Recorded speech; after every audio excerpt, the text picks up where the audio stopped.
I think we'll just get cracking. Chat is popping. Welcome in, Bez.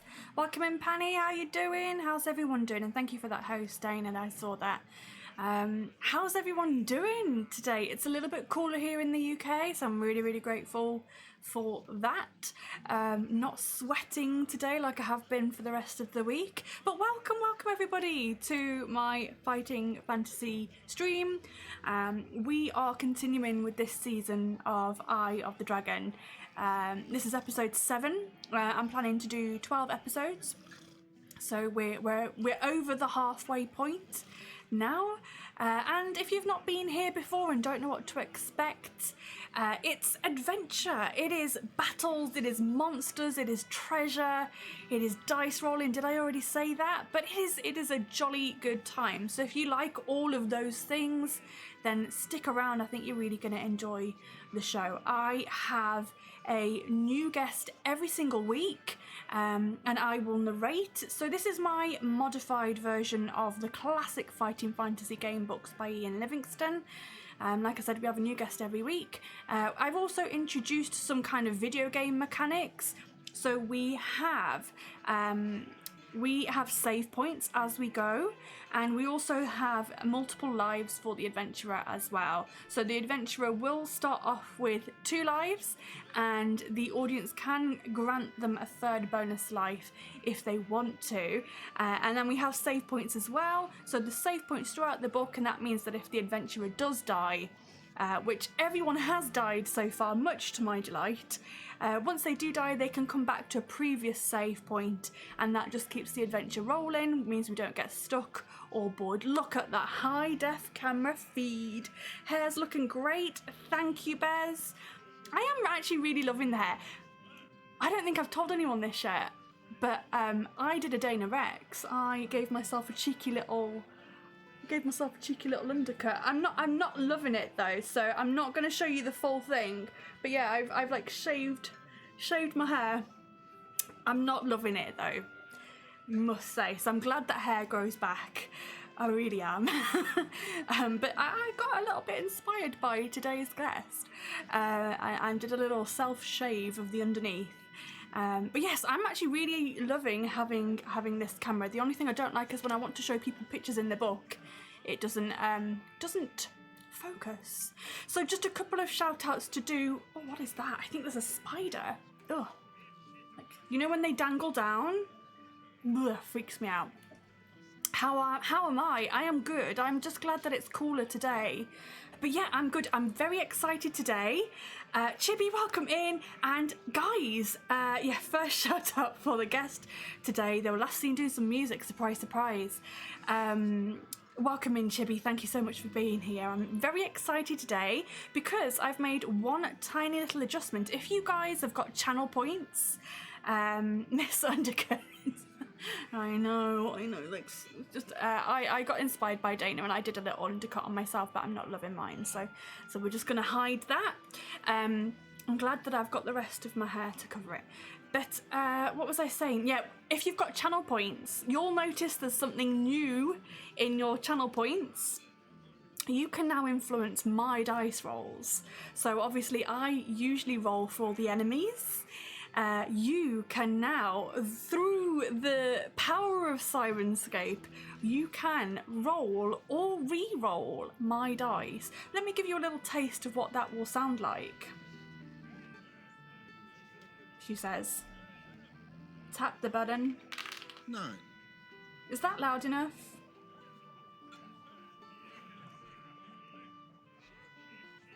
Turn 7. Let me turn that up for you. There you go. So that's what that will sound like. If someone re-rolls my dice, it was a nice volume, subtle but audible. I think let's turn it spot on. This one. 7. That level of volume, or how it was before? Now I am using the Catan dice, so when he says 7, it's because I'm using the Catan dice. This is perfect. Thank you, guys. So use your volume, seems good, not drowning you out. So good. Excellent. Thank you, my darlings. So yes, a couple more shout outs to do. The first is obviously to Ian for creating this amazing book and also for donating the prize this season, which we'll come on to in just a second, but also to Sirenscape. So down here, you'll see a little Sirenscape logo. If you guys are enjoying the sound, if you everyone tries to shout out Ian Livingston, they were last seen doing some. I don't know. But yes, if you are enjoying the sounds and the music, it's all courtesy of Sirenscape, and I will just pop a little thing in there. Oh, I've done it again, haven't I? I've messed up my own command. There you go.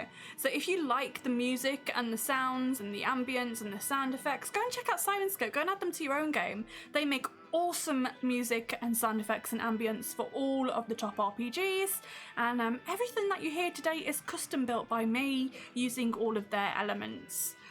So I've made this myself because they don't do music or sound sets for Fighting Fantasy, but I have waffled on far too much.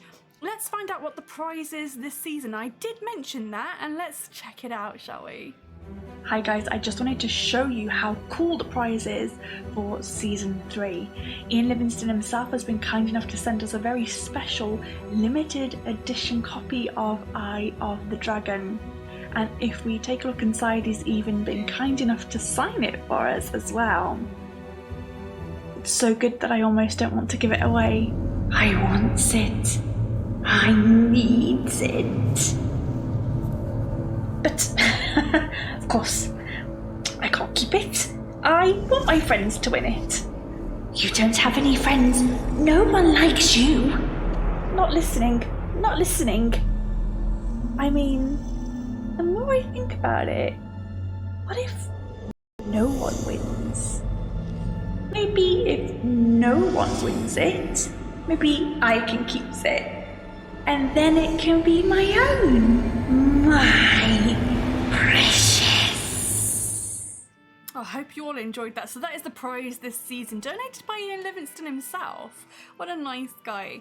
So I'm hoping to catch him. He will be at the UK Games Expo this weekend, so I'm really hoping to catch him there and have a little photo with him and maybe buy some more Fighting Fantasy books. And maybe even get some more signed for next time. The clip is about 50% louder than I am. Okay, thank you. Thanks, Chibi. Thank you.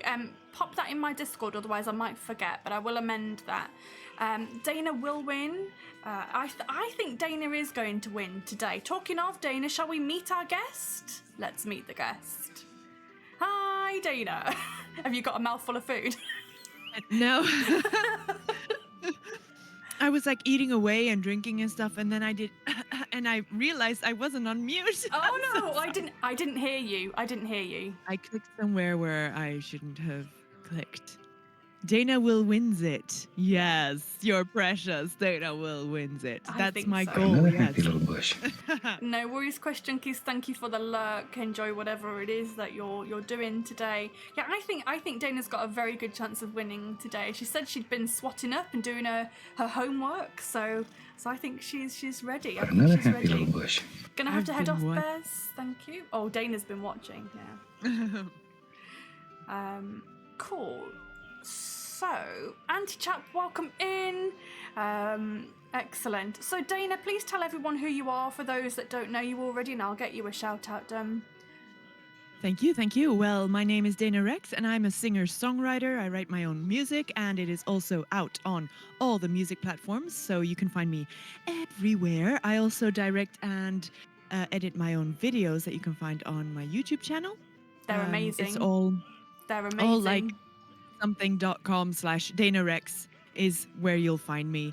Yeah. Oh, thank you very much, Vicky. Thank That's you very okay. much. So yes, what do I do on Twitch normally? Well, I stream music, obviously. I used to do Twitch Sings a lot, and so I'm very, very sad that that's not available anymore.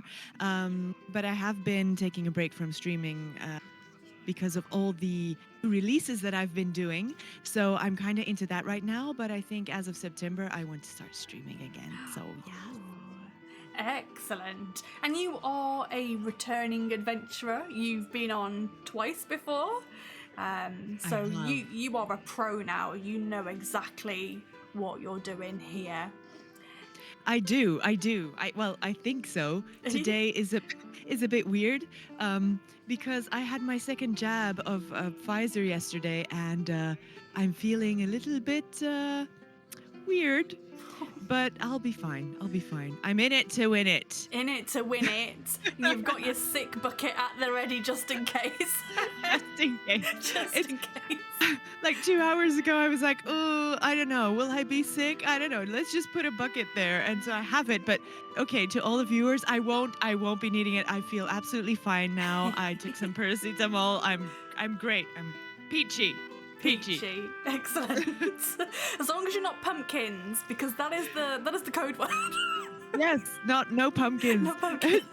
Trivially, we shall suffer together. Oh, there you go. So are you also feeling pains, like aches and pains and just general nausea?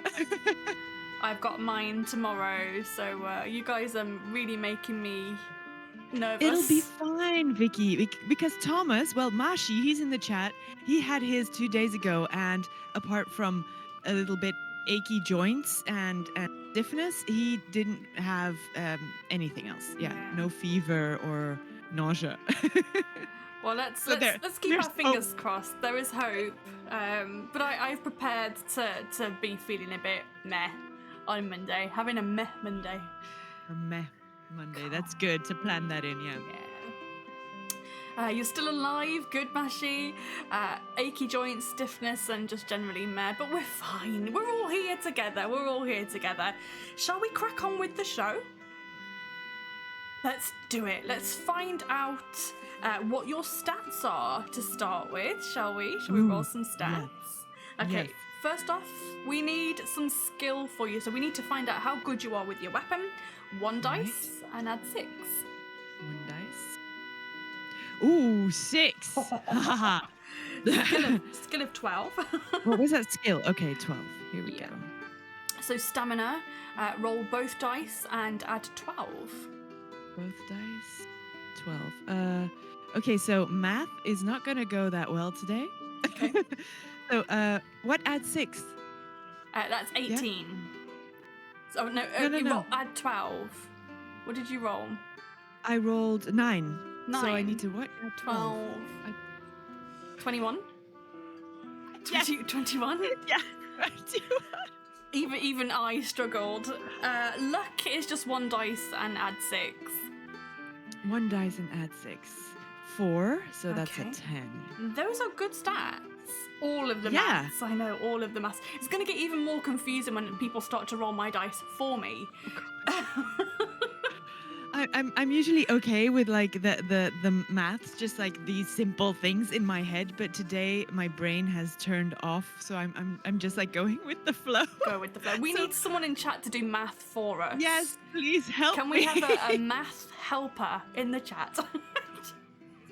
Maybe I Reveal should just put, like, yourself. Step calculator on my screen. Oh god. Okay, shall we find out how you came to be searching for the Eye of the Dragon? Let's. Like any seasoned adventurer, you are always interested to hear rumours about gold, diamonds, and hidden treasure. Unfortunately, you've been down on your luck recently, and you're struggling to earn the few copper pieces that you need for food and lodgings. But you're hoping that your luck will soon change. 2 days ago, you arrived in Fang, a town notorious for its deadly labyrinth, Death Trap Dungeon. The annual challenge is taking place next month, and the town is already buzzing with excitement. You're staying in the damp attic of the Blue Pig Tavern, sharing your room with other travellers and wretches who have fallen on hard times. And so you always sleep with your sword under your pillow. One night, a stranger enters your room and slumps down on the bed opposite you.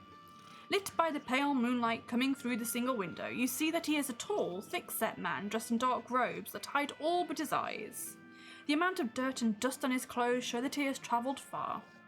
You're intrigued by the stranger and you offer him a drink from your flask, which he accepts with a grunt. He introduces himself as Henry Delacour, and he tells you of his recent adventures and how he almost lost his life in search of a legendary item of treasure. Naturally, you are excited and you hear about the treasure. You offer him another drink in the hope of gaining more information. He goes on to tell you of his 5-year search for the meter-high, solid gold dragon with jeweled eyes. He describes in detail how he finally found the underground labyrinth that led to the golden dragon. He tells you of all the monsters he killed in the labyrinth to reach that dragon, and how he even entered the room in which it had been hidden for years. He smiles as he recalls the pleasure of first sighting the dragon, but tells of how angry he became when he noticed that the jeweled eyes were missing. He'd been told that without the eyes the dragon could not be touched, as to do so would mean instant death. He was not sure if this was true or not, but he did not dare find out for himself. He left the room without touching the dragon, and began to search the labyrinth in the hopes of finding the 2 emerald eyes. The search almost cost him his life when he entered a cave and was attacked by a 2-headed troll some 3 meters tall. Having survived the battle, he decided to give up his quest, as gold was of no use to a dead man. You tell him that you are an adventurer like himself, and that you'd dearly like to finish his quest. You ask him to tell you where the labyrinth is located. He replies that he will, on one condition, that if you find the gold dragon, you will bring it back to him and share the spoils from its sale. Thank you for your resub. 7 months. No, it's pumpkin, but that's not what I meant. Uh-oh. I didn't realize. Do we need to go to a break already? No. No.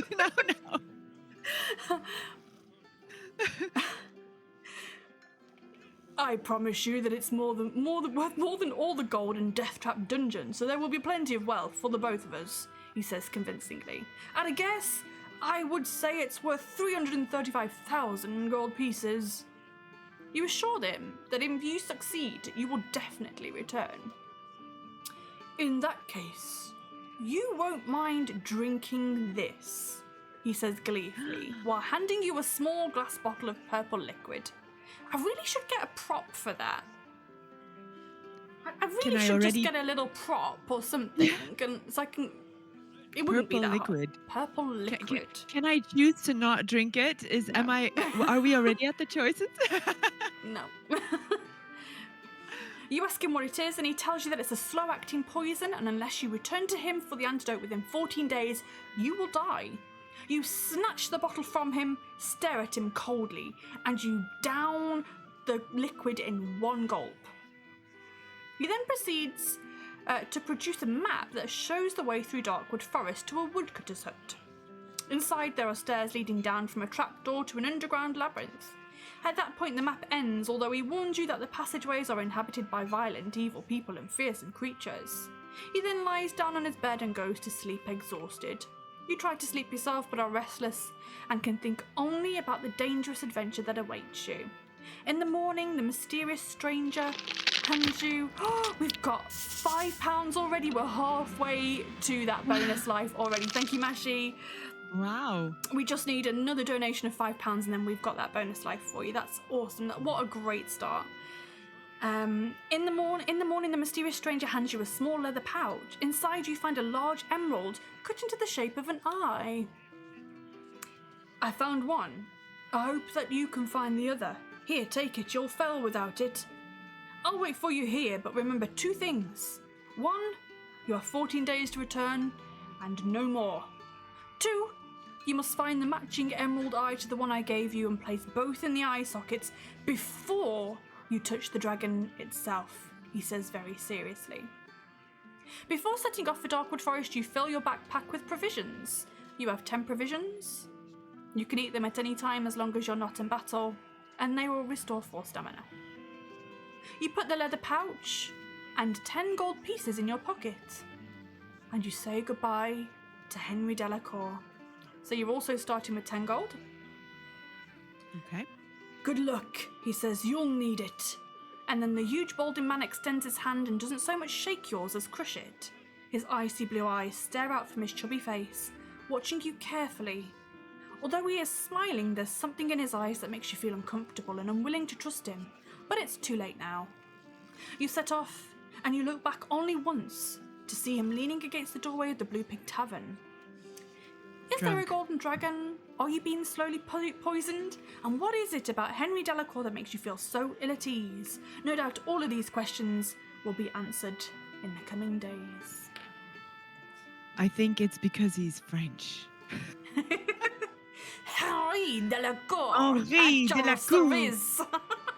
Bah, qu'est-ce que tu fais? Drink this pepper poison! Listen very carefully. I shall say this only once. Exactly. Those are going in the clips reel for sure.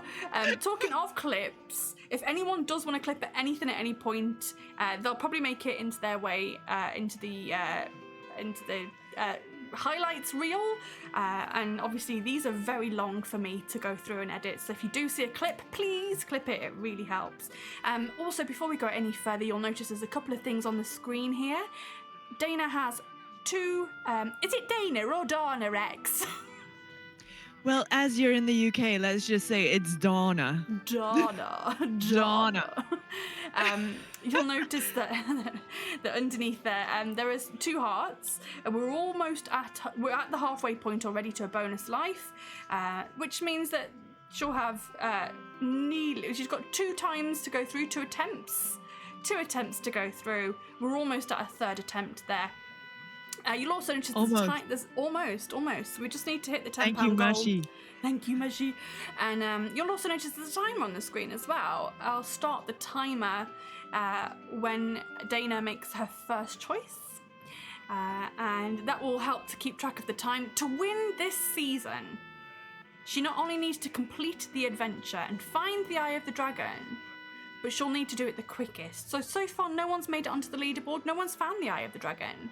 So if she wins today, she will be the first winner on the leaderboard. And we're over the halfway point now for the season. So fingers crossed. Fingers crossed she'll win it. Oh, God. So I have to do it super fast. Super fast. So no dawdling. But if you're the only winner, it doesn't matter. If you're the only winner, it doesn't matter. No, but if I do it, then everybody who comes after me can do it too, and they can do it faster. Not necessarily, if they haven't got as good rolls as you. It's all depending on the rolls, isn't it? That's true. I'm excited. I am also very excited. Don't forget, guys, if you've got channel points, you can roll or re-roll my dice. Don't be mean. And you can use it for good or for evil. I'm going to leave that up to you. I've introduced some high stakes here. Okay, so we are going to travel. We're going to travel now. And if my my travel music would start, that would be great. Traveling. Travelling. The 3-day trek across the pagan plains to Darkwood Forest is exhausting. It passes without incident apart from an attack by 2 wild dogs that you quickly dispatch with your sword. The most memorable sight of the journey is the view to the east, a fire-top mountain with this distinctive red peak rising sharply up into the sky. You pass by the dwarven village of Stonebridge, you cross the Red River, and you finally enter Darkwood Forest. You follow the map through the foreboding forest and finally arrive at the woodcutter's hut nearly 5 days after leaving Henry Delacour at the Blue Pig Tavern in Fang. Despite feeling tired and hungry, seeing the woodcutter's hut is a real boost to your spirits.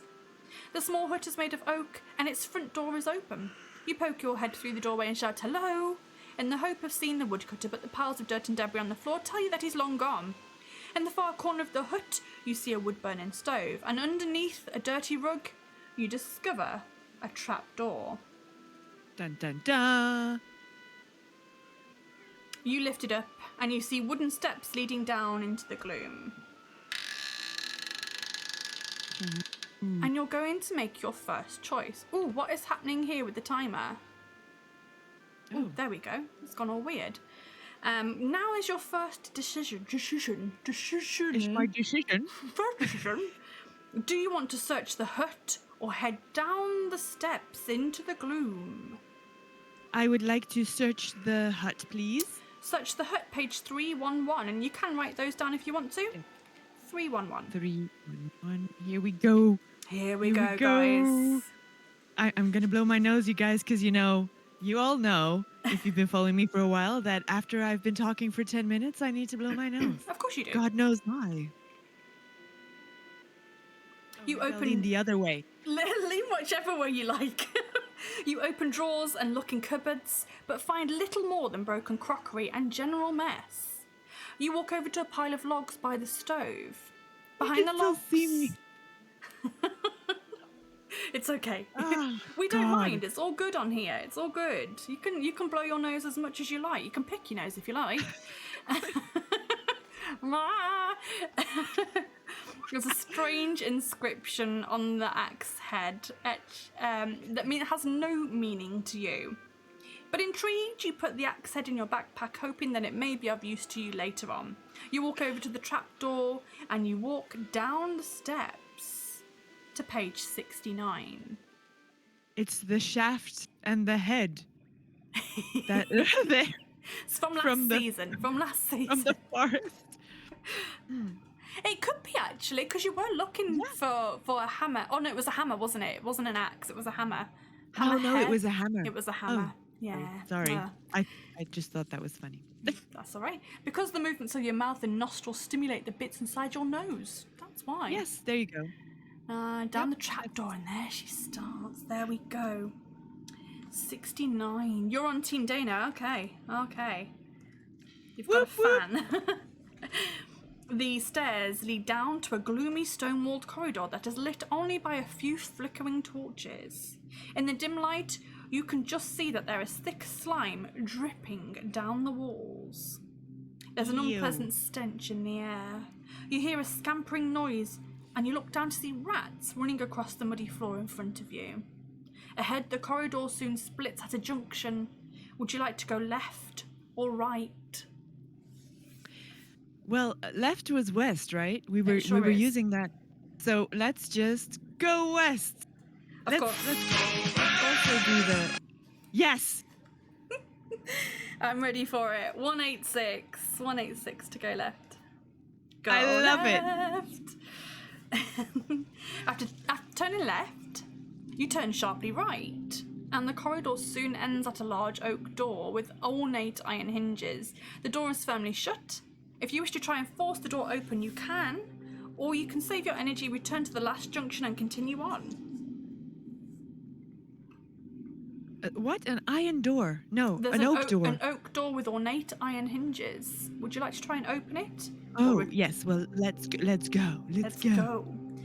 389. I hope she meets all the cool people too. 389. Some really great characters in this one.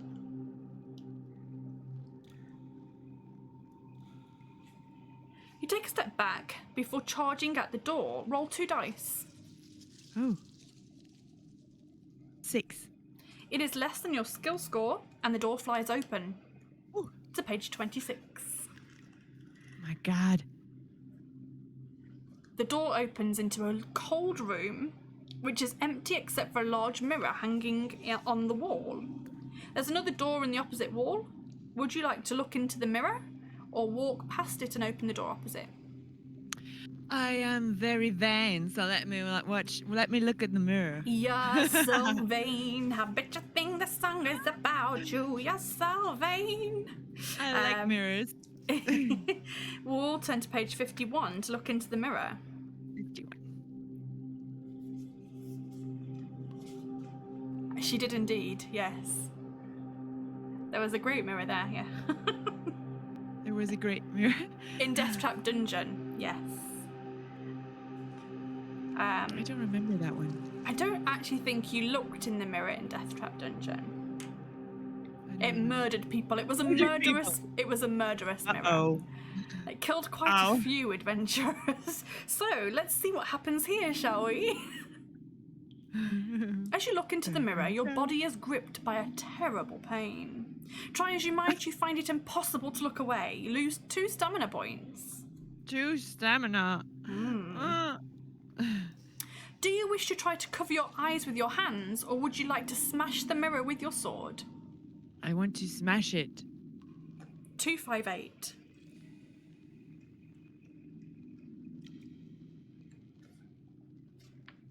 The mirror shatters, and the terrible pain in your body slowly eases. When you finally recover, you search the room but find nothing except a 1 gold piece, which is lodged in the crack in the floor. And you also decide to keep a piece of mirror for good luck. And you leave the room by the door opposite. So you have an extra gold piece and a piece of mirror. We're going to turn to page 243. You learned a thing. What did you learn, Chibi? What did you learn? The door opens into another dimly lit, stone-walled passageway which ends at another doorway. The door is not locked, and you enter a small circular room with a shallow pool at its centre. A ledge around the pool allows you to walk to the closed door opposite you. At the bottom of the pool lie several gold coins. Do you want to throw one of your gold pieces into the pool and make a wish, or would you rather walk around to the far door? I don't believe in that kind of stuff. I don't do that in real life, so I'm gonna go with that.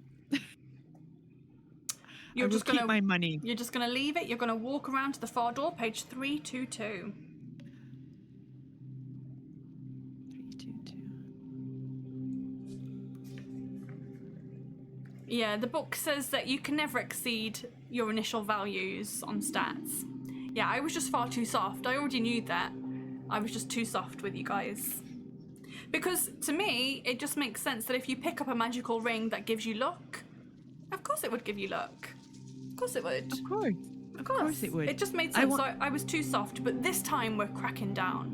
Oh God! I want to thank Chibi Ali, by the way, for all her adventuring. It really helped. I watched the VOD back, and I'm gonna get this. I'm gonna get this. We'll see. The door opens back onto a passageway. Did I say 322? Yes. The door opens back onto a passageway, and after walking along it for a few minutes, you see another door in the left-hand wall. There's a small window in the door that looks into a candlelit room in which a woman sits on a bench with her back to you. You knock on the door, but she does not stand up. Do you want to enter the room or continue walking on up the corridor? Let's do something. Yes. We will go in. You're going to go in. Okay, you're going to go in. So you're going to cheat. I demand part of the prize for my hard work. Well, we'll see. Cheat? What, you mean following the whole series is cheating? How is that possible? Homework. But to be fair, you can know all of the things. Whether you actually make it that far and get the right dice rolls is another thing. Yeah. So I think no amount of homework will really give you that much of an advantage. You'll know where to go, but you still might not make it. Yeah, we'll see. You now have to help us. You now have us to help you lose or win. Lose or win. And don't forget, you can influence the dice rolls too. So, Oh, yeah. only my dice rolls though. You want to enter the room, page 158. 1. Dice rolling powers. You say hello to the old woman, and yet she still does not turn around to look at you. You decide to walk up to her and tap her on the shoulder. She's listening to Dana Rexx's album. She's got her earphones in. She's like bopping away. I wish. Yeah. Bopping away. And you tap her on the shoulder. She's got good taste. She suddenly spins around and her eyes are wide open with glee, and an evil, hysterical laugh erupts from her mouth, and she's like, "Oh my God, it's Dana! Will you sign my autograph?" Sign my album! I didn't see that one coming. But close up, you notice that she has tiny snakes in her hair, and you realise in horror that although she is a fan of Dana Rexx, she is a Medusa.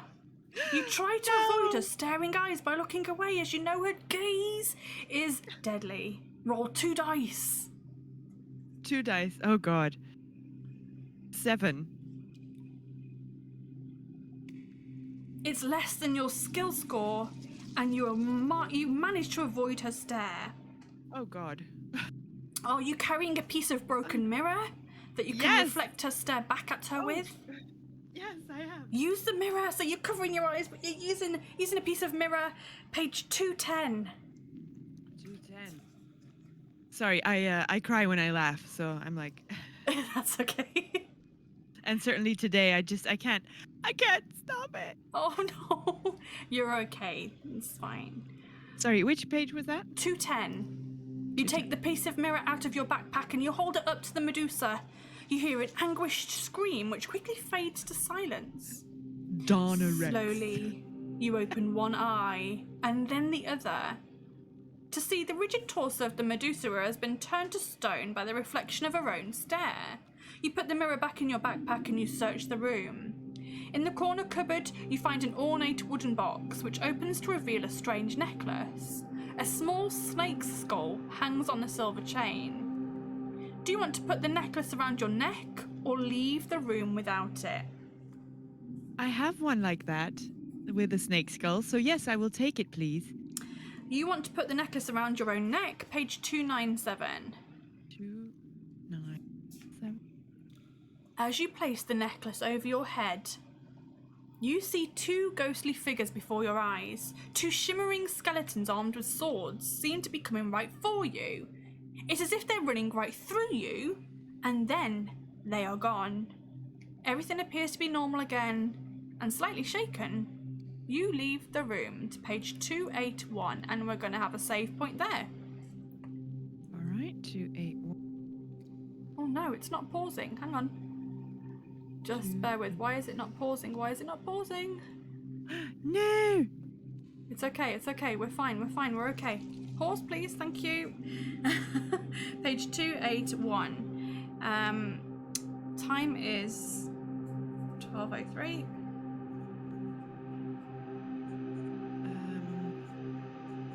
I'll write this down too, yeah?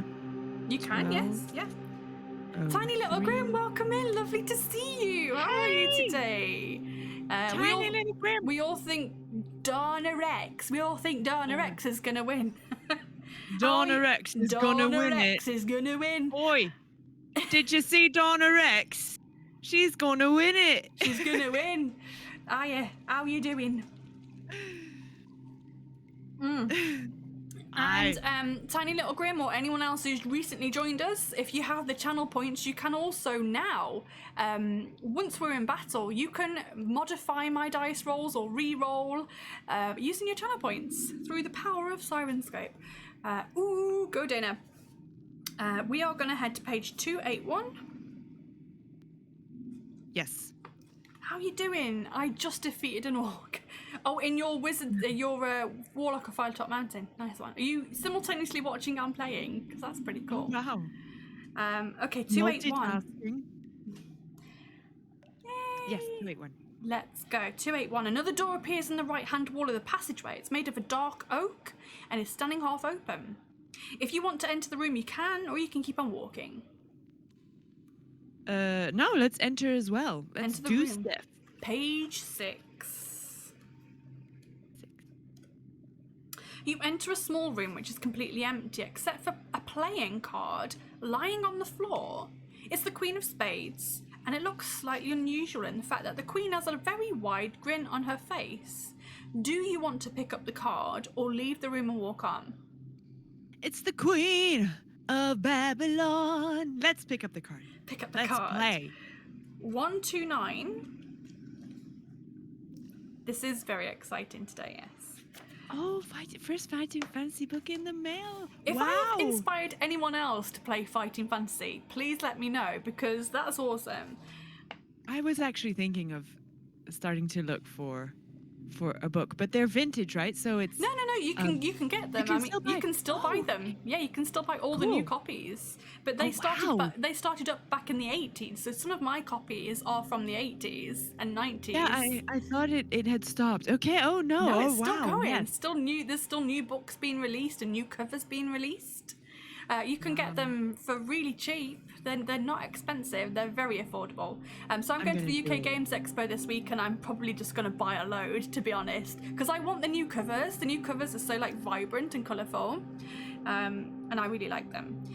Anyway, you pick up the card, and it springs out of your hand and lands back on the floor. There's a sudden flash of blinding light. Let's do this. Flash. Let's have a little flash of a... And the card disappears, and standing before you from out of nowhere is an old woman dressed as the Queen of Babylon. No, she's the Queen of Spades. She smiles and says, "Thank you very much. Here's 5 gold for your troubles."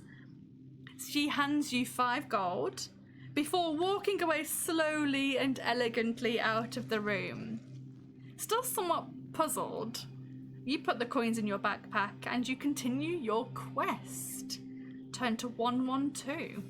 Good it wasn't the Queen of Hearts, because then off with my head. Off with your head.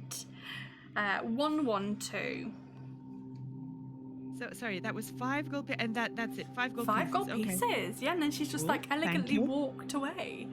I do need more resource material for future seasons. I mean, I have got a lot of the books already. I just really like the new covers. Plus, I might be able to get them signed. That would be pretty cool. Cool. Further up the passageway, you see another door on the right-hand wall. You listen to the door.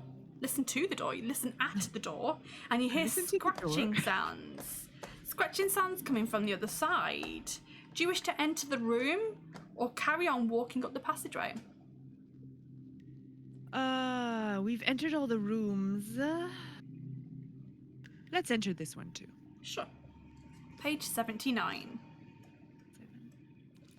You enter a disused kitchen where the dirty cupboards are crammed with broken boxes, old buckets, cracked bowls, and dented cooking utensils.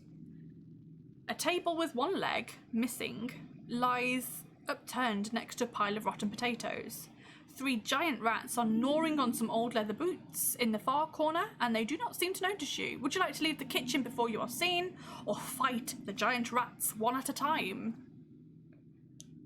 I don't know. Fight the rats or go back. I don't like to go back. What do you think, chat? Should I fight the rats? Welcome in, Case, to join. Rats. Hey, Case! Fight, says Tiny Little Grim. All right, let's go for it. Okay, we're going to do some battle with some giant rats. The first one has a skill of 5 and a stamina of 4. The second one has a skill of 5 and a stamina of 3. And the third one has a skill of 5 and a stamina of 2. So really easy. Roll Vicky's dice. Be the monster. Okay, cool. We're going into battle with some rats. And the first roll is Tiny Little Grim's roll. Remind me how to do it again. So I roll 2 dice, and then I add what? Roll your skill. I actually didn't hear that because the music's really loud, so I didn't hear my own dice roll. So I add my skill, yes? You add your skill, both dice and add skill. 14. The music is too loud for you guys too, okay. Let's turn this down so that I can hear my own.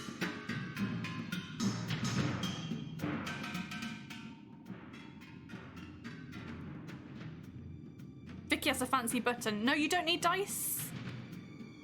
It will roll for me. I'm going to turn up the dice. I'll press it in your honor, yeah. What did I get? 6. I got a 6. I got a 14. You got a 14 in total. So what is that? The first rat with a skill The of first 5? rat, yep. What did I roll again?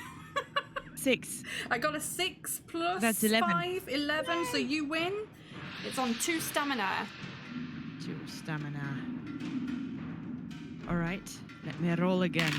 4, 16. I got a 7.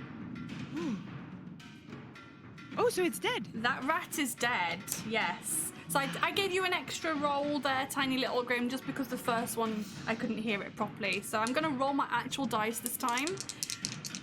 Okay, second rat. Second I rolled a rat comes 10, up. so that's a 22. You can't beat me now. No, can't beat you now. I only rolled a 9, a 12. So that one's on 1 stamina.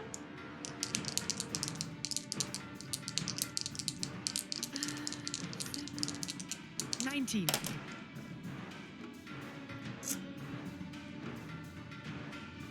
I got an 11 again. That one's dead. Good. And now the second Good. one marches up. It's feeling really confident. The third one. We're at the third one. The third giant rat, yeah. Oh, yeah. Okay. Oh, wow. I rolled an 11. So that's I only got a 5. 23. Oh, my God. I only got a 12, so that one is dead already.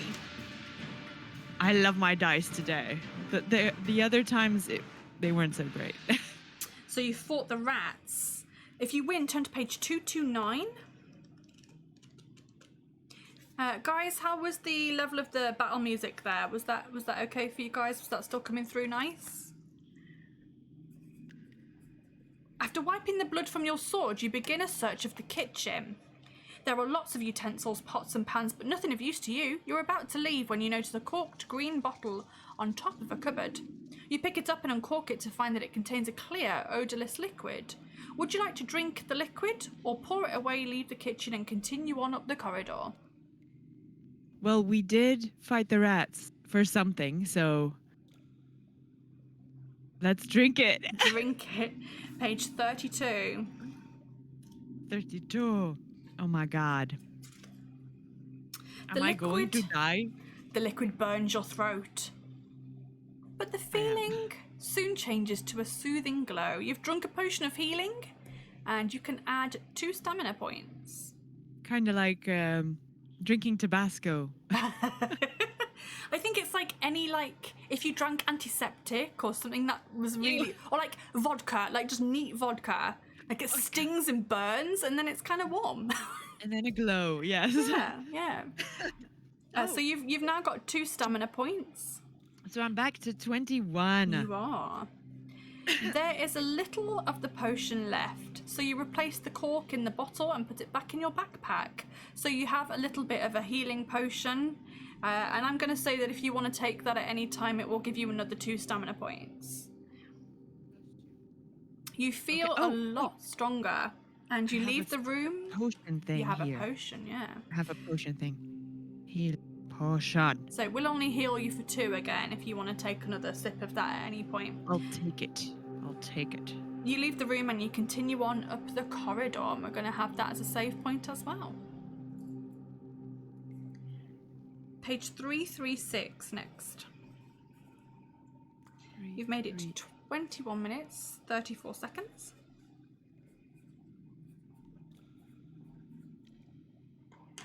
I have my cat. I have my cat with me. Oh, She's She's lying here on, one of these tiny IKEA chairs, Uh-huh. that for kids with the hanging thing. She's in one of those. Oh, that's so cute. She's very cute. I love cats. Let's head on to page 336.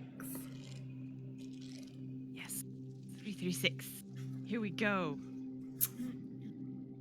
You soon arrive at a formidable looking iron door in the left-hand wall. Would you like to try to open the door or walk on? We've opened all the doors so far, I Mm-hmm. think. So let's open this one too. Open the door. Page 293. 293. Carry On Up the Corridor is my favourite Sid James movie that never was. What did I say? 293? Yes. The door opens into a small room. As you walk in, the door slams shut. Behind you stands an ugly brown-skinned creature about 1.5 meters tall who is dressed in animal skins. It's a goblin armed with 2 daggers intent on slaying you for your treasure. It has a skill Goblin. of 5. Skill of 5 and a stamina of 5. You, Okay. my dear, are in battle. Oh my god. Okay. Battle. Cue the battle. Ta-da-dum. I rolled low. 5, so that's 17. I only got a 12. Oh, good.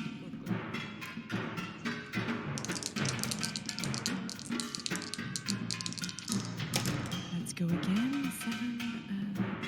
I really need to put 19. 15 for me. Good. Ooh, a 10, so that's 22. 10. It's dead. It is dead. It is dead. If you win, Dead goblin. turn to page 146. A search of the room reveals nothing of interest, and so you decide to search the goblin.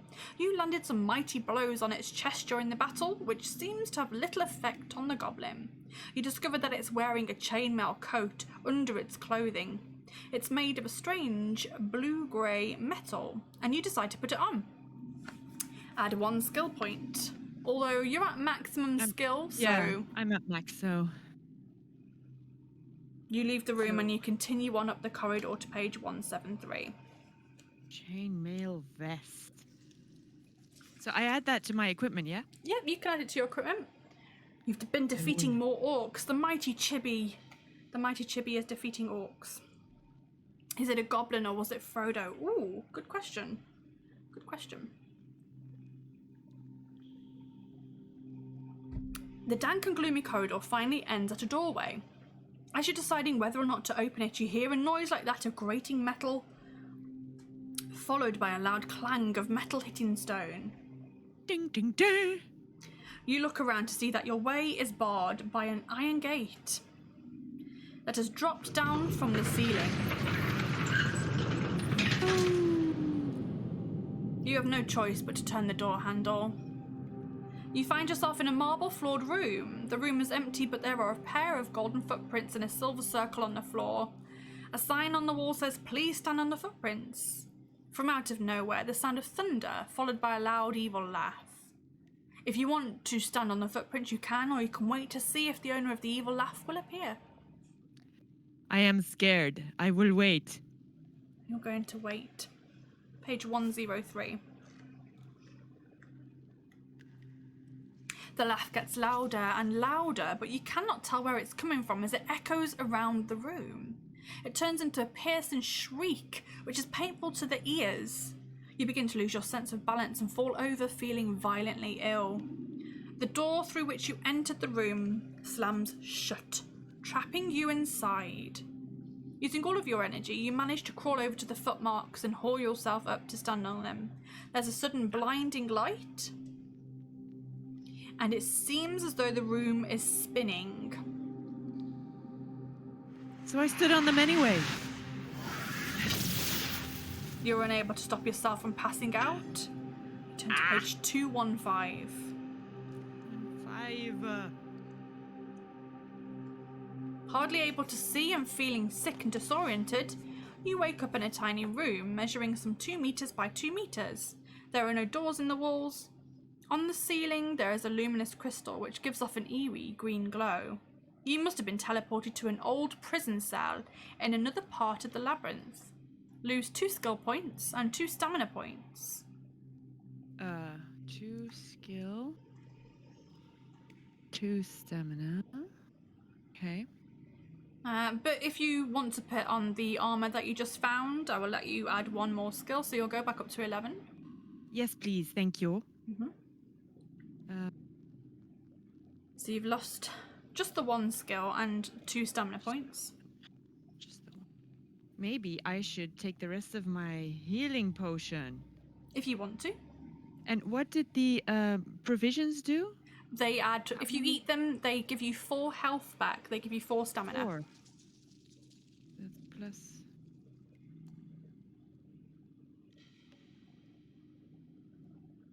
For stamina. All right, now let's go with the chainmail vest. Yes. So I have 11 skill, and the healing potion. I will drink it, and that will put me back at 21. Aha. Nice, very nice. You scratch around in the thick dirt on the floor and you find an iron bolt, which is attached to what feels like it could be a trapdoor. You pull on the bolt, and suddenly the iron door falls open into the room below. Do you want to search further in the dirt of the prison cell, or jump down into the room below? Let us search. Page 29. Searching sounds harmless. The cell starts to cloud with dust as you rummage through the dirt, making you cough. You find bits of old bone, fragments of rock, some huge toenail clippings which must have come from a giant creature, and some torn rags. You're about to give up your search when your fingers find a small velvet pouch. You untie the knotted string and find 2 items inside. I thought you were going to say I. Oh my god. Yeah, wow, that would have just been too easy, wouldn't it? You find a gold bracelet and a gold nugget. Wasn't there the crystal? The lighting was crystal and green. Yeah. Shouldn't I take that somehow? You can't take that. It's not the emerald eye. Stop trying to take the lights. I can't take the fixtures. No. You now have a gold bracelet and a gold nugget. You can put the nugget in your pocket and decide what to do with the bracelet. Do you want to put it on your wrist, or leave it behind and jump down into the room below? Let us put it on, because the snake skull necklace was also harmless. Maybe it matches. Maybe. Put it on. Page 272. It's not IKEA. It's not IKEA. You can't take everything. No, unfortunately not. Oh, you're looking for the green glowing lights, madam. You need aisle I3. And some step ladders. I wrote down bracelets. That's great. Bracelet.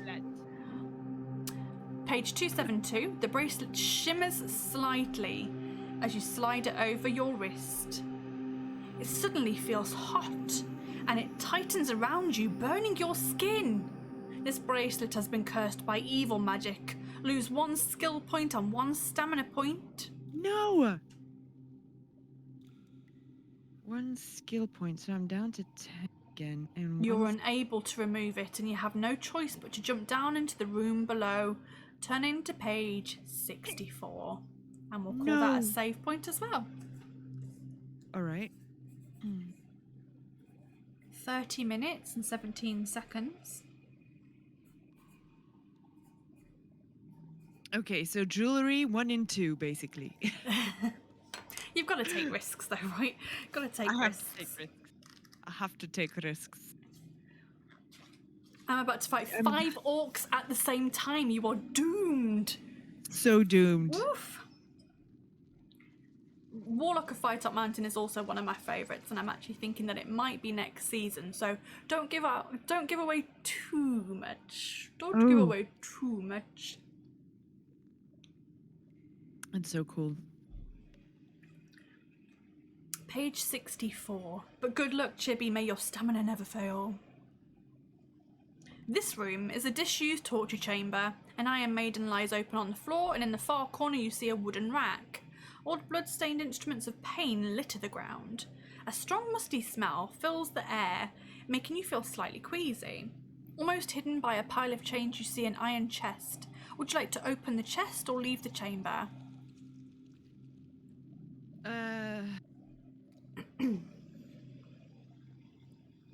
Chat. Who's in the chat? Open the chest. Open the chest or leave the chamber? I have this little. We're looking at the chat, and I have the little chest, with from the chat points. That's like going like this, and I've been wanting to open that for like 10 minutes. So I'm gonna do that now in the chat at least. You go for it. Click it, do it. Click it. There we go. Let's just open the damn chest, shall we? Click all the things. Open the chest, page 131. Hey, Sir Mouse, how you doing? Grab those channel points. Yes, grab those channel points. Open the chest, page 131. The chest lid is very heavy and you struggle to lift it. Inside you find 5 gold pieces, a small silver box, and a strange bronze-handled dagger with a blade made of opaque crystal. You can take any of those items. So 5. Yep, you can take all of them if you want to. Can you repeat, please? Yep, 5 gold pieces. Okay. A small silver box. Okay, yeah, let's take that. And a strange bronze-handled dagger with a blade made of opaque crystal. Oh my god, so bronze handle dagger of opaque crystal. Yeah. You take the items and you leave the chamber and continue on up the corridor to page 317. I'm just writing it down in full because if I don't do that, and then I might, not remember that it's opaque or crystal or bronze. And then we'll get to a point where it says, "Do you have a bronze-handled dagger with an opaque crystal?" I don't know. I've just written dagger. Exactly. I have like 5 daggers. I don't know. Ahead you see that the corridor leads to a narrow bridge, which spans a deep pit. A rope ladder tied to the bridge descends into the dark depths of the pit below. Would you like to walk over the bridge and carry on up the corridor, or chance it by climbing down the rope ladder into the pit below? Oh my god. God, what should I do? Into the pit or over the bridge?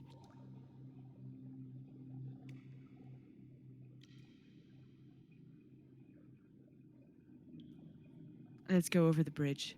Over the bridge. Yes. I'm not feeling very... I don't want to go into... Well, it's damp here already anyway. It's damp. No, let's go over the bridge. I don't want to be in a gloomy place. Page 193. I'm just going to give this button a little tap here anyway. Because here's what you missed. Oh god, what is that? As you go over the bridge, you hear a little growl from below. That's what you missed. The corridor comes to an end at a junction with turnings to the left and right. Do you want to go left or do you want to go right? Let's go, I'm tempted to say go west again.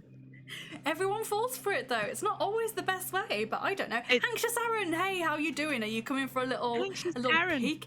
Anxious Aaron's going to be my very last guest of the season, so I'm excited. First time guest as well. First time guest. I'm excited. Amazing. So we're just deciding. Do you want to go left or right? I will go right this time. Thank you. We're going right. Page 20.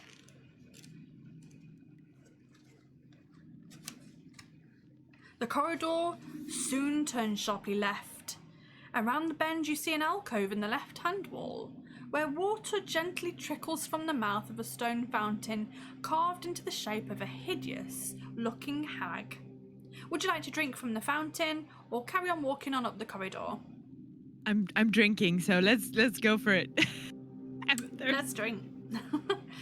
Let's do my little thirsty command, shall we? Thirsty command. I have a thirsty command. Really? Oh wow, yes. I actually got splitched in the face with my water, so you're this trying might to be a learn as little about it as you can, as you really want to go in blind. Awesome. Well, you've come in at a good point. We're an hour in, so you've already missed all of the first half of the adventure. So Yes. this is, you will have no idea where we're going from this point. You're going to drink Curious. page 340. Let's see what happens. But going in blind is always the best. Yeah, don't make any notes. By the time this comes round for you, you will have forgotten all about it. You question your own wisdom to drink the water that's coming from the mouth of such an ugly old crone. But your hunch is right. The water is pure and has magical properties. Add 2 stamina points. Oh, I can only add 1 though, Okay. because then I am at full capacity. With renewed energy, you walk on up the corridor to page 136. Yes, you said stamina, right? Stamina, yeah. Yes. Okay. Which You page, please? 136. 136. You soon arrive at another alcove in the left-hand wall. Inside you see a stone throne, carved as though it has been made out of 100 open-mouthed skulls. Would you want to sit on the throne or carry on walking on up the corridor? Do you remember in season 1 where there was also a chair? Yes, I do. And it kind of all went really weird. I do. So, Let's- your let's decision sit on is the you're going to sit in the chair. Of course you are. Why not? Page 170. What's the worst that could happen, huh? What's the worst that could happen? Exactly. Is it a chair or a loo? Well, it just I has don't a throne, so, you sense a trap. Could be either. You're sensing a trap. And you sit down very slowly and carefully on the chair. You think you As hear you the do. sound of wailing voices, but realise that it's just your imagination. Oh god. Suddenly, a feeling of incredible power surges through your body. You are sitting in a chair of life. Oh my god. Add 1 skill point and 1 stamina point. Oh my god. Okay, so I was at. Wait, I don't remember. I was at 10 skill. I'm sorry. I'm talking away from my microphone. That's Maybe I okay. shouldn't do that. That's okay. So, what do I do? 1 skill and 1 stamina? 1 skill, 1 stamina. Okay, so we're back to my. I think my eraser is running out. Oh no. So I'm gonna go back up to 11 with the Nice. skill, and the stamina was already full. Okay, so no more for So we're you. good. No more. You feel really strong and you leap out of the chair and you Ta-da! stride on up the corridor to page Striding. 9. To page 9. Page 9. On the right-hand wall of the corridor, you see a large oak door with big iron hinges. The skeletons of several small rodents have been nailed to the door. Do you wish to open the door with the rodents on, or carry on walking on up the corridor? What do you think, chat? Should I chance the skeleton door? I'm actually thinking this might be some kind of warrior too, because obviously they won some kind of battle and then they wanted They've killed a everybody to lot of see. rodents. So I don't know. Best chair ever. Oh yeah. Okay, we're not there yet. Well, let's go in. Let's go in. 2-1-1. Let's meet this great rat-killing warrior, shall we? The door opens into a cavernous room in which the floor is littered with small bones and debris. Standing in the middle of the debris, you see an ugly 2-headed troll. It's busy sharpening its large axe on a spinning stone wheel that's powered by a treadle. One of its heads turns to stare at you. Its face is covered with warts and its large teeth stick out of its drooling mouth like tusks. It is a Ew. violent, stupid, and very dangerous creature.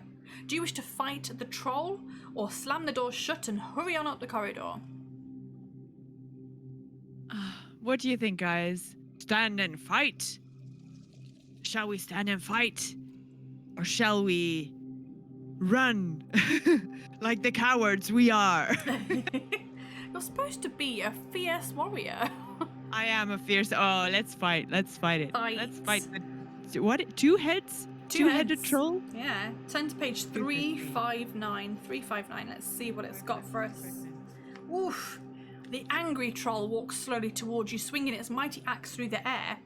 You breathe in deeply and charge towards the troll. Has a skill of 8 and a stamina of 9. Oh my god. Lots of stamina. Lots of stamina. All right, so we fight. We fight. So what did I have? An 11. So that's an 18. I have an 18. 18 as well here, so nothing happens. Dun, dun. I rolled an 8. That's a 19. A 13 for me, so you hit it.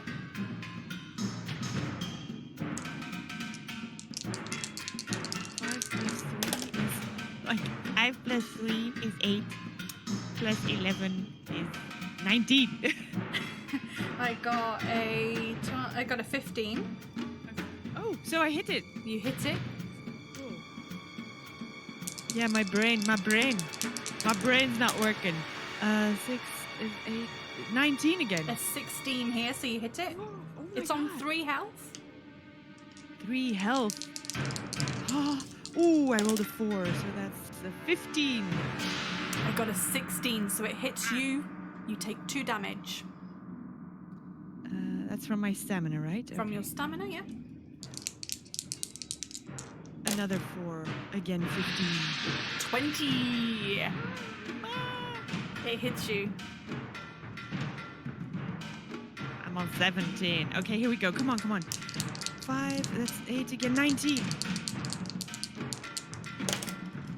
Ooh, I only got a 10. Oh, you hit it.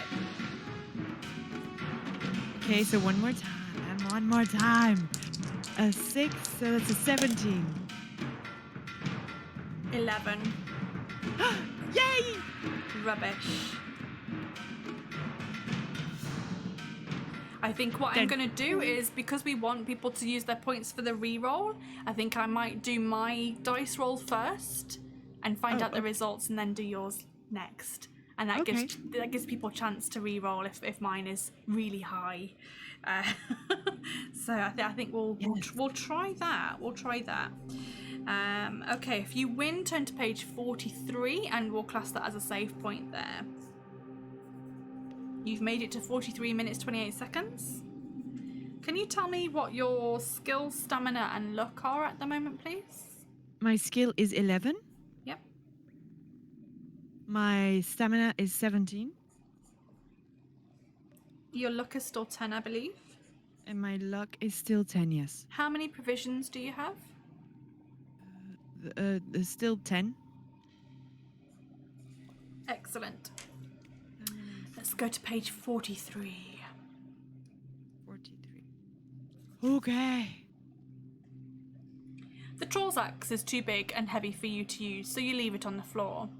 But you gently rummage through the debris and find 2 gold pieces, a silver charm in the shape of a lion's head, a broken dagger, and a silver arrowhead.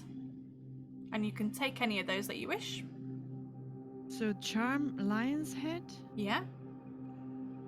a dagger. A broken dagger. Surprise. And a silver arrowhead. Silver arrowhead. Okay. Yeah, you put those items in your backpack and you leave the room and continue on up the corridor to page 166. 166. I guess people could also get their rerolls in early if they wanted to. People could redeem a reroll early and it'll be used on the next battle. It's just a new thing we're trying for channel points, is rolling and re-rolling using the power of Sirenscape.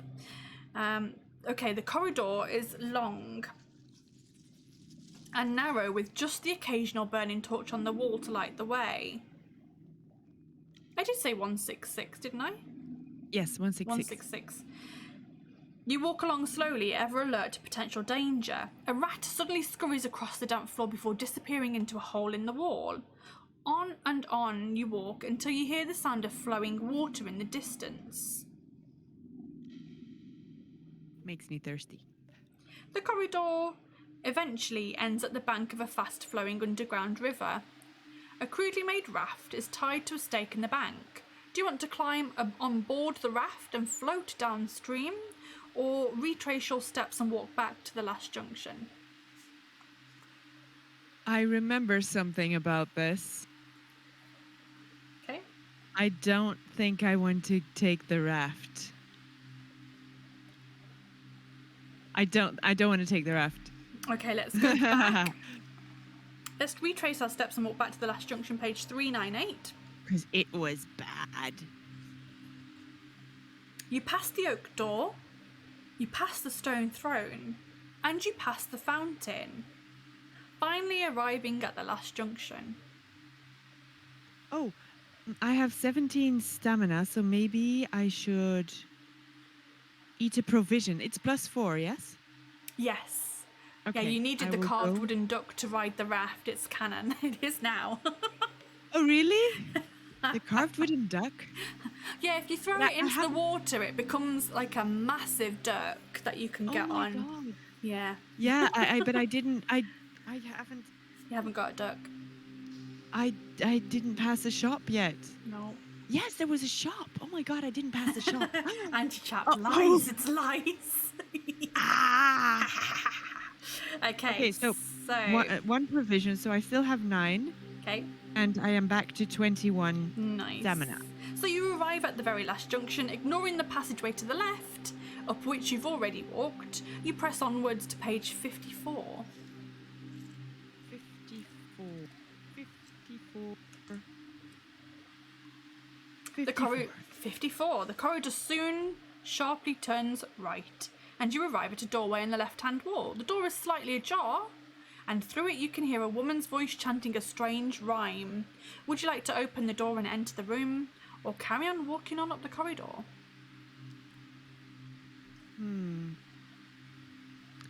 Chanting. Which much? What do you think, people in the chat? Chanting woman, or shall I leave this place of evil? Leave this place of evil. I am actually tempted to leave, but I don't know it's canon. Always try everything. Yes, that was your motto, and you did survive.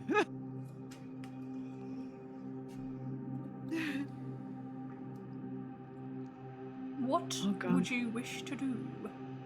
Time is ticking. Always try everything you say, but I'm afraid. But I'm not getting. So I went. Chibi says, I Right. can't remember what this did, but who cares? But who cares? You can't remember. Oh God, no, I'm gonna leave. Okay. Walk on up the corridor to page 323. I thought you would remember, and it's like, oh, this is like an easy peasy thing.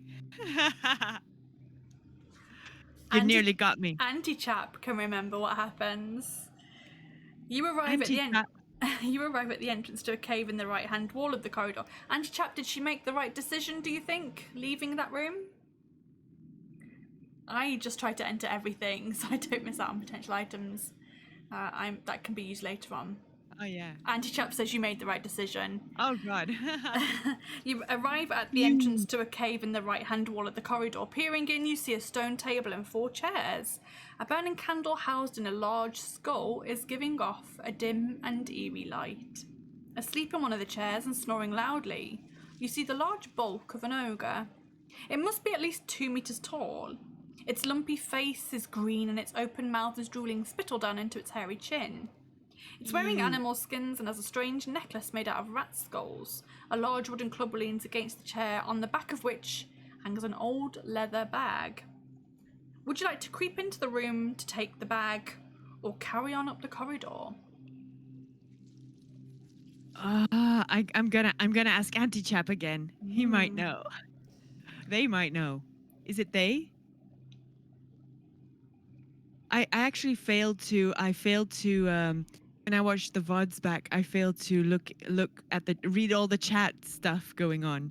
So I didn't really see if there was anybody who knew different things, you know?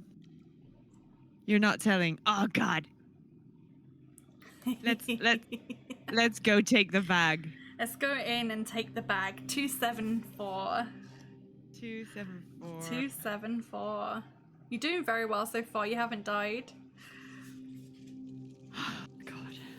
274. Yet. As you tiptoe across the floor, you step on a rat skull that cracks under the weight of your boot. You must test your luck. So you need to roll both dice. You have a luck of 10 at the moment, so you need to roll a 10 or below. I rolled a 5. Excellent. So with luck, you use it and lose it. So your luck goes down to 9, but you are lucky. Turn to page 23. It's a good choice if you're lucky. Yeah, I think so too. The ugly ogre grunts and snuffles but doesn't wake up. Sweat runs down your brow as you reach the chair. The acrid smell of the ogre's unwashed body fills your nostrils. Slowly, you lift the bag off the back of the chair and you tiptoe out of the cave. In the corridor, you open the bag to find a dagger and a gold ring, which another dagger, and a gold ring which fits nicely on your thumb on your left hand. You just put that on. So it's just like any old dagger. No, nothing specific about this one. Just a general dagger and a gold ring which fits on the thumb of your left hand. You breathe a sigh of relief and you walk on. I do. Oof. I do. Page 139. 139. The corridor eventually comes to an end at a solid oak door. You try the handle and are surprised to find that it's unlocked. Slowly you open the door into a dark room. The only light inside comes from a burning candle on a shelf on the far wall. Something else catches your eye as it sparkles in the candlelight. Sparkly things. Do you want to examine the sparkling object or close the door and walk back down the corridor? We must, because it might be the eye. Let's have a little look at the sparkly object, page 381. And I like sparkly things. Sparkle, sparkle, sparkle, sparkle. Look at me shine. Sorry. Which page? 381. 381. I need to pay more attention. That's okay. The room is empty except for the sparkling object, which you see is now a crystal pendant mounted on a silver chain. Do you want to put it around your neck or leave the room without the pendant and walk back down the corridor? God, do we have to... Can we not just take it instead of putting it around the neck? Yeah, because this, with the snake's head necklace, they're going to clash. They're going to clash, exactly. Crystal, take it. Not yes. Oh, let's take it. Let's take it. Page 239. 239. The pendant feels warm against your skin and it also gives off a faint green glow. Do you want to take it off and leave the room, or would you rather keep the pendant on? No. Let's keep it on. Keep the pendant on, page 62. What was it? Crystal? Yeah, it's a crystal pendant. The pendant that you're wearing is a lucky charm. Add 1 luck point. Ooh. Oh, that's great. She's still alive. This is going well. Yeah, this is going well. I like it. It also has another magical property. It will glow brightly if someone you're talking to is lying to you. Ooh, it's like the orc sword in The Lord of the Rings, exactly. But then for lying. Lying, exactly. Yeah. Oh God, I forgot I'd put that timer on. Enjoying the show? You can see more episodes on my YouTube channel and grab your merch. Grab your merch. You never got to use the lie detector. I don't think anyone's managed to use it yet. You feel pleased with your new sparkly treasure and you leave the room to page 365. No, I don't remember any lie detector thing actually, so probably nobody used it. Maybe you didn't reach the right part yet. Maybe. Maybe. Maybe. As soon as you shut the door, you hear the sound of metal grating against stone. And suddenly the floor opens up beneath your feet and the corridor section that you're standing on collapses. Oh, my thing isn't working. You slide 5 feet first down a dark stone chute and you're unable to stop yourself from falling to the bottom. Test your luck. Oh god. So you're back up to 10. It's got to be a 10 or below. Oh no, it's a 9. Okay, I had a 6 and a 3 and I'm like, no, that's too much. Okay, but your luck does go down to 9 now, but you are just about lucky. Turn to page 105. Oof. 105. I think things get a lot more tense after this point, so I'm very excited for that. Scratched, bruised and battered, you land with a thump at the bottom of a dark pit. There's no time to recover as a giant spider scurries out of a dark recess on its long hairy legs, intent on feasting on your corpse. You are trapped and you must fight a spider. Skill of 7, stamina of 8. Spider. It's a Skill of spider. 7, 8. Is the spider still there? Because you had a spider. A spoder. Spider. Let's go. You had one. What was it on the camera? Yeah, I don't know where it was. I think it was just a piece of dust actually, but it was enough to distract me. Sorry, I thought you were talking to Chibi. It was me. Okay. I got a 16. So now I roll. Yeah, now I you roll roll. after you. Okay. Yeah. Well, we can roll at the same time. I'll just give my results first. Okay, so I have a 7 plus my 11 is an 18. Okay, I got a 16, so you hit me. Talk like your mum. All right, James. Talk like your mum. Talk like your Oh mum. my god. Yeah, we're fighting a spider. Here we go. I've got a 7, 8, 9, a 15. I got a 7 again, so it's an 18 again. An 18 again. Okie. Right, he's down to 4. You totally clicked wrong button. Oh no, did you want to re-roll, did you? Oh dear. What did you want instead? Oh, great mod. I got a 12. I have a 5 plus 11 is 16. It's Ooh. on 2 L. It's on 2L. 2 L. I'm just gonna do what you're doing. Oh dear. No, I can't. Oh no, I don't Turns think into you could. Some responsible mod should totally refund wrongly clicked points. You fear that none of them are around. I've got a 14. I have a lot because I rolled a 10, so that's 21. It's dead. You killed this Buddha. I killed the spooder. You've killed it. It's gone. Right. Wow, this is let's going well. see what happens. If you win, turn to page 21. I've done the voice now. Here we go. You've had your voice. Right. You crawl into the dark recess, which leads to the giant spider's lair. Oh, I feel like I should still do this as my mum. Don't forget to hydrate after this fight, ladies. Will do. You crawl into the dark recess, which leads to the spider's lair. Your face brushes against a thick, sticky web, which you claw at blindly with your hands. As your eyes are adjusting to darkness, you see some items among debris. There's a glass ball, another dagger, an iron key with the number 34 stamped on it, a short stick that's been sharpened at both ends, and a leather pouch. Oh god, so much. Oh, Chibi, you should totally get your mum to play this. She's never even turned her computer on. She's never even turned it on. She doesn't know how to use the internet. So, there's no chance. Well, good for you, because my mum does, and so I can't, speak like my mum. Oh dear. Then she would be offended. I think she'd kill me if she knew I did this, to be honest. Right, do you want to take a glass ball, a broken dagger, an iron key with number 34 on it, or a short stick sharpened at both ends, or a leather pouch? Yes. All of it. Just all of it. All of You'll have to it. go once more because Right. I can't. There's a I glass can't. ball, Glass ball. Yes, check. a broken dagger, Again, broken dagger. Actually, I just, should do broken dagger times 2. Okay. an iron key with a number 34 stamped on it. Key in iron with number 34. Yes. A short stick sharpened at both ends.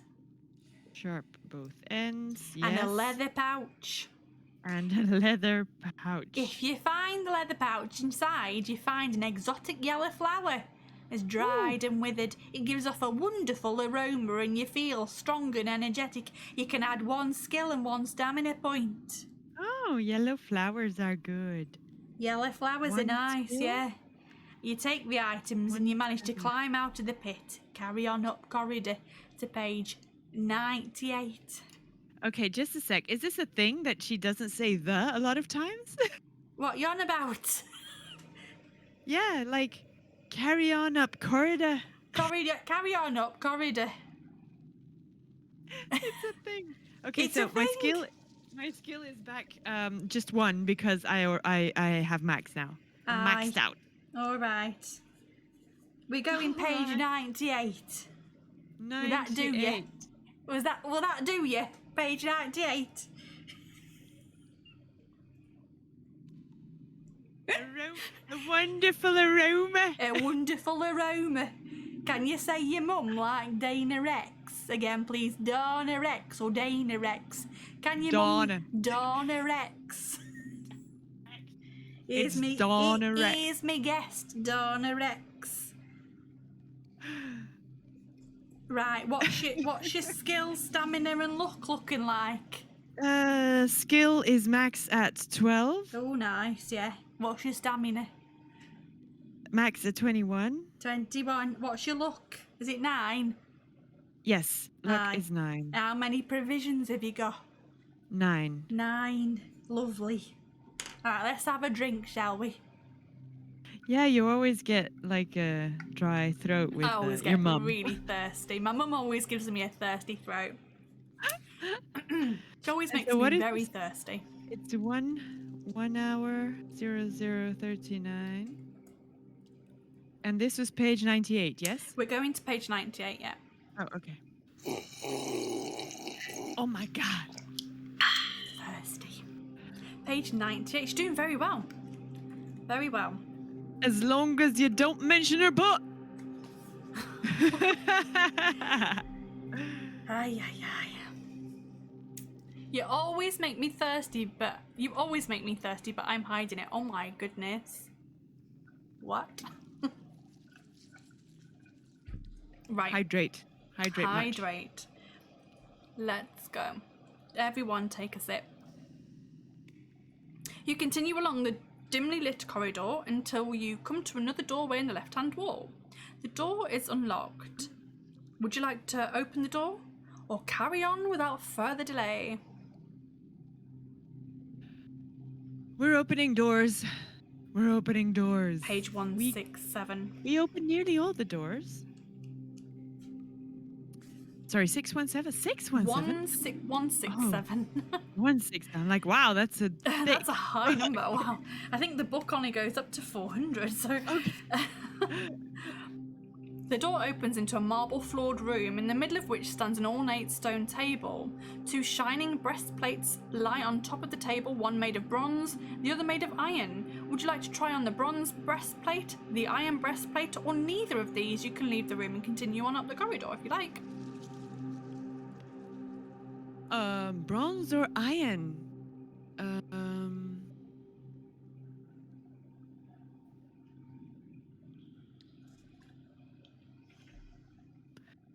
I don't know. I think I might remember something about this. One is evil and one is not. But which one? I can't tell you. I don't know. Oh god, chat, come on. Chat. you must know. Is it the bronze one that's evil or the iron one that's evil?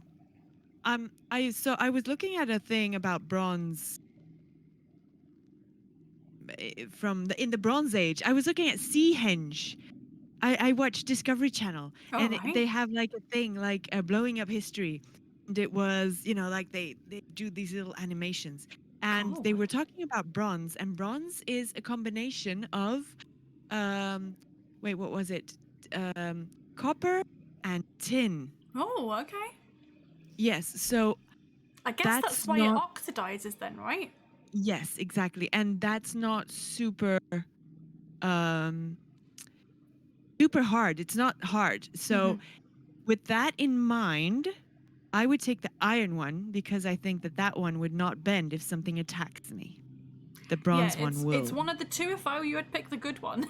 I love you Well, I don't guys. know which is a good one. Ah, you yes, gonna that's what Triviani said. you're gonna go with Thank you. iron? Yes, I shall go with iron. Okay, page 37. I'm gonna find out what happens to you, and then I'm gonna take a quick loo break. Yes, good, me too. Although made of old iron, the breastplate that you are now wearing is magical. Look at that logic! You got it. It Yes, seems but how is like good magical? It seems to glow in the semi-darkness, and you feel suddenly more powerful wearing it. Add 1 skill point and 1 luck point. Oh my god, I'm maxed out though. Oh, luck. Oh, I can go Luck back can to go 10. up. Oh, I'm lucky. The last 2 seasons, I wasn't lucky. My luck was shit. There's nothing else of interest in the room except for some dried leaves that you find inside a brown leather pouch. The leaves give off a very unpleasant smell. You can decide whether or not to take them with you. And then you leave the room and carry on up the corridor to page 151. 151. We can take them without eating them? Yeah, you just give them a little smell. You can take them if you want to. All right, well, let's take them then. So Let's take them. We're going to leave the room and continue on up the corridor to page 151. Smelly leaves. Smelly leaves. Smelly Okay. leaves. I'm going to pause it there. 151. We're at 151. I'm just going to make a little note of that. And we're just going to take a little... I love it. I've recently heard people say we're going to take a comfort break. I'm like, a comfort break? Comfort. We're going to take a comfort good. break. I quite like that. So let's take a comfort break. I am going to roll my clips reel from last season, which is a good one. It is fairly long, but it gives me time to go to the loo and grab another drink. So please enjoy the clips reel from last season, and I'll see you back here in about 5 minutes, my darlings. So go and grab a drink or just sit there and enjoy the reel. Okay, this is definitely new. Oh my gosh, my heart is racing. It's all just too exciting. It's making me need a wee. And if you need the loo, I'd say go now. There's Okay, no toilets in the forest. That was such a good wee. Okay. The whole toilet is a forest. Isn't it unpleasantly moist in this forest of doom?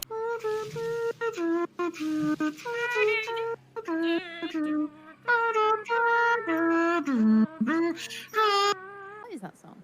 I've no idea. I am the king. Respect my authority. I'm sorry, what are my options? McDonald's, Kentucky Fried Chicken. And Kentucky it's really Fried hard to do the dance move to that with like a badger on your shoulder. This is disintegrating! I got me a shiny sword. I got me a shiny sword. It's so shiny. I mean, we Oh were my supposed to God. be distracting him, but the unicorn has distracted us. I feel like this is cheating, but it's what you got to do to win against Grandad. I imagine he sounds a bit like a murloc.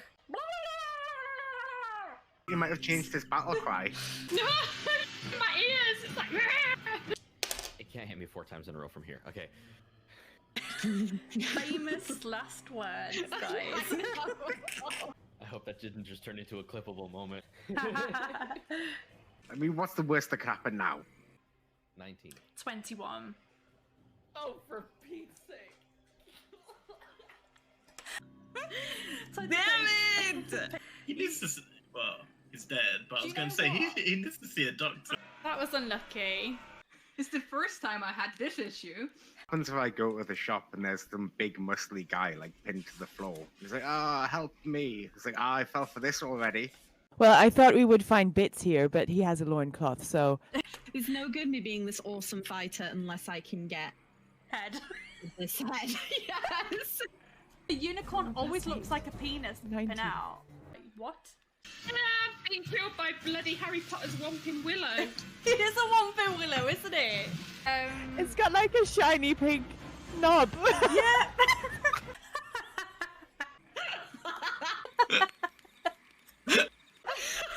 Oh gosh. It sure does. Give the head a rub.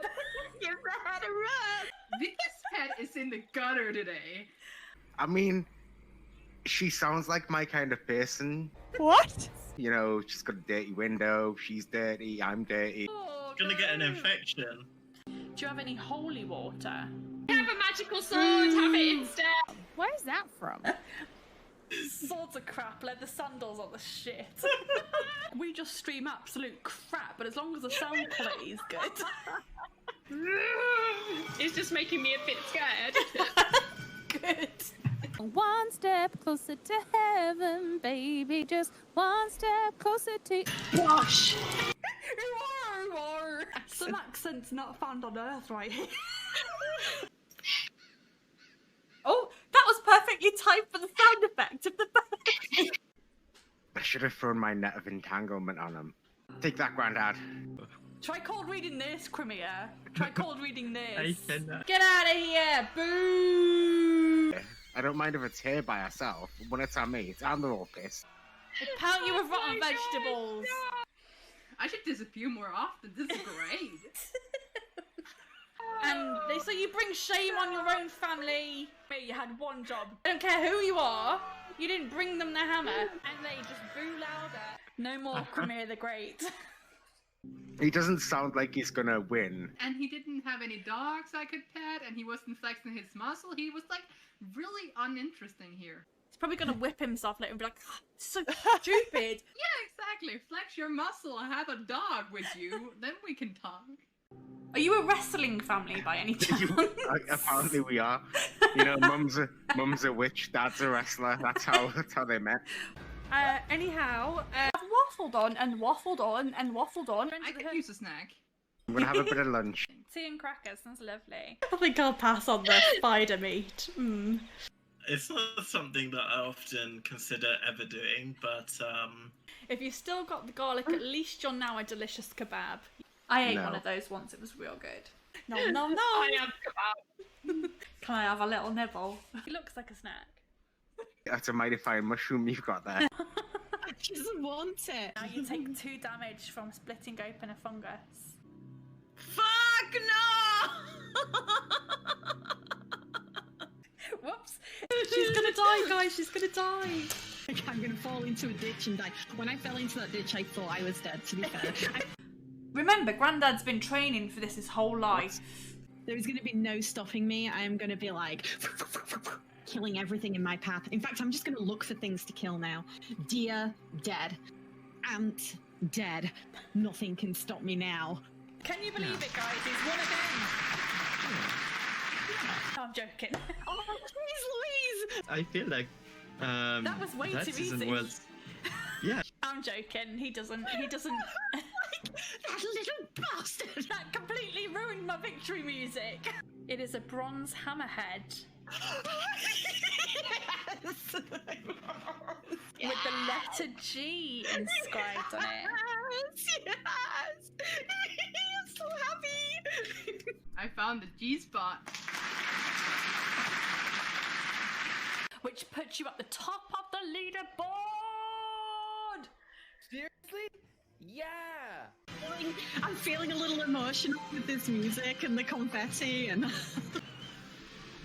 Thank you. No need to shoot. Colleen, you've won the season. And you beat him. Yes, she did. You made it look really easy. I actually didn't think I would be able to do it. And we're back. Hi everybody, thank you so much for that resub as well. Ninja Monkey, how are you today?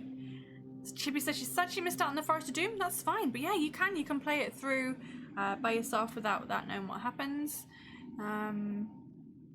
Crimea, the not so great. Hilarious. Okay, thank you for allowing us to take a break. That was nice. But yeah, I Thank hope you. everyone is well. We Ninja are... Monkey. I've been wanting to ask you. You're from Canada, right? Were you also from Calgary or like thereabouts? Because there are fires, and I just wanted to make sure that you're safe. The Because Mr. weather MD, around the world has just been nuts. What happened It's with crazy. Mr. MMD? well, Mr. MD is also from Calgary, or like, yeah, I think Calgary, or a town just north of it or something. But I thought he was from Calgary. So, well, there you go. Yes, and I love Calgary. I'm a big fan. The unicorn is still fairly phallic. It just now gives a wink. They've made it more like a winky. It's still phallic. That still makes me happy. It's Thank a you for phallic that. quickie. Thank you, Ninja Monkey. You're now in the place For- of fires at your doorstep. Oh shit. Oh God. Oh my God. Oh my God. Please be safe. Yeah, everyone who's been affected by crazy weather recently, please stay safe. Are you okay though? You're all right? Yeah, Dr. MD was saying that he was safe, but the air is so full of smoke that kind of, yeah, it kind of gets in your lungs. It's not good. Stay safe, Auntie Jam. Another 100 bits. I do love the unicorn. I do love it. Thank you very much.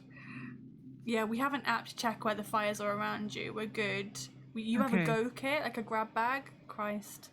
Oh my God. Have you got somewhere safe to go to, like, if it gets too crazy? Oh, and what about the cats? Oh, what about the kitties? Oh. Do they also have a grab bag? Do they? Like all their cages. Their cages are like next to the go Now kit. I'm like, I what about have, the kitties? I made a picture of my cat. I'm segueing into the cat. We're having cat time. Here we go. Maybe I could do this. Of her in her IKEA chair. I'm actually going to do the cat time music because why not?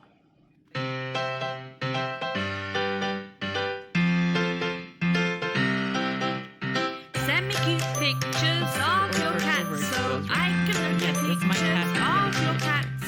Send me cute pictures of your cats and I will look at Keeping me pictures safe. of your cats. It's cat time. Cat time. The cat time music is really loud. Cat time. It's cat time. Cat time. Cat time. Cats. The cat time music is really loud. Everybody's ears are fried. Let's continue. Sorry, guys. Shall we just continue with that?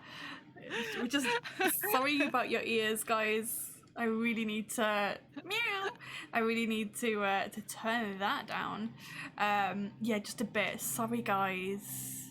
I do definitely need to turn the volume of that down. But we won't be doing that again for a good long while. It was delightful, thank you. And the vocalist on that is incredibly talented. Even if I do say so myself. Anyhow. Yes, it is good. It is good, Vicky. Cat time, cat time. Right, my darlings, let's jump back into the adventure, shall we? We're on page 151. Let's do this. 151. We're back in the corridor. Oh yes, where I chose the right shield. Breastplate. Thankfully. The right breastplate. There you go. Breastplate. Oh yes, it's a breastplate. It's not a shield. Sorry, I should write this down. Oh, no worries. Ninja, you know where I am if you need me. You just drop me a message. Keep me updated. Back in the corridor, you arrive at another doorway in the left-hand wall. You press your ear against the wooden door and you hear the sound of a woman's voice crying out for help. Do you want to enter the room or ignore the cries and walk on? Oh my god, oh my god. Help me. Well, in the Is that a woman crying? Help me! Ah! I'm in danger. Help me! Well, let's go and have a look, shall we? Let's have a little look. Enter the room, page 225. 225. You walk into a large room that, much to your surprise, her name is Ruse, is crammed full of lavish God. furniture and furnishings. There are ornately carved tables and chairs, beautiful paintings and vases, and embroidered drapes and curtains. At the back of the room, you are shocked to see a beautiful young woman locked inside a cage. She seems unafraid of you and smiles coyly. Do you wish to rescue her or leave the room immediately? But she was just crying. Yeah, now she's smiling. She's like, hi. She's like, it's a ruse. Uh-oh. Oh, God. Welcome in to my lavish room. I don't know what to do. Are you here to save me, brave adventurer? Let's go for it. Let's see what she has to offer. Save me! I'm Turn to scared. page 10. 10. You walk up to the cage and push open the door. You are amazed when it opens and the young woman immediately walks straight towards you. Her smile broadens and you notice two long fangs extending God. from her upper jaw. With a crazed look of hunger on her face and her mouth wide open, the vampire lunges at you. This undead creature is unafraid of your sword, but do you have any garlic or a silver dagger? No, I don't have garlic. I have a silver arrowhead. Oh, you don't have But a it's silver not a dagger. dagger. Oh, you have neither wait. of these things? No, You- I have a bronze dagger. Oh, my God. You have all of these daggers, but not the right one. But aren't you glad you wrote down specifics Yes. about the daggers? Because Exactly. if it came to it now, I'd be like, what dagger was it? Is it a silver dagger? You'd be like, oh I no, know. I just wrote down dagger. You will have to fight her, page 107. 107. Oh, she's gonna be tough. She's gonna be tough. Oh, no. What is The she? vampire sneers at you She contemptuously. sneezes at me. She sneezes at you. COVID. With corona. She kills me. As you swing your sword at her, she sneers at you contemptuously. Normal weapons are almost ineffective against the undead, but there's no alternative now. If you defeat the vampire, we'll turn to one page. If you wish to escape, you can do this after 6 attack rounds. Oh. Okay, well, let's see. So you can stay and fight, or you can try to escape after 6 attack rounds. Okay, Well, if anyone wants to roll my dice or get any What's her re-rolls skill? in now, you can do. She has got 10 skill and 12 stamina. 12 stamina. 12 stamina. This is going to be a tough fight. Okay, well, we'll see. Let's see. Okay, here we go. Here we go, indeed.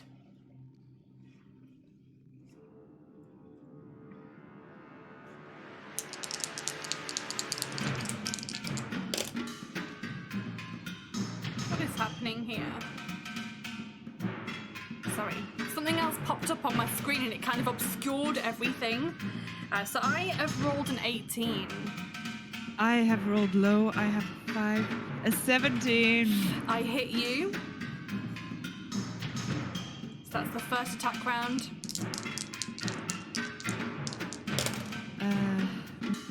9, so that's...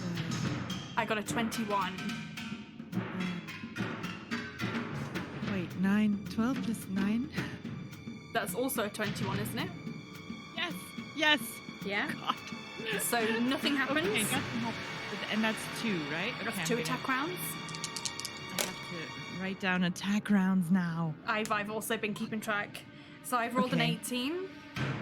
Oh no, I'm rolling low. A 3, so that's only a 50. Oof, she hits you. Again, so it's the third attack round. Okay, this is better.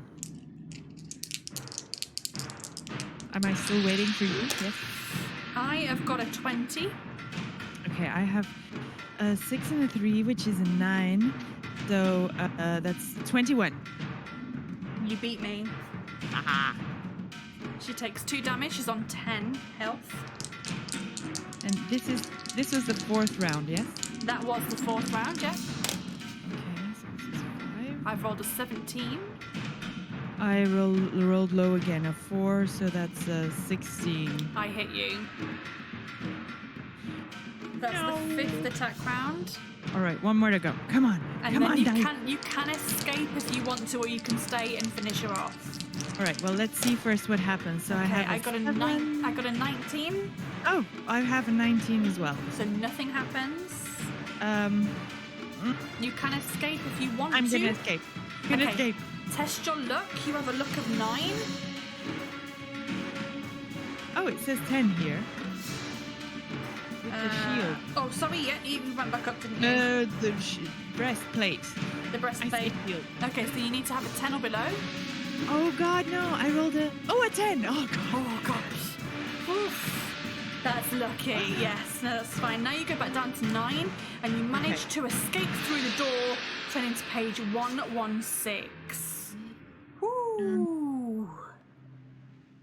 Okay, so I'm at 15 stamina. As you escape, she swipes you, and you take 2 damage. Oh no. 13 then.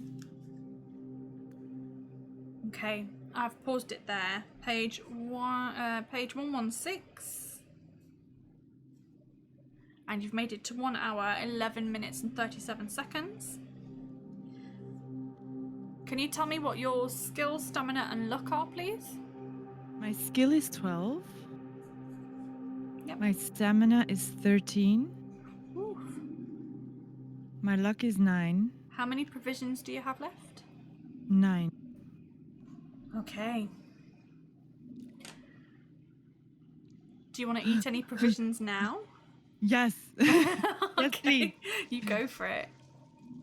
So with 2 provisions, that would be 8. So 13 plus 8 is 21. Or am I not Yeah, doing no, that that's correct. Yes. Okay, then I'm at max. So that's Lovely. down to 7 provisions. And then I... Oh my God. Oh my God. Back up to max. Okay.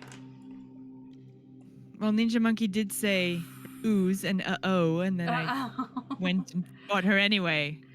You walk hastily up the corridor and see an iron gate in the right-hand wall. Through the bars, you can see a room which is painted entirely green. Even the tables and chairs are painted green. Thank you, Jaunty Goblin, for your raid. Welcome in, guys. Even the tables and chairs are painted green. The room is filled with hundreds of tall plants which give off an unpleasant smell. Firelock, welcome in. Good to see you. Do you want to open the gate and enter the green room, or would you rather keep on walking on up the corridor? Let's again go in. Let's go into the room. Thank you so much. How was your stream today? What were you streaming? Can we get a shout out, guys, for the Jaunty Goblin? 343 to enter the room. 343. As you enter the room, you hear a rustling noise and see some of the leaves move. You draw your sword and prepare yourself for combat. Suddenly, a small, sinewy green gremlin jumps out in front of you and brandishes a short sword. He brandishes a short sword. That's really hard to say. He is bare-chested and is only wearing a loincloth. He crouches down and then leaps high into the air straight at you, screaming at the top of his scratchy voice. He has a skill of 4 and a stamina of 3. The dragon is going really well, thank you. I definitely chose the right book for this season, and we've upgraded a lot of our streaming equipment as well, mostly for work, but it's good practice to use it for this as well. Lots of fun killing some zombies in Hunt Showdown. Oh, I've not played that. Okay, let's get into battle, shall we, with this gremlin. Skill of 4, stamina of 3. Should be okay. Should be fine. I'm rolling much lower than I was, though. Sorry, I got a 16. Yes, me too. I rolled a 4. Nothing happens. Right. I got a 14. A 23. Ha. Ooh. It's down to 1 health. Oh, I only rolled a 10. I have a Yeah. 19. Rubbish. 19. Unless anyone wants to re-roll my dice, maybe. He's dead. Dead is Dead. a gremlin. It was a gremlin? A little gremlin, Yes, yeah, gremlin. yeah.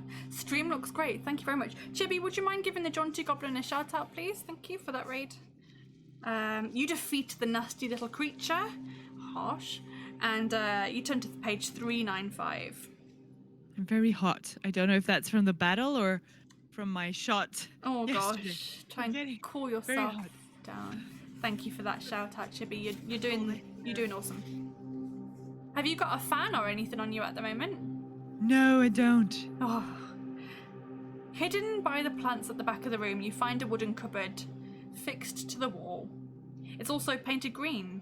You open the cupboard and you see a small jar on the shelf. The jar contains a green paste that smells as bad as the plants that you picked up, and you assume the paste is made of crushed leaves. Do you want to eat some of the leaf paste, or leave the room and continue on walking on up the corridor? We already had some smelly leaves. Kapow! And this whole room stinks of It the same stinks. smelly leaves. And what is it? A paste? It's a green paste that you think is made of the crushed leaves. Oh, go on. Go on. Go on. Eat the leaf paste, 278. Because it smells bad, so I think it's gonna be good. It's going to be good for That's you. basically what I'm trying to. The leaf paste what I'm tastes disgusting and it makes you feel a bit sick. However, the feeling of nausea soon passes and it's replaced by a feeling of strength and vitality. Ah, good. Add 1 skill and 1 stamina point. Ah, good. I think you're one maxed. Are you skill, maxed? No? One stamina. I'm maxed. Yeah, I'm maxed. At the bottom of the jar, you're surprised to find a small silver key with the number 14 stamped on it. Ooh. You put it in your pocket and you leave the room.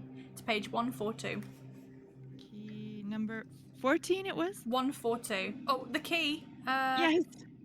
Yeah, Sorry. number 14.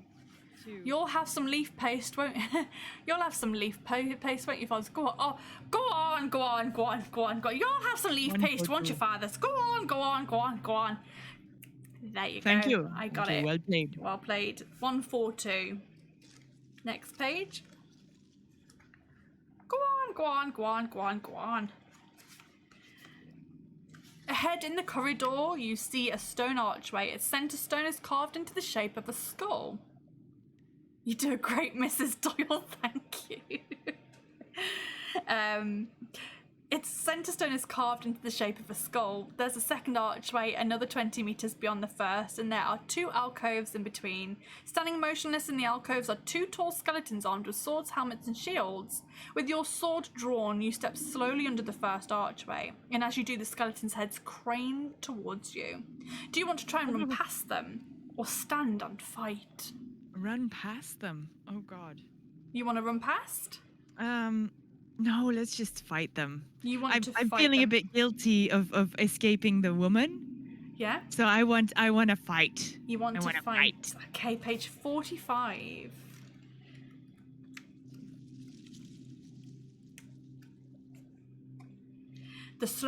In slow, jerky steps, the skeletons advance towards you. Their mouths hang open as if they are screaming a silent battle cry. Fortunately, the corridor is too narrow, and you can only fight them one at a time. The first skeleton has a skill of 6 and a stamina of 5. And the second skeleton has a skill of 5 and a stamina of 6. Okay. Okay then. We are in battle. So first skeleton steps up. 16. Rolling low again. Ah, yes, same. 12 plus 4 is... Nothing happens.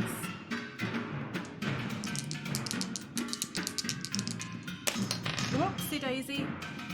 I only rolled a 10. I have a 21. Oh, you hit it. It's on 3 health. Yes. What is this? 16 for me. 19. Oh, you hit it. It's on 1 health.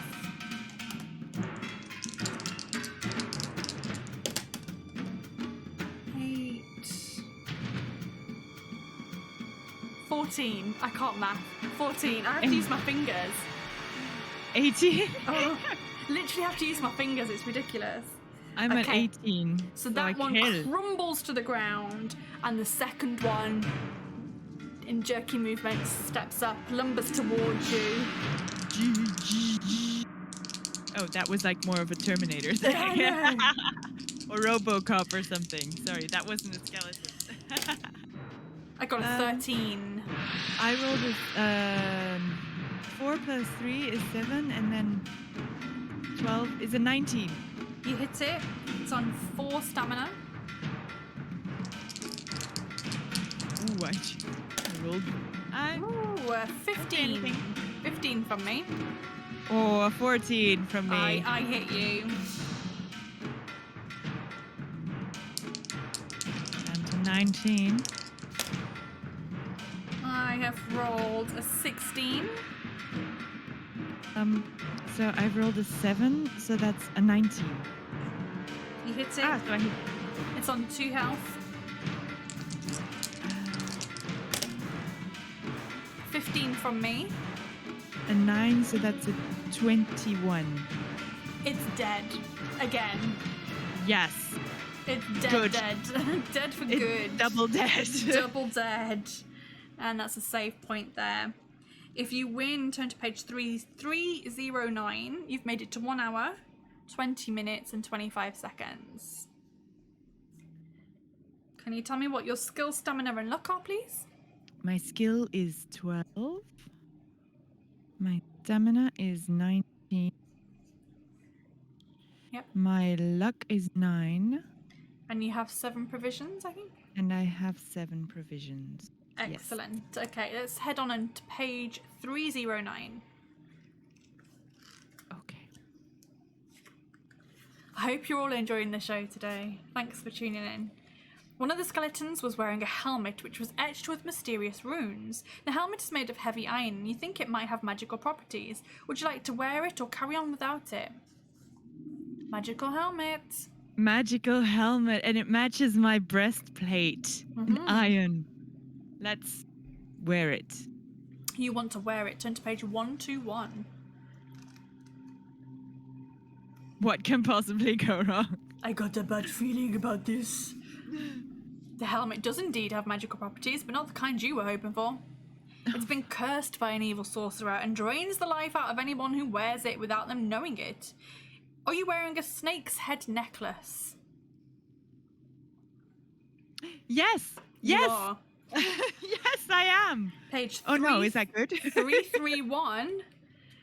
331. Whew, luckily for you, the snake's head necklace is a magical charm which counters the evil magic of the helmet. You must add 1 luck point. Oh, really? Oh, that's great. Ooh. I'm back up to 10. Oh my god, yes, my luck is definitely better this time. Oh. Now, instead of draining your life, the helmet will help defend you in combat. Add 1 skill point. But you're already maxed out. I'm already maxed out. I feel like Tibiali. I can't die. Oof. I cannot die today. You survived with 1 stamina left. Oof. Livingston has a thing for cursed helmets. Yeah, he does. Jaunty really? Goblin, where are you based? Are you in the UK? Are you going to UKGE this weekend? How did I not know about the cursed helmet? Ooh, that was very lucky. You leave the skeletons behind and walk down the corridor to page 134. Oof. In the left-hand wall of the corridor, you see a door which has been painted red. You hear laughter coming from the other side. It sounds like a man chuckling to himself. Do you wish to open the door or walk on?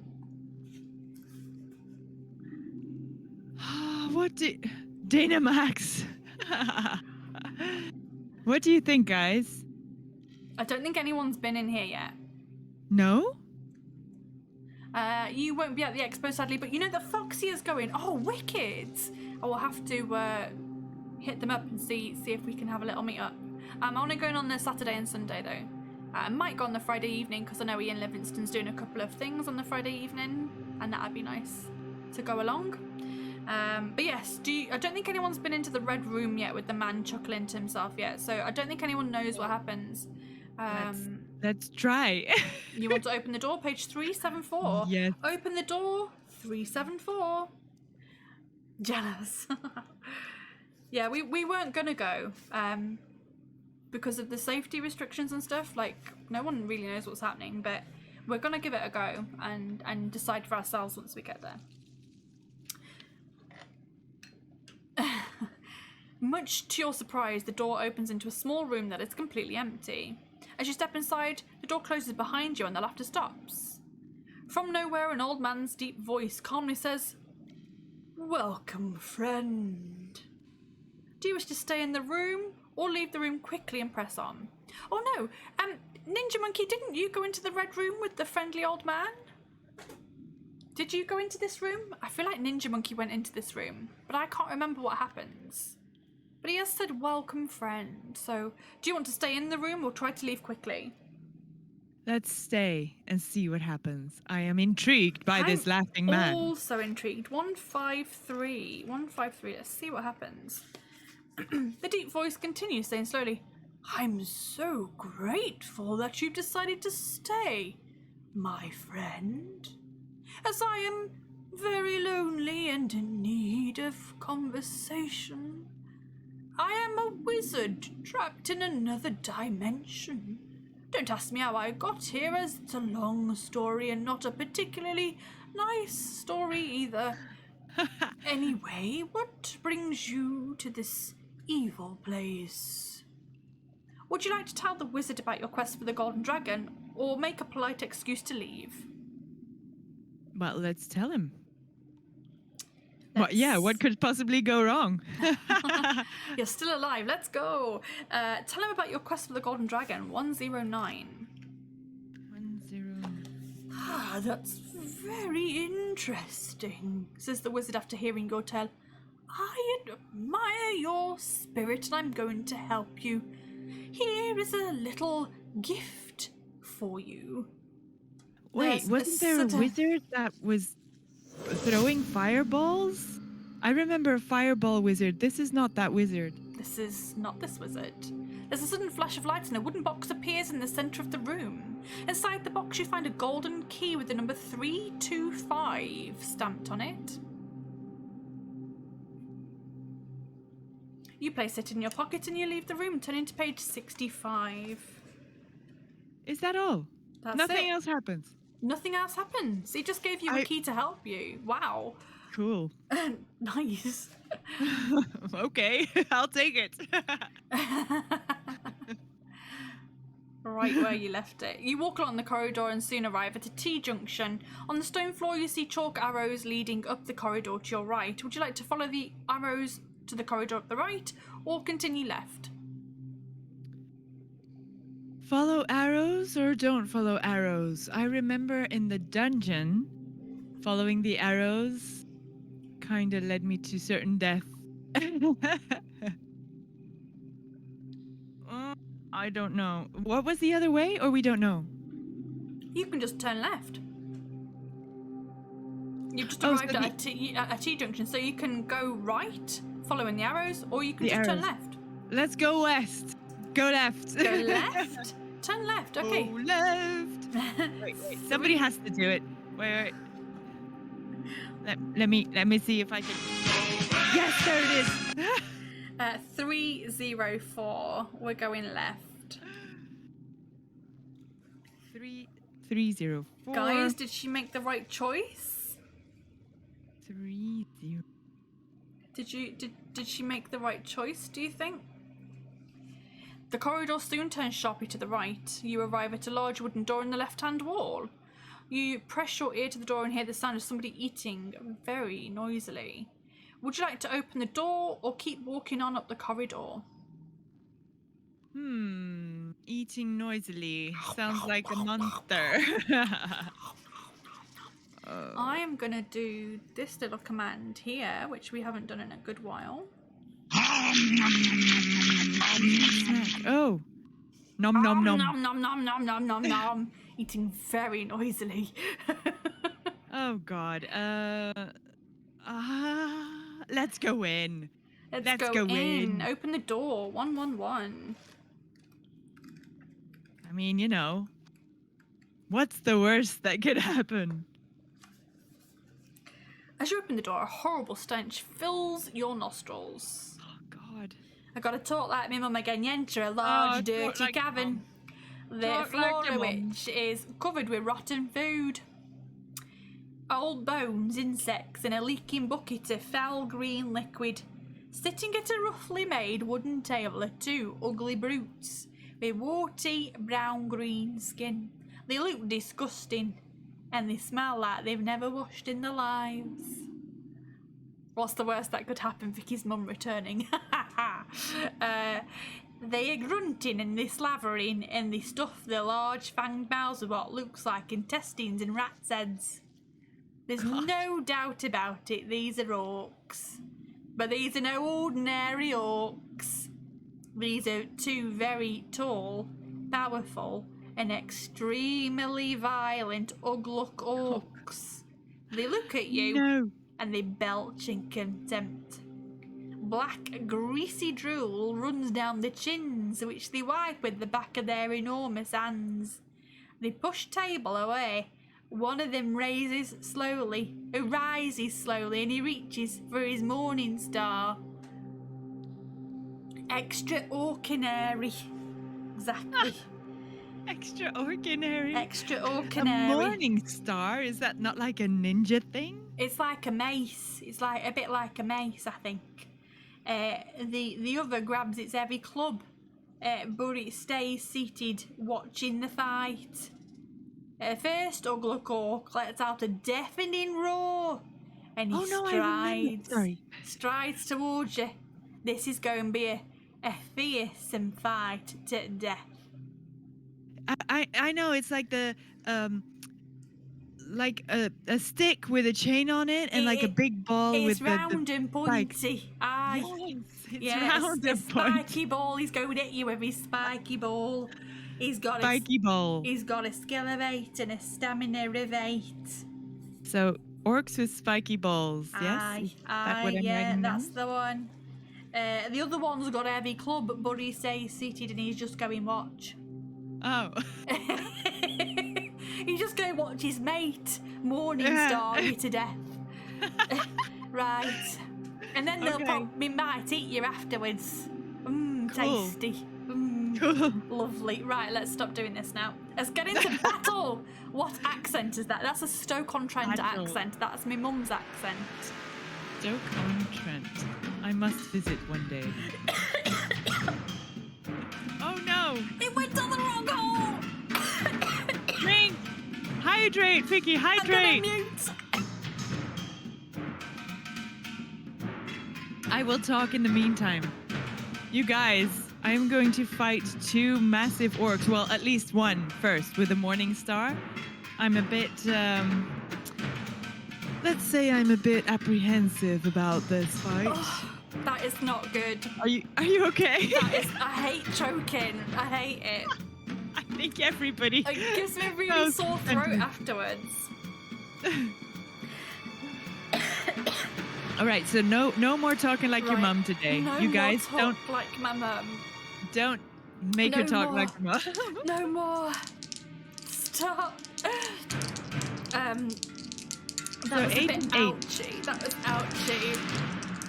Note to self: no choking. No. Don't choke me. That's a 12 from me. 12. I have a 4, and then it's 16. I have a 16. Oh my god. Okay. Super enthusiastic. I got a 16. I got higher because I got higher.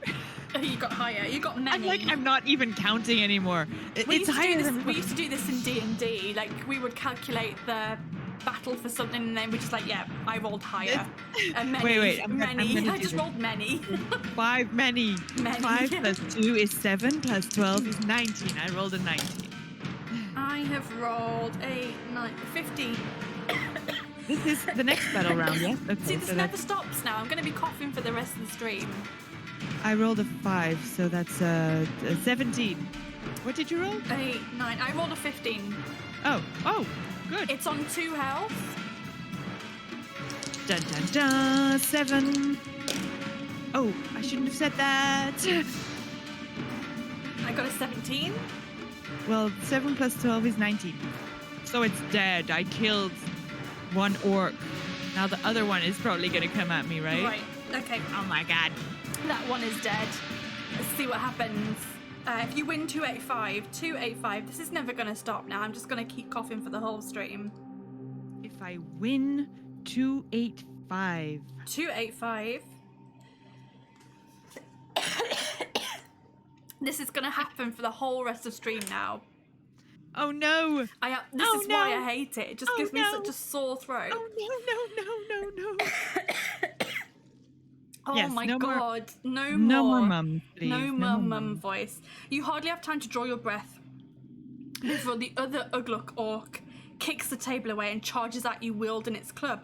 You take a step God. back to defend yourself and stumble over a large bone on the floor. Test your luck. Oh no. Oh no. It's 6. You were lucky, but now your luck goes down to 8. Turn to It says here- 313. It says here it was back up at 10. Or was it? Yeah. Okay, your luck is 9 then. God. Go and do the prize reel and go and fix the cough. The prize reel's only like 30 or 40 seconds though, so we'll see. I may need to go and fix my cough. I may need to go and get another drink and some honey. Turn to page 313. Original Leo, thank you. I have been hydrating, but I just keep...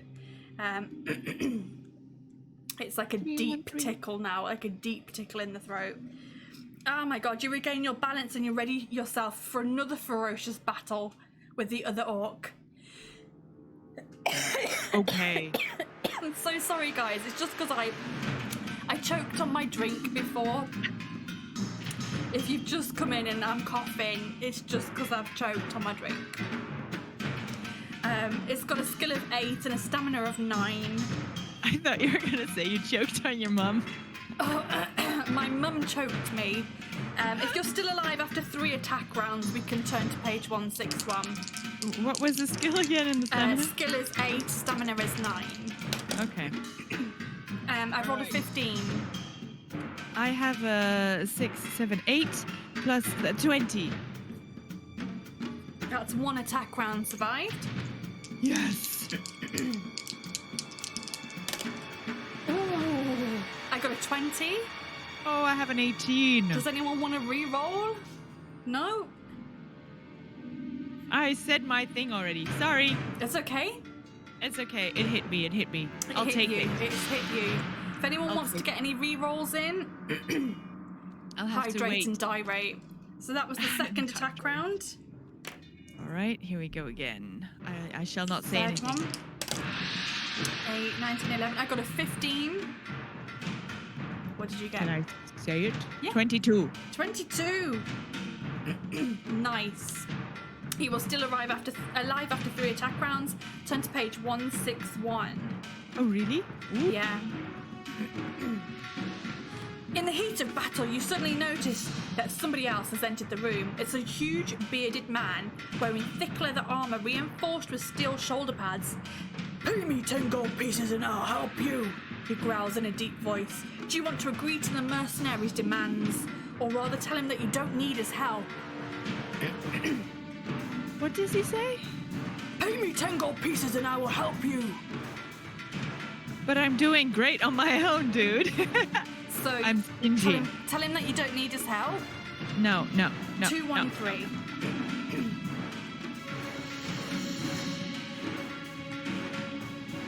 I'm The weary. mercenary grunts and turns around to walk out to the cavern. The Ugluk orc cannot resist a chance to land a cowardly blow. He turns away from you. It strides towards the mercenary and lands a massive blow on his head with his heavy club. The mercenary crumples to the floor with blood pouring from his cracked skull. Thinking that this tactic is a good one to use yourself in these circumstances, you rush at the orc from behind and strike a heavy blow with your sword. The orc, too, slumps to the floor.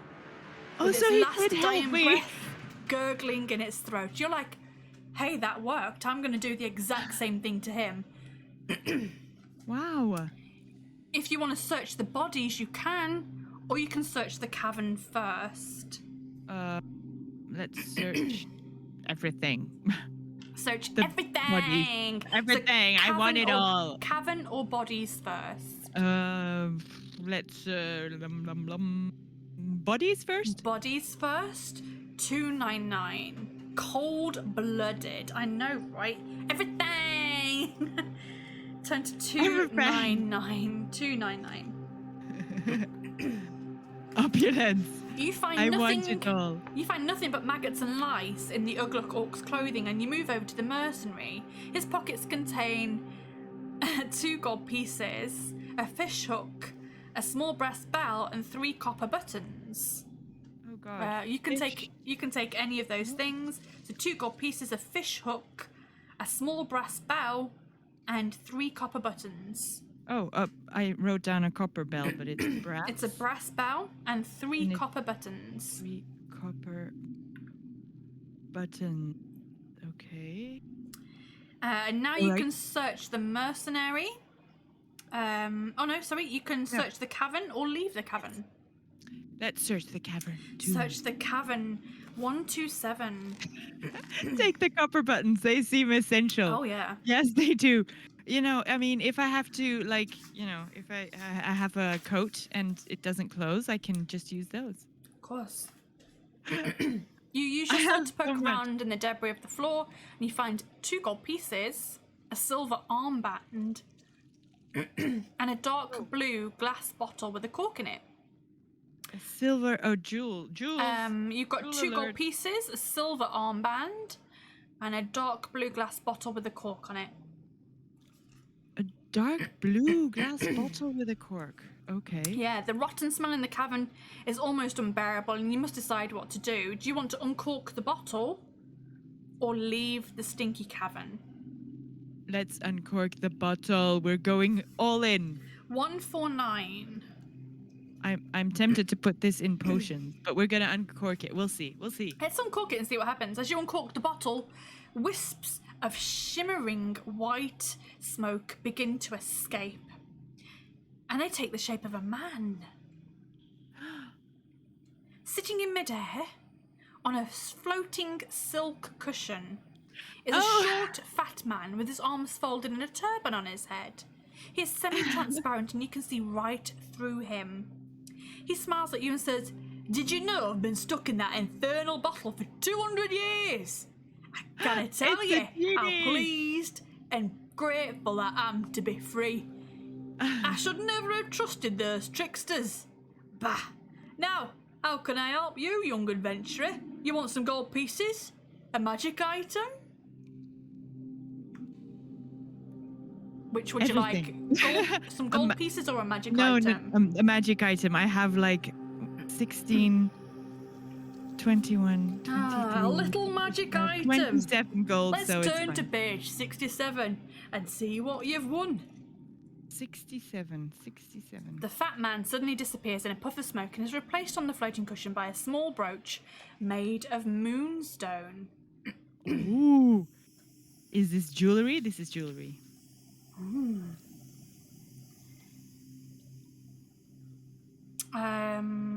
Brooch. A small brooch made of moonstone. You pin it onto your tunic, wondering what magic it holds. Now you may leave the cavern to page 76, and we'll call that a save point. Okay. You've made it to 1 hour, 42 minutes, and 26 seconds. That's very good. What are your stats at the moment, please? They are 12 skill, 17 stamina, 9 luck, How many provisions do you have? 7 still. Wonderful. Right, let's head on to page 76. Did everyone like my 76. genie? Did everyone like my genie in a bottle?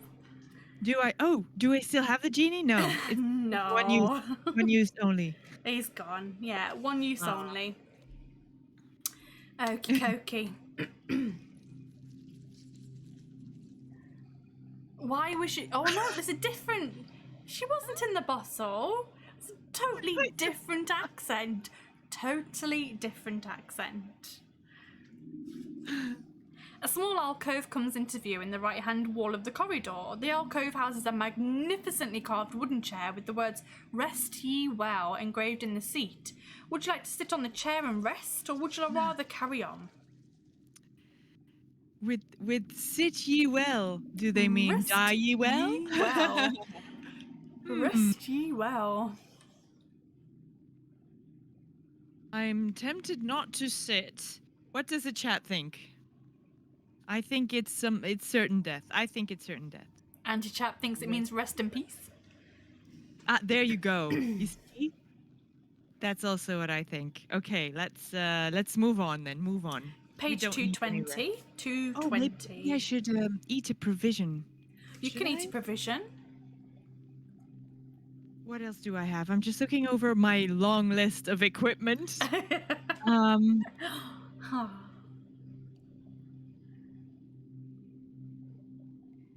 Yes, okay. And then Oh, go and treat yourself, Chippy. Have a little lie down. Go on. Go on. Have a little lie down. Go on. Rest ye well. okay, so I'm gonna go down to 6 provisions and I'm gonna do +4, so 17 + 4. Oh, it's 21 again. Nice. There we go. We're maxed out again. You've already had a lie down today. Did I say 220 for the next one? I'm pretty sure I did. Oh, I don't remember. I think I said 220. As you walk along, you notice a trail of dried blood on the floor, as though a wounded creature has been dragged along with the floor. You follow the trail of blood to a door in the left-hand wall, which has a strange symbol crudely etched into it. Whoever was wounded must have been dragged into the room or corridor on the other side of the door. You press your ear to the door and you hear the sound of somebody moaning in pain. Do you want to open the door or walk on up the corridor? I've been opening all the doors. Well, nearly all the doors, so I'm gonna open this one too, because Okay. otherwise, where's the adventure? 277. 277. The door opens into a small dungeon cell that is furnished with just a wooden table on which a candle is burning. Rats scurry across the damp floor. At the back of the cell, you see a short, stocky man chained to the wall. He's been stripped of his shirt and you see blood trickling down his side from a deep wound under his arm. He has pigtails and a long beard. His chin rests on his chest and he is moaning, obviously in some considerable pain. He must have heard you enter the room because he starts to speak slowly without looking up. I've told you 1,000 times. Oh, he croaks. I know who it is. I do not know where the Emerald Eye is. You might as well just kill me now and get it over and done with. You feel terribly sorry for the poor dwarf who thinks you are his jailer. You decide to help him as he's probably a good-hearted treasure hunter just like yourself. It doesn't take too long to free the dwarf, who is both surprised and grateful to be rescued. You patch up his wounds as best you can, you give him some food and water. My name is Little Big, he says enthusiastically. Do you make accent notes in the book for continue? No, I don't. No, continuity's sake. No, I just go with it. Oh, him. Yes, him. I need to stretch a little bit sometimes. Sorry, guys. No, you go for it. Very Stretching is good. I was Feeling ambushed 5 days ago by the evil thieving half-human called Sharkle. Have you heard of him? He comes from No. Safrika. He'd sell his own mother if he could get 2 gold pieces for her. But I'll get him one day and the world will be a better place for it. You decide to tell Little Big about the quest for the Emerald Eye. Ah, well, let's go and find it, exclaims Little Big. If Sharkle wants it so badly, it must be worth something. You leave the cell and you turn left up the corridor. He is adorable, but that's because I love the voiceover. I know, I absolutely love Little Big. Stop! Shouts Little Big. There's a trap here. Little Big drops to his knees and crawls slowly along the corridor, pressing down on all the floor stones. One of them gives way immediately under the pressure, and 6 darts immediately shoot out from the narrow slits in both walls. They smash harmlessly into the opposite walls, and Little Big stands up with a smug grin on his face. "Right, off we go," he says in a jolly voice. You soon come to a junction in the corridor. Would you like to turn left or turn right? What did we do last time? I went left first and then right and then left again and then... You're the one with the map. Yes. Right. But every time I say left, the corridor goes... I go left and then it has a sharp right. Or Yes. when I go right, it has a sharp left. Yeah. So I don't really...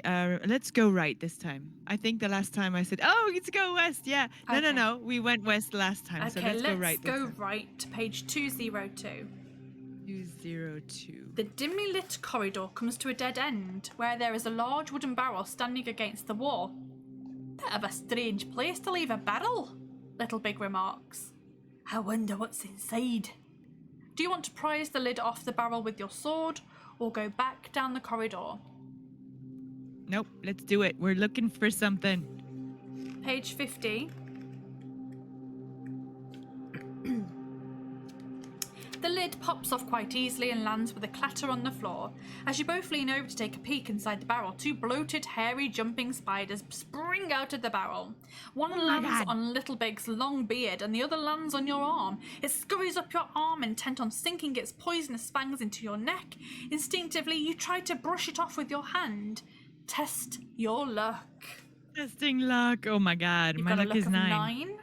Oh no, I'm unlucky because it's a lot. Oh no, it's more than 9. You are unlucky. 5 and 6, so it's 11. Turn to page 392.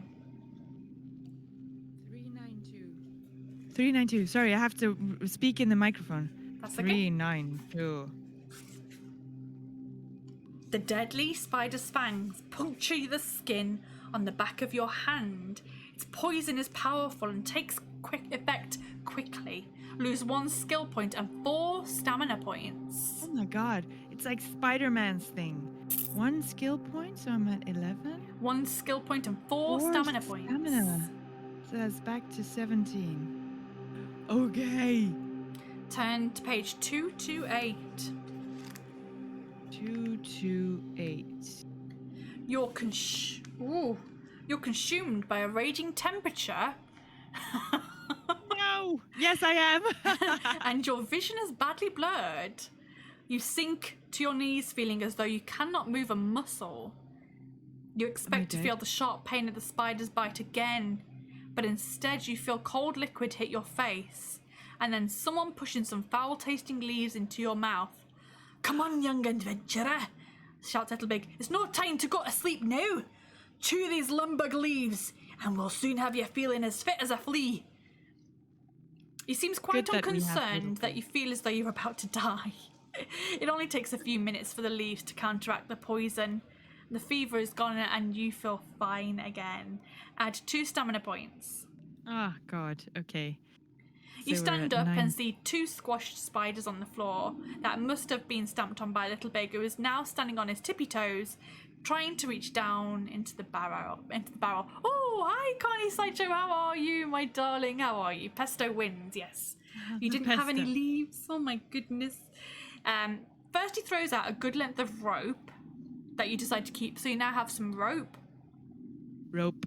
Duly noted. This is a very spidery one today, isn't it? Great, and you? Yeah, I'm good. I choked on some juice earlier, so I have a little bit of a sore throat here, sore throat at the moment. So if I cough, it's nothing to do with anything else other than the fact that I choked on my drink. It went down the wrong hole. What is happening here? We are doing Fighting Fantasy, so all the stuff we're doing: adventure, dice rolling, we're fighting monsters, and we're currently traveling with our companion Little Big.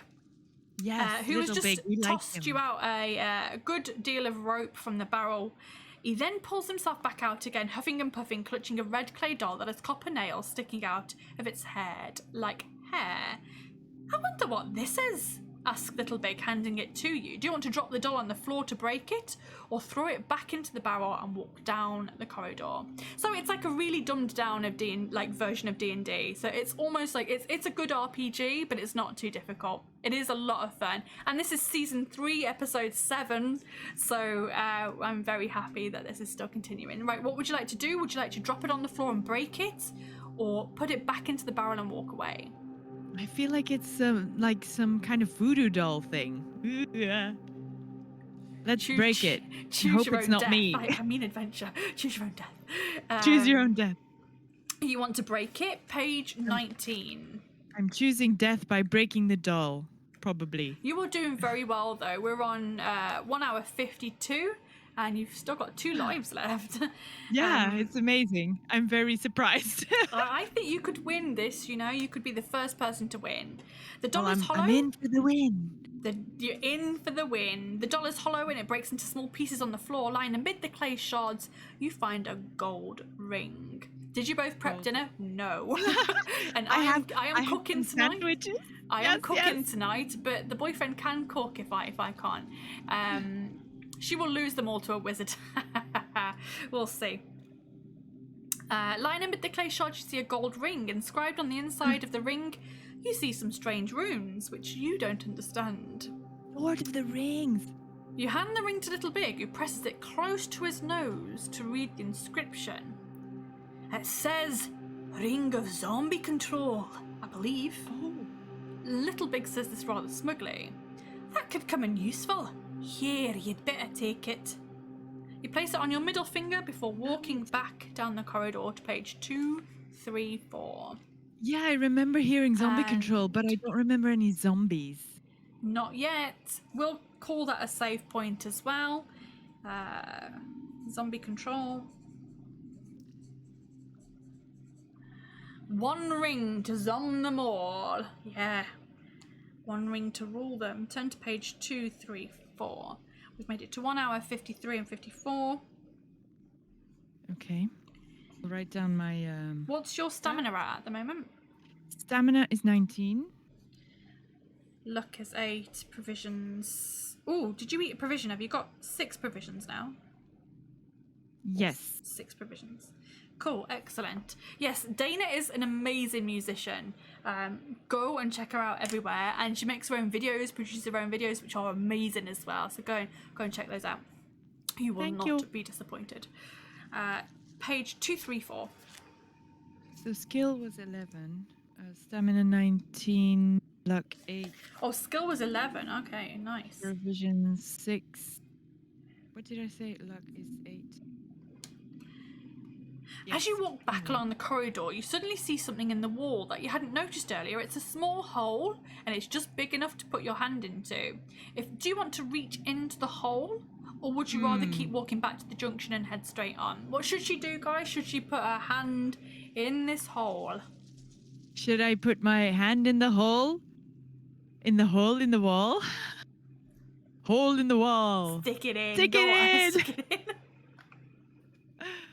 Every hole.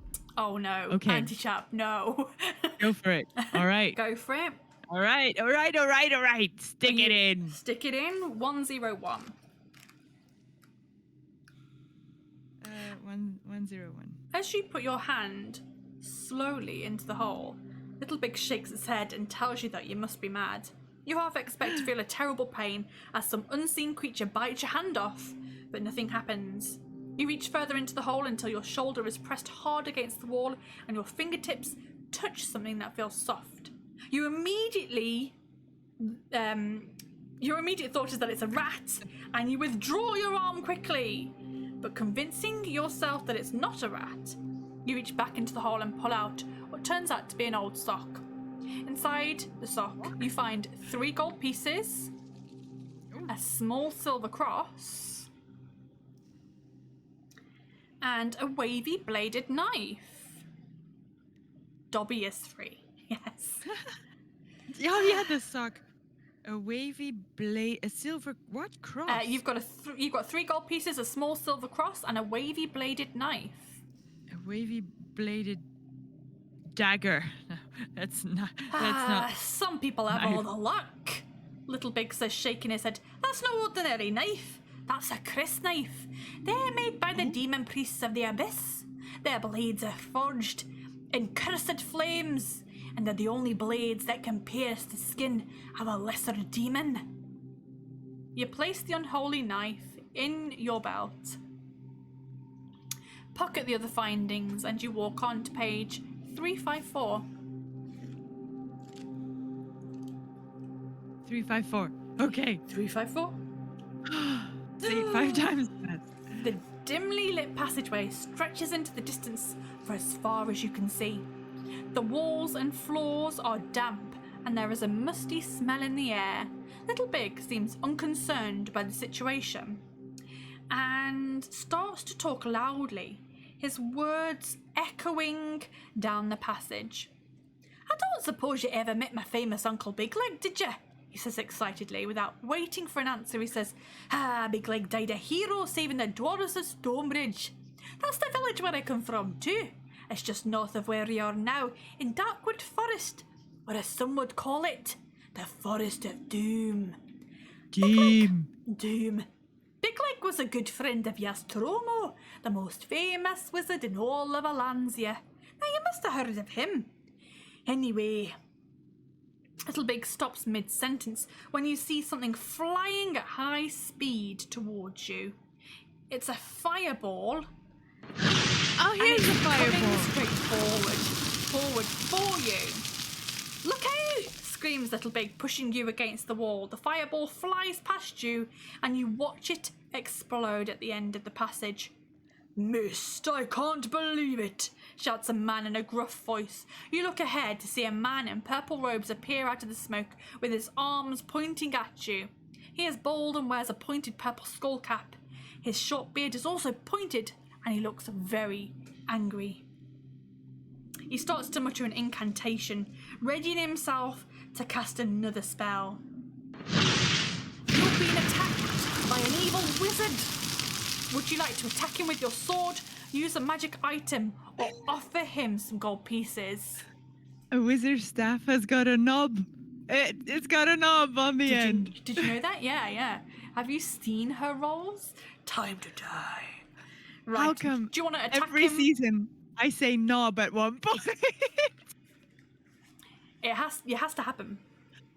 It has to happen. It has to happen. Do you want to attack him with your sword, use a magic item, or offer him some gold pieces? Do we have magic items though? We must have. Oh yes, I'm wearing the helmet. Am I not wearing the helmet? I must be.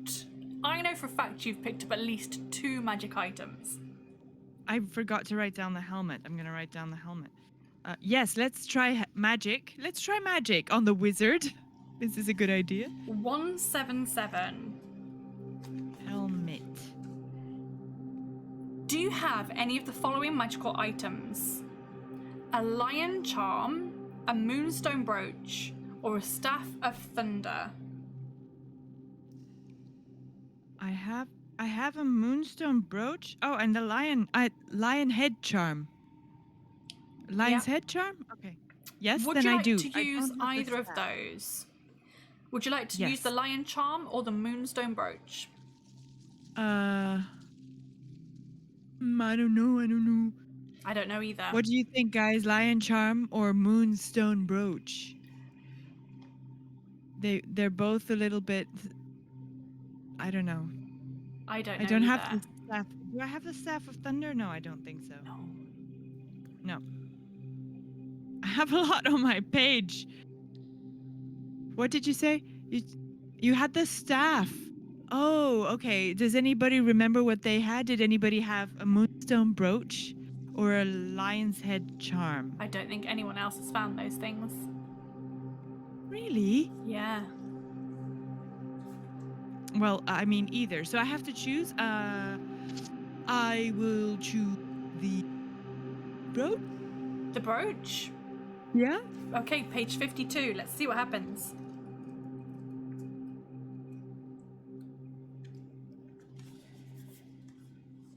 You hold the moonstone brooch out in your outstretched hand. You walk towards the evil wizard, and when he catches sight of the brooch, The look on his face suddenly changes from that of anger to that of fear. Oh. He covers his eyes and starts to scream as though in pain. He suddenly barges past you and runs down the passageway. His screams amplified by their echoes against the stone walls. You turn to go after him, but Little Big stops you. Let him go. He's of no use to us, says Little Big. And besides, we're on a mission, and you cannot afford to be late. You think back to the slow-acting poison that you drank in the Blue Pig Tavern, and you nod in agreement, and you continue on up the corridor to page 291. Woo! So we know now he's afraid of moonstone brooches. All right. Page 291. Now, I know that it's a bit of a cliffhanger, but I need another loo break. Let me just take some stats, and then I'm going to break for another loo break. I may not run the full reel because we've already done it once. So I may not run the full reel. I only need a quick loo break. So, although I may need to take some honey as well for my throat. Yes, that's a good idea. That is a good idea. But you've made it to 2 hours, 1 minute, and 39 seconds, and you still have 2 lives left, and you're halfway to a bonus life. Lure it up, honey, lure it up. Yes, break time. But I hope everyone's enjoying the show so far. This is a really good one. Okay, tell me what your stats are at the moment, please. Skill 11. 11. Stamina 19. Yep. Luck is 8. Yep. Provisions 6. Excellent. Right, you are doing so well, Dana Rexx. Exactly. Donna's doing well. Donna's doing well. Right, I'm going to take a very quick loo break. I'll see you in just a couple of minutes, but do enjoy the clips, please. Okay, this is definitely new. Oh my gosh, my heart is racing. It's all just too exciting. It's making me need a wee. And if you need the loo, I'd say go now. There's no toilets in the forest. That was such a good wee. Okay. The whole toilet is a forest. Isn't it unpleasantly moist in this forest of doom?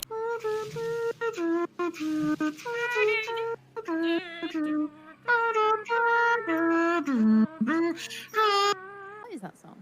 I've no idea. I am the king. Respect my authority.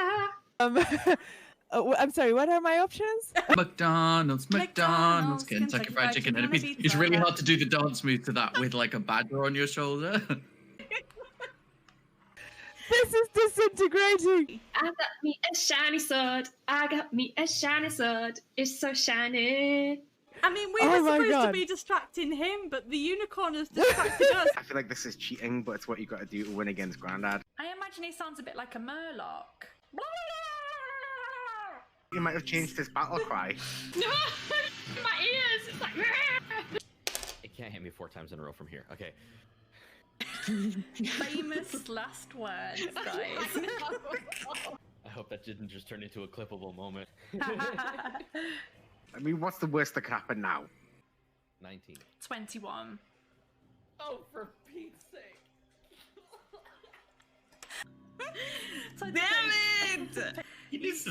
Well, he's dead, but I was going to say he needs to see a doctor. That was unlucky. It's the first time I had this issue. What happens if I go to the shop and there's some big muscly guy like pinned to the floor? He's like, help me. It's like, I fell for this already. Well, I thought we would find Bits here, but he has a loincloth, so... It's no good me being this awesome fighter unless I can get... Head. This head. Yes! The unicorn always looks like a penis popping out. What? I'm being killed by bloody Harry Potter's Whomping Willow. It is a Whomping Willow, isn't it? It's got like a shiny pink knob. Yeah.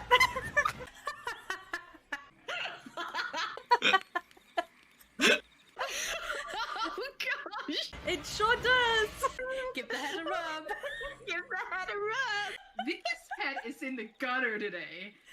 I mean, she sounds like my kind of person. What? You know, she's got a dirty window, she's dirty, I'm dirty. Oh, Gonna get an infection. Do you have any holy water? Have a magical sword. Have it instead. Where's that from? Swords are crap, leather sandals are the shit. We just stream absolute crap, but as long as the sound quality is good.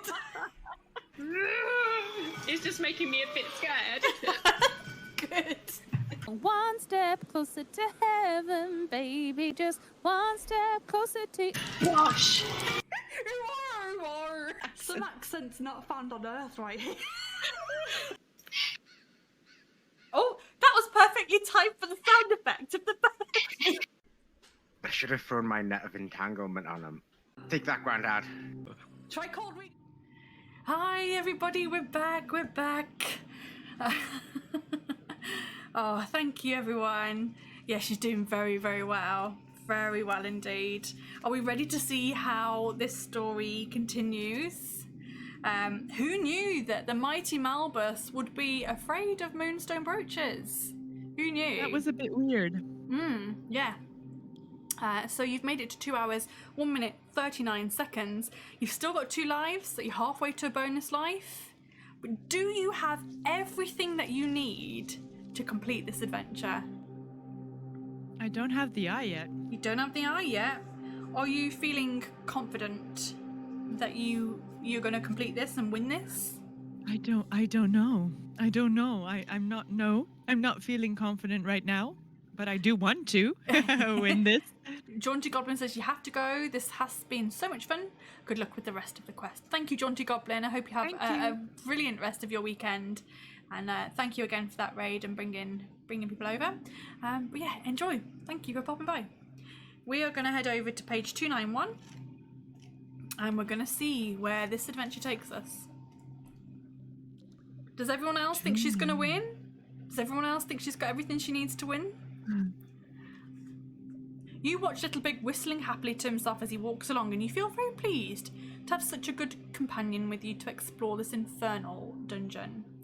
Then a dark thought suddenly crosses your mind. What if you do not find the Emerald Eye, and you have to return to the Blue Pig Tavern empty-handed and explain to Henry Delacour, Henri Delacour, that you have failed? Would he even believe you? Would he still be willing to give you the antidote to the poison? You talk to Little Big about your concerns, and he replies in his usual jovial way, well, we are going to find the Emerald Eye and the Golden Dragon, so failure is out of the question. And if this Henry what's-his-name refuses to give you the antidote, well, you'll have me to deal with. Ha! Little Big's optimism is infectious, and you feel immediately positive again. Looking ahead to the junction at the end of the corridor, you see a scrawny little old man with a very long white beard sitting on a wooden chair facing you. He doesn't seem particularly concerned at seeing you, and he slowly puffs out his cheeks and starts humming a little song to himself. Would you like to attack him with your sword? Talk to him? Ignore him and turn left, or ignore him and turn right? Is he singing a Dana Rexx song? He's humming Queen of Babylon, yes, he is.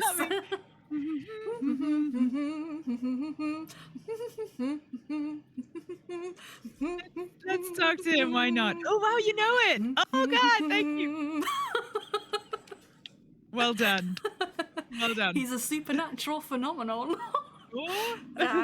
Just switch to PC and the new cam looks awesome. Thank you so much. And it's not turned off. It's not touch wood. It's actually stayed on for this whole stream so far.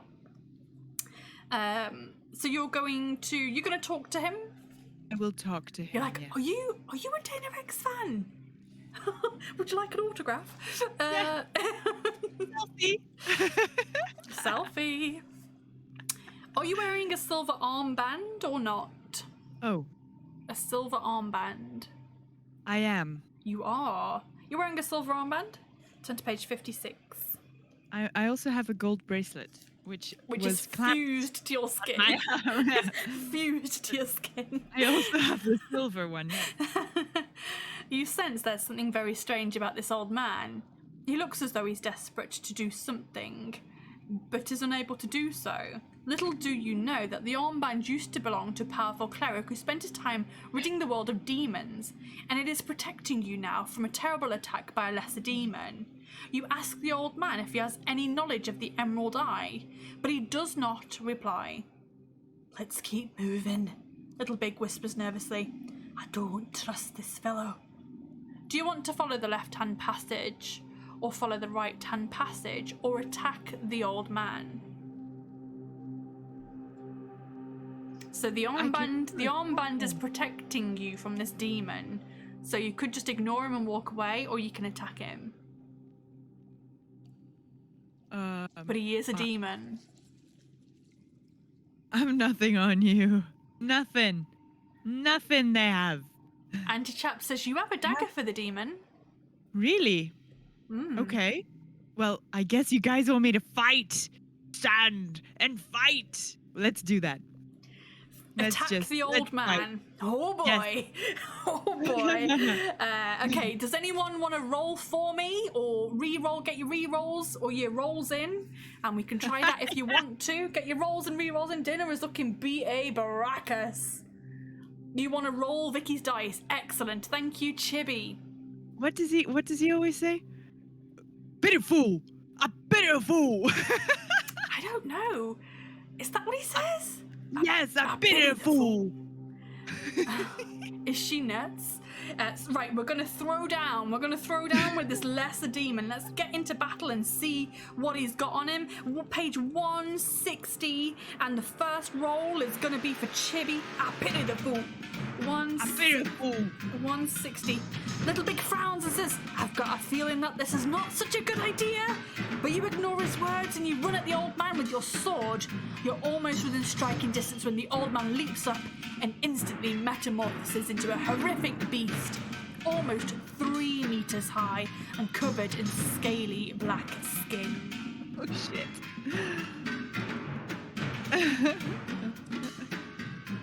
Turn the battle music down just slightly. Turn that battle music down just slightly so we can hear the rolls coming.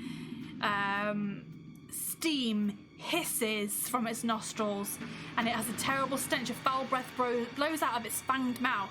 It has a large head with long horns curving out of the top. Its hands end in hooked claws. It has cloven hooves and a long, lashing tail. You are face to face with a raging hell demon, and you realise that your sword will cause it no harm. It fends off your blow with ease and strikes back with its iron-like claws. Lose 2 stamina points. Oh my god! You've got the horns. I have it here. Wait, I cut off its head already. Oh no! So you lose 2 stamina, unfortunately, because it struck you with its claws. You reel back from the blow and you hear Little Big shouting something from behind you. You just catch the words wavy blade and they puzzle you. Wavy blade. Wavy blade. Suddenly the words make sense. Do you have the Chris knife? Yes. You've got it. Yes, wavy blade, wavy blade. 195 wavy blade. As the raging hell demon closes in on you for the kill, you frantically grab the fabled knife from your belt and strike out and up into the demon's throat. It tries to block the knife with its muscular arm, but howls in pain as the tempered blade severs it completely like a knife through butter. Amazed and excited, you lunge at the demon again, spurred on by Little Big shouts of encouragement. But the hell demon has a skill of 10 and a stamina of 10. Each time you win an attack round, the Chris knife will cause 2 skill points of damage and 4 stamina points of damage. So I will track that. So I've got to track the demon's skill and stamina. 10 and 10, yes. All right. Okay, let's go. And the first roll will be Chibi's roll.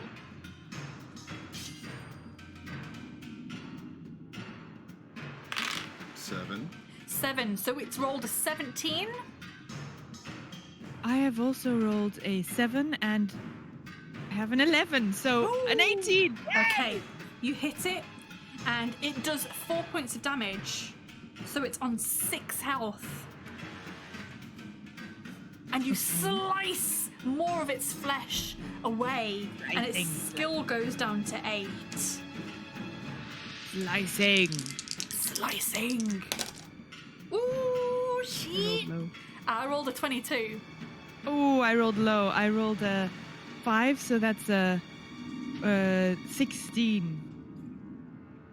I hit So you. I Reroll, got- and Shap has done a reroll. We're going to reroll that, guys. So don't do anything just yet. Ooh, I only rolled a 16 this time. So I re-roll as well, yes? No, just me reroll. Just me. So what did you had a 17, 16 before? 17 before? 5. I had a 16. You had a 16. Exactly a 16. I have rolled Thank 16. you. I rolled a 16 Anti-tap. as well. So you actually take no damage at all from that last Thank you. encounter. Yes. And his skill Right. now goes down to... Oh, no, God, it's even less than that, isn't it? Because his skill was 8. 9. Yeah, that would have been a 14. Oh, it would have been a 14. It would have been so a do 14. I hit it? Yeah, you hit it. Oh, okay. And so it's then on, it goes down to it's on, 6 and goes 2. down to 2 health and 6 skill. Excitement. Excitement indeed. I forgot about that. I forgot about that. Okay. 6, 7, 8. Oh, I rolled a 14. I rolled a 6 and a 4, so that's a 10, so that's a 21. Ta-da. Amazing. It's dead. It is dead. If you win, turn to page 232. Screw you, Hell Demon. Hell Demon. Woof. You've made easy work of the mighty Malbus. Mathing so well today. I'm not mathing well at all. So you've made easy work of a wizard and the Hell Demon. Nice. 232. Which page was this? 232. Okay. And you've made it to 2 hours, 11 minutes and 10 seconds. What are your stats at the moment? Are they the same? Skill? No. Skill is 11. Stamina is now 17. Luck is still 8. Luck is still 8. Provisions still 6. Amazing. Oof. Right. 232. Anti-Chap! Thank you so much. Thank you for the sub. rolling, by the way. Thank you so much. The re-roll. 232. We're just testing out the rolls and re-rolls today. It's a new thing that we've added in today. So thank you for testing those out. Right, 232. Little Big looks down at the bloody corpse and says, "How did that thing find a way into our world? It must have killed and eaten the poor old man and taken his image to roam the dungeon looking harmless. It's a good thing you had that crisp knife." Do my glasses keep sliding down? The smell of defeat. Only had the points for 1, so figured it'd be nice. Thank you very much. Thank you. Good job you had that crisp knife, or we would have been eaten too. Little Big points to the floor and says, "Hey, what's that on the floor under the chair?" You look to where he's pointing and you see a leather bag. Would you like to open the leather bag, leave it and take the left-hand passage, or leave it and take the right-hand passage? No, we have to open the leather bag. Thank you, Chibiali. I'm feeling okay. A little bit hot with my hair untied. I should have brought something to tie it up, but I don't have anything. I already wore this because I was super cold at the beginning and then I was super hot with what I was wearing, so I changed again. And I thought, let's do something like this. This might be good, but I'm still hot. But it's okay. I don't think I'm having a fever right now. I might take another paracetamol after this. That sounds like a good idea. If you need a break at any point, you just let me know. We're going to open the bag. Thank you. Page 140. Yes. Let's open the bag because excitement. It's an eye. Is it an eye? Inside the bag, you find a bronze statuette of a monkey with its hands covering its eyes. That's not an eye. You can take it if you want to. Yes, let's take it. And then you decide to take the left-hand or right-hand passage. So, would you like to go left or right? I have no idea. Left or right, people?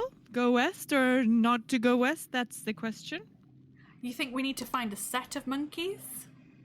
Possibly.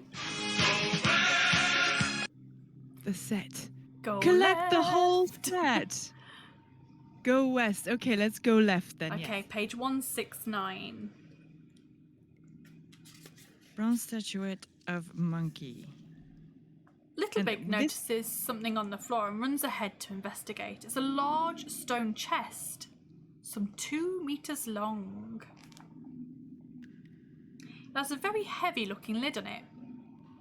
Funny place to leave this, Little Big says, stating the blindingly obvious. I wonder what's inside. Do you want to try to lift the lid off the chest or walk on? Let's do it. Come on. I haven't died yet. You haven't died yet, but you also haven't found the eye or the dragon. No.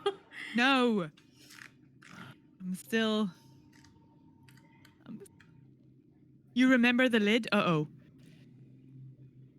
Page 35.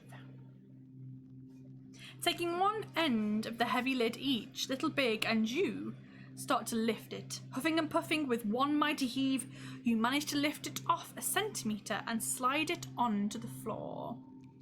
Sounds like a coffin to me. Lands with a crash, breaking into several large pieces, and something starts to rise out of the chest. There you go. You see?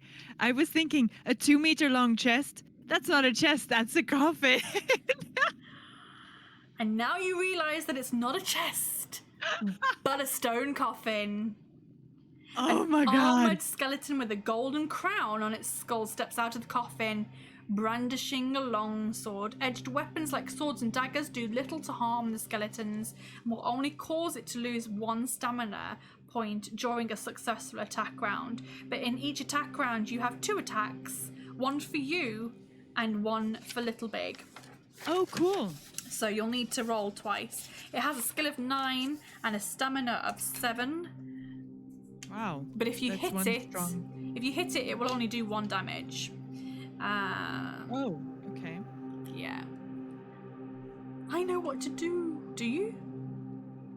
What do you mean if I hit it with Little Big? Oh, if either of you hit it. So if you hit it, it will do 1 damage. If Little Big hits it, it will do 1 damage. Oh, just 1. Okay. Yeah. Either way. Okay. But it will damage me with 2. It will still damage you with 2, yes. Okay. Okay, skill of 9, stamina of 7. Let's go. Let's go. I only rolled a 14. I rolled a 6, 7, 8 plus 11 is 19. Okay, so you hit it for 1. Does Little Big also hit? What do I have to do So for just roll again. Okay. I don't know what Little Big's stats are. I just assume they're the same as yours. It doesn't say. Really? Yeah. Or must it like be higher or lower than something? I have a 6. I don't know. Okay, so just add What I it. should Just do. do the same with your skill. 17. 17, and I rolled a 9 to 14 as before. So you hit it again, so it's on 5 stamina now. Okay. Ooh. I have rolled a 19. I rolled a 12 plus an 11 is a 23. So you hit it. Does Little Big also hit it? Let's see. I'm rolling high now. 6 plus 5, that's 11, that's 22. Very nice. It's on 3 stamina.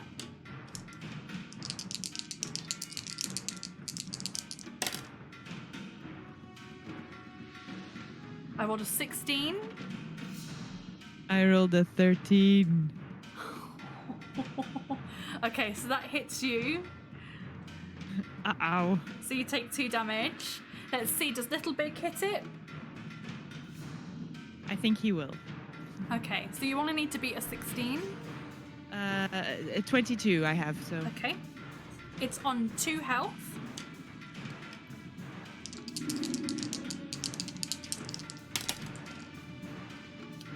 I got a 16. I rolled low again. 11 plus 3 is 14.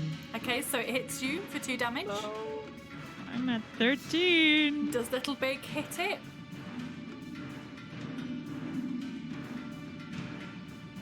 You need to get more than a 16. I have a 6 plus, so I have a 17, yes. Oof. Okay, it's on 1 health. Ready for singing? okay. Thank you for the host. How are you today? Welcome in.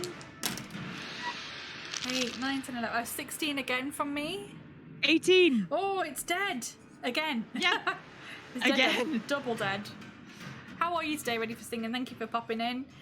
If you win, turn to page 399. You step over the broken bones of the skeleton king and you look inside the coffin. There is a lot of dirt and debris, but also something that looks very interesting. It is a golden orb, and it has 2 bands of diamond pieces of mother of pearl running around it. Do you want to pick up the orb, or would you rather leave it where it is and walk on? No, Brittany, take it. Upperlands, No, Upperlands. Upperlands. You take everything. Taking everything. You picking it up? Yes. Pick it up, pick it up, pick it up. Let's go. 205. You lift it carefully out of the coffin and you're surprised to hear soft music coming from it. Again. It's coat of arms. You put the orb down on the floor and the music stops. It starts again when you lift it back up. You hand it to Littlebig, who places it in your backpack, and once again it falls silent. How strange, says Littlebig, but I'm sure it'll come in useful sometime or another. Let's go. Littlebig strides off and you walk on after him. And we'll call that a save point. Save point. This is fun, but you gotta run. No worries, Connie Sideshow. Have a wonderful rest of your weekend, and thank you for popping in. Thank you for the sneaky plug there, Chibiali. Yes, it's my new album playing from The Orb. Find it on your favorite music platform. You won't regret it. Where do you think she got her new album from? Where do you think she got a new album from? Oh, have a wonderful stream. Oh, have you got to head off as well? Ready for singing? Thank you. No worries. Okay, we've made it to 2 hours, 20 minutes, 12 seconds. Oh, from the orb. I see. Let me know your stats, please. I have a skill of 11. I have a stamina of 13. Yikes. Still luck of 8. Yep. Still And provisions. Provision 6. Provision 6. Cool. We are going to head on over to page 156. I might actually... Can I eat some provisions? Oh, yeah, of course. So what am I? 13. And it's +4, so that's 2 provisions to get full stamina? Yeah, I think so. Yeah, you're right. Ready for singing? No worries at all. Have an awesome day. Have a great weekend. I hope you're really well. Yeah, let's do that. Okay. Eating all my provisions. Nom nom nom. 4, so that makes me go back to 21. Here we go. Ah, it started raining here. Uh-oh, it started raining here. You guys, I'm in Belgium, so you know what that means. You keep an eye on everything My there. cat is scared. Nike puss. She is nailing this. Yeah. She is nailing this. Like, what is that? And she's like, Oh. creeping to go and see what, because I'm under the roof here. Mm-hmm. And so it kind of clatters. And Oh, I love that. She's like, ah. You've got 5 days of rain coming. Oh my god. I think it's supposed to rain here as well for a couple of days, but I don't expect that we'll have flooding like you guys have had. Yeah, and they had flooding in Turkey as well all of a sudden. Crazy. Yesterday I saw on the news. And then so Germany and Austria, in Holland it was actually minimal. So kudos on them, but yeah, it's been awful in places. Crikey. Well, I'm sorry.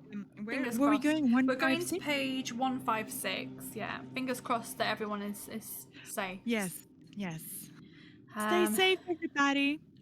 God, after the bloody year we've had with COVID and wishing everyone stays safe, we've now got crazy weather to worry about. Yeah, now this. God, it's awful. Oh God, yeah. I was watching the news and there was this lady and she's 69 and her mother, so the lady must be 90, got swept away by the water, and they haven't Christ. found her yet. Yeah, it was really Yikes. sad. We had the fire and the plague, now the floods. Oh gosh. Yeah. Anti-Chap, where are you based? Which country are you in? Okay, we're gonna head to 156. 156. The corridor Come turns on. sharply right, and around the corner you see an iron lever set into the left-hand wall. Little Big looks at it carefully but does not touch it. Could be a trap, he says, again stating the obvious in his now familiar way.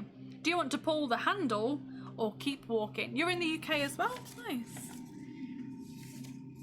I think we've been quite lucky here. We haven't had anything too terrible. Pull the lever or carry on walking?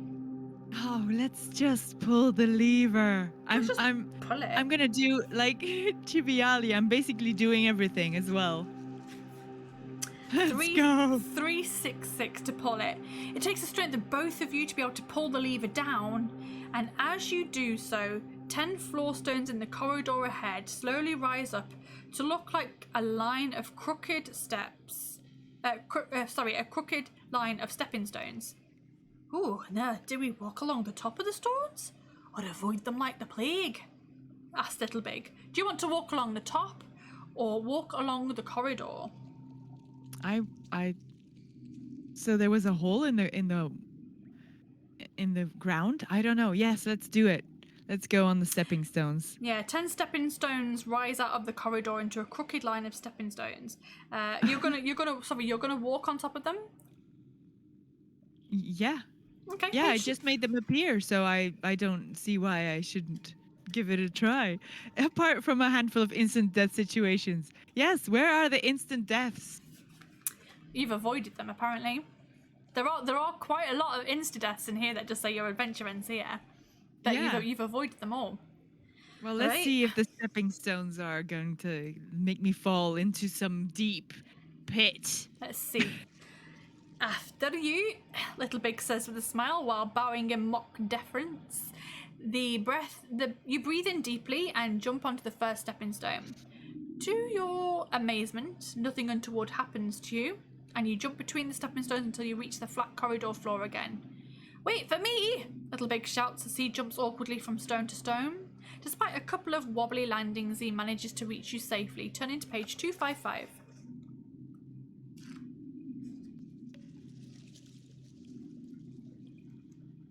Okay. The corridor turns sharply right again, and you see a rough hole in the left-hand wall, just big enough for you to climb through. You peer into the hole, but can't really see much in the gloom beyond. Little Big grabs a flaming torch from its holder on the wall and thrusts it through the hole to reveal a small cave that's been carved out of the rock. Its rough walls are covered with strange drawings and symbols. There are also some chains attached to the wall. Do you want to climb through the hole in the cave, or would you rather press on? Oh, I've gone through all the doors and I put my hand through the holes. What do you think, chat? Should I go into the cave? I don't think anyone's been in here yet. Do it. Chibi just says Ooh. do it. I don't think anyone's been Do in this it. bit yet. Let's do it. Risk I'll it for the risk it. biscuit. For Yeah. the biscuit. I still look Three- like I've hit a fool. 303, let's see. I think I went in here. I don't think anyone has been in here, but let's see, shall we? I don't remember. Oh, maybe we did. As Little Big gets close to the writing on the wall, he starts chuckling to himself. I think this cave used to be an old prison cell, Little Big says. All of these symbols are written in dwarf, and they poke fun at the half-orc captors of the poor soul who was held here. Some of them are quite funny. This one here says, orcs are more stupid than forks. And this one says, the only good orc is a dead orc. I wonder what happened to the dwarf. Oh, hello, what's this? Little Big crouches down and looks closely at some symbols inside of a circle. It says here, Black Dragon leads to Gold Dragon. I wonder if that could be the golden dragon that we're looking for. Yes, excitedly. So Black Dragon leads to Gold Dragon. Writing it down. A search of the cave reveals nothing else of interest, so you climb back out into the corridor and you walk on. To page 108. 108. No imminent danger. No, nothing to fight in this cave. I know, I am How disappointing. bitterly disappointed. There's a new passageway in the left-hand wall that you see some 50 meters ahead. A hooded figure wearing dark robes suddenly appears from around the corner, carrying a black sack over his shoulder. In his right hand you see a long dagger. The figure catches sight of you, stops in his tracks, turns and runs back from where he came from. Here, come back! Little Big shouts, his cries echoing down the corridor, but the hooded figure does not return. You decide to give chase and you turn left down the new corridor to page 224. You turn the corner and you see the figure running away as fast as he can. Ah, let him go, Little Big shouts. I'll never catch him. You can chase after him on your own if you like, but don't forget to come back for me. Do you want to let the person escape, or do you want to run after him on your own?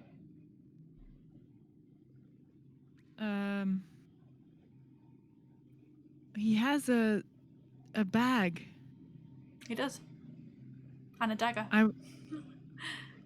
Another dagger. And a dagger. Another dagger. Let's run to the guy. Okay, let's run after him. Page 99. Well, maybe it's not a guy. Maybe it's a woman. We don't know. It's just a hooded figure. I don't know. A hooded figure. He's the Hamburglar. Hamburglar. Running along after the hooded figure, you do not see two more dark-robed figures hiding in the shadows of a small alcove. As you run past them, one thrusts a wooden staff at your legs, tripping you and sending you crashing to the floor. In an instant, they're on top of you, kicking and punching as hard as they can. Lose 1 stamina point. Lose 1 stamina. You manage to free up an arm, and you land a few blows yourself, and then you stand up to fight the thieves one at a time. Oh god, okay. There's only 2 of them. The other ones kind of run off. Okay. The first thief has a skill of 6 and a stamina of 6. Second thief has a skill of 7 and a stamina of 5. Okay. That So, should be Not okay. too bad. Yeah, this should be Not fine. Not too bad. Let's see. 13 I'm on from my me. own. 13. 13. I have an 11, so a 4 and a 2 is a 6, so it's a 17. They take 2 damage this Yeah, time? 2 damage, yeah. Oh, I'm rolling. 13. 13 again from me. A 4 and an 11 is a 15 still. 15. Oh, yeah, no, I'm rolling terribly.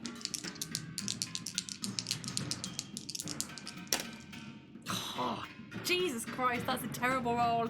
9. Oh, good, because I have skill of 11 already, so, and it's plus 5, so 16. Terrible. So the first one is gone. You need to collect all of the broken daggers to get the eye. Anti-chap. Imagine if that was true.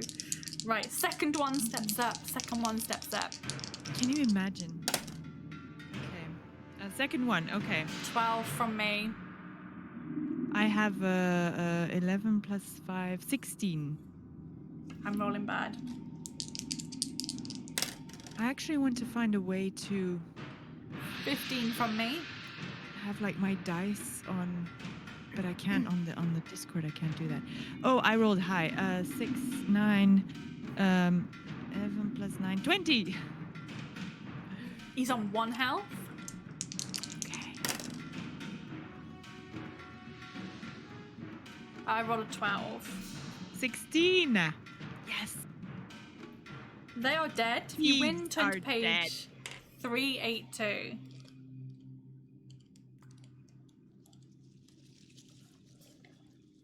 As the second thief falls to the floor, you see that Little Big is locked in combat with the first hooded figure who came back to rob you.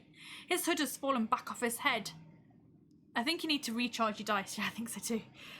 The hood has fallen back of his head to reveal the face of a man with a deep scar running from his eyebrow to his chin and an eye patch over his right eye. He wields his 2 daggers deftly, cutting and thrusting at Little Big, but the noble dwarf stands his ground and defeats the thief with a heavy blow to the side of the head. All 3 of the thieves own swag bags, but their contents only add up to 7 gold pieces, a lockpick, a silver cross, a silver pin, and 2 fish hooks. Oh, I have a silver cross already. Where is it? What times 2? There we go. Yeah. What was after the silver cross? A silver pin and 2 fish hooks. I think you already had a fish hook from before. Yeah, somewhere in the long list of things. Ah, yes, here it is. Not much of a haul from these 3 thieves, Little Big says, but these daggers are worth having. I was thinking that the one I was fighting was going to turn out to be Sharkle, but it wasn't him. I'd know that evil no-gooder if I ever saw him again. But there's plenty of time to get even with him. What goes around comes around. After taking the things that you want, you set off again to page 368. Wait a second. There are daggers? Yeah, but I think Little Big might have taken those. It doesn't say to add them, but there are... No, okay. Yeah, he may have taken those. I thought I had more daggers. forgotten about them. Yeah, exactly. I have. Thank you very much. It's okay. 10 minutes later, Little Big gets very excited when he sees 2 symbols scratched on the left-hand wall. Secret door, he says proudly. That's what it says. A secret door right here. Watch this. He taps the symbols with his fingertips, and suddenly a door appears in the wall. It opens by itself into a room that looks well equipped for comfort. There are chairs, a table, 2 beds, shelves piled high with food, water, books, and even sheepskin rugs to cover the stone floor. It's a secret dwarven den, Little Big says proudly. It was built so that the dwarves in danger could hide in the rest. Haven't seen this one before. I don't know about you, but I'm a little bit tired and very hungry. It must be getting late and I could do with a good sleep. Do you want to sleep in the dwarven den, or do you want to keep going? Well, I don't know. Should we sleep? Should we waste time, you guys? You have been poisoned, remember? Yeah, exactly. So I'm thinking maybe we should not stop to have a little sleep. Let's just continue. Yeah. Tick tock. Tick tock, tick tock, tick tock. Page 330. Ahead in the corridor, you see the skeletal figure of a fallen warrior lying face down on the stone floor. He still clutches his sword in his skeletal hand, and his body has leather armor over a purple tunic. A leather bag is strapped to his belt, and there's a small silver flask around his neck on a silver chain. Do you wish to take a closer look at the items, or keep on walking? Oh, let's take a closer look. 143.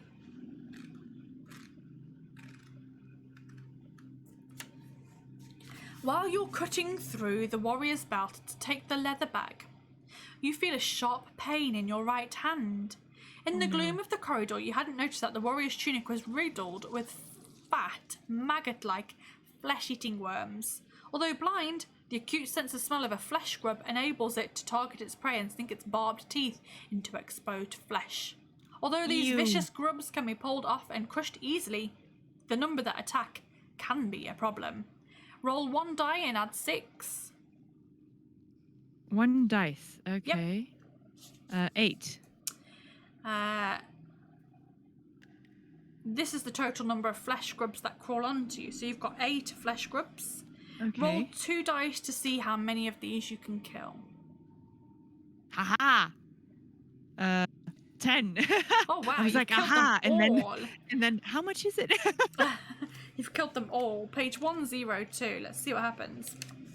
My brain is mush. Satisfied that you have done away with all of the grubs hidden in the warrior's tunic, and there are no more hidden, you decide what to do. Would you like to open the leather bag, uncork the silver flask, take the sword, or leave everything and walk away? Oh, open the leather bag. Page 114. The bag contains 2 gold pieces, a small copper bowl, a long tooth, a scroll, a wooden catapult, and 3 lead balls.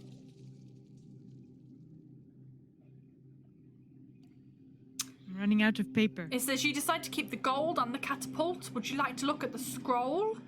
Would you rather uncork the flask, take the sword, or discard all of the items and walk on? Let's look at the scroll. Look at the scroll, page 16.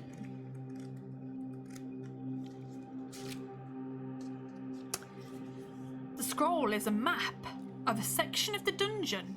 It shows a passageway with 2 doors next to each other. One door has a green square painted on it, and the other has a blue triangle painted on it. The green square is circled in ink that says "this way." Okay. You show it to Little Big and he says, let's not forget this, it could be important. If you've not done so already, you can uncork the flask, take the sword, or leave the items and walk away. Let's take the sword. Okay, You want 3. a sword? I only have daggers or whatever. Do I have a 3. sword? You do already? have a sword, yeah? Oh yeah, my own sword. Yes, Yeah. but let's take the other sword. Okay, Let's the sword take is it. finely crafted and made Opulence. it's made of the finest steel you've ever seen in your life. There's an inscription running down the centre of the blade, and it says, "Have no fear, Skull Splitter is here." Oh. That's encouraging, says Little Big. I prefer a warhammer myself, but go ahead and take it. Enjoy yourself. The Skull Splitter sword will definitely aid you in combat. Add 1 skill point. Oh yes, I'm back up to max. If you've not done so already, you can uncork the silver flask, or you can walk away. Shall we uncork? Flask. People? To uncork or not to uncork? That be the question. Yes, to uncork or not to uncork?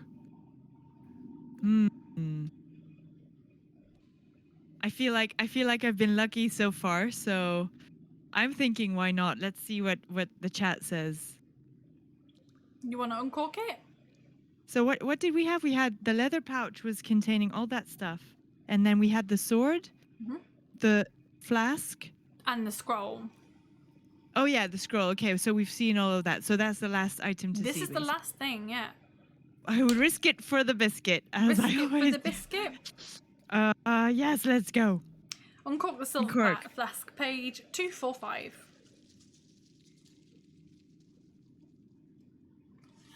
There's a clear liquid inside the silver flask that has a faint odour of herbs. Do you want to drink the liquid, or would you rather just leave it and walk on? Oh, did we have a save point at the thieves? Oh no, it's too late now. We're about to have a save point, depending on what you do here. Oh my goodness. Okay. So I drink it or not? Drink it or not?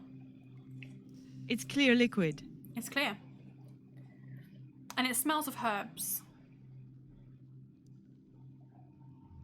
I don't know what to do. Should I drink it, you guys? But I have maximum skill, and I have instead of 21, I have 20 stamina. My luck is at 8, but I mean, is it going to? I don't. Can I take it with me without drinking it? No, you can either drink it or leave it. Let's drink it. Let's drink it. I don't need any skill or stamina, but let's see what. How can you leave an Amazon review for it if you don't taste it? Exactly. You're gonna drink it? Yes, I am. Excellent. Your face. Ooh, okay. You feel a tingling sensation as the liquid runs down your throat, and then a dull pain starts in your stomach and quickly spreads throughout your body. Are you wearing a turquoise ring? Oh, turquoise ring. No, a gold ring. And the zombie control ring. No turquoise ring. You are not wearing this ring, and you must turn to page 332.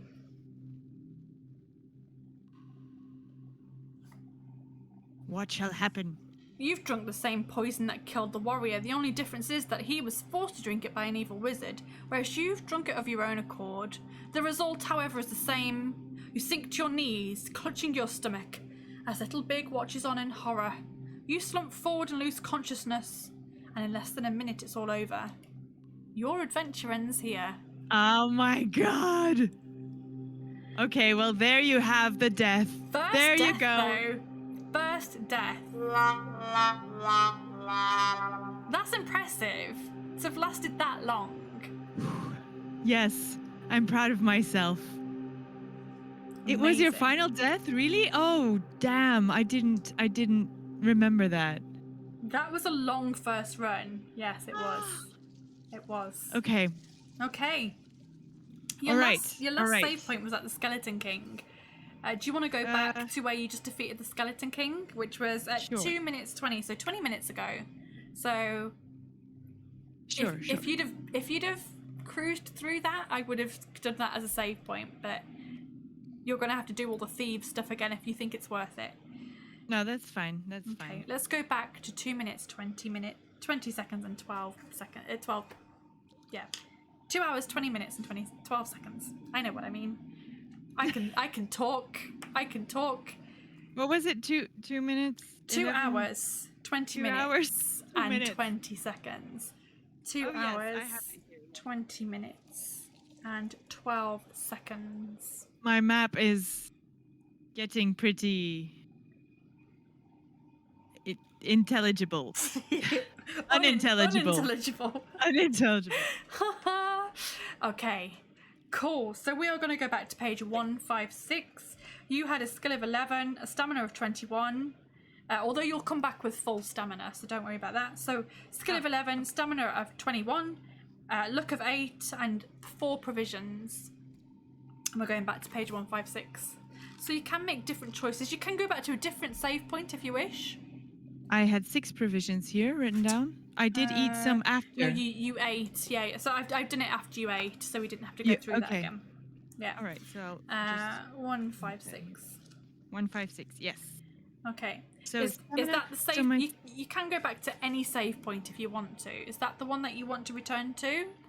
Yeah, that was the last one, right? It's just if you think you've missed anything at all, you can go back. I don't remember. I don't remember. So I'm just checking. So it's skill of 11. Yep. Stamina 21. Is 21 full. Oh, yep, And full. the luck is still 8 then? Yep. And the provisions then 4. Okay. 4. Yep. Oh yeah, okay, because you did with the stamina. Okay. Yep. 156. Yes, okay. I am 156. totally there. Okay. Yes. You're in it. You're ready. I'm ready. Cool. The corridor turns sharply right, and around the corner you see an iron lever set in the left-hand wall. Little Big looks at it carefully but doesn't touch it. Could be a trap, he says, again stating the obvious in his now familiar way. Do you want to pull the lever down or keep on walking?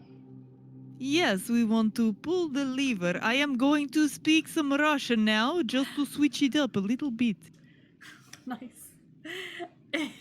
366 to pull the lever.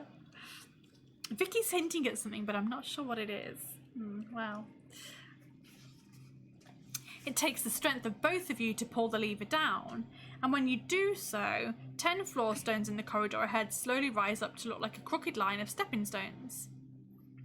Now, do we walk along the top of the stones or avoid them like the plague? That's Little Big. Do you want to walk along the top of the stepping stones or walk along the corridor floor? Yeah, let's do the same. Just go back to the start. 2 more hours at least for the both. Oh my God. No, thank you. Let's just do the same. We'll be here till 8 o'clock at night. Like, oh, jeez. Walk along the top. Yes, walk on the top. Yep, I'm just gonna go. I'm gonna try and do the same until I not drink the poison, basically. Okay. After After you, Little Big says with a smile, while bowing in mock deference. You breathe in deeply and jump onto the first stepping stone. To your amazement, nothing untoward happens to you. You jump between the stepping stones until you reach the flat corridor on the other side. Wait for me, Little Big shouts as he jumps awkwardly from stone to stone. Despite a couple of wobbly landings, he reaches you safely. Turn to 255. And he does jazz hands. Jazz hands. I made it. The corridor turns sharply right again. You see a rough hole in the left-hand wall, just big enough for you to climb through. You peer into the hole, but can't really see much in the gloom beyond. Little Big grabs a flaming torch from its holder on the wall and thrusts it through the hole to reveal a small cave that's been carved out of the rock. Its rough walls are covered in strange drawings and symbols. There's also some chains attached to the wall. Do you want to climb through the hole in the cave, or rather press on? Let's go to the cave again. Cave I again? don't even remember what was in the cave again. 303. We want to go into the cave again. Oh, that was more cave German. again, comrade. As Little Big gets close to the writing on the wall, he starts to chuckle to himself. I think this cave used to be an old prison cell. Little Big says, all these symbols are written in Dwarvish, and they poke fun at the hard-fought captains of the post hole that was held here. Some of them are quite funny. This one says, orcs are more stupid than forks, and this one says the only good orc is a dead orc. I wonder what happened to the dwarf. Hello, what's this? Little Big crouches down and looks closely at some symbols inside of a circle. It says here, a black dragon leads to gold dragon. I wonder if that could be the golden dragon we're looking for, he says excitedly. A search of the cave reveals nothing else of interest, so you climb back out in the corridor and walk on to 108. I just noticed we kind of have the same hair, but the other way around. Same hair, but other way around.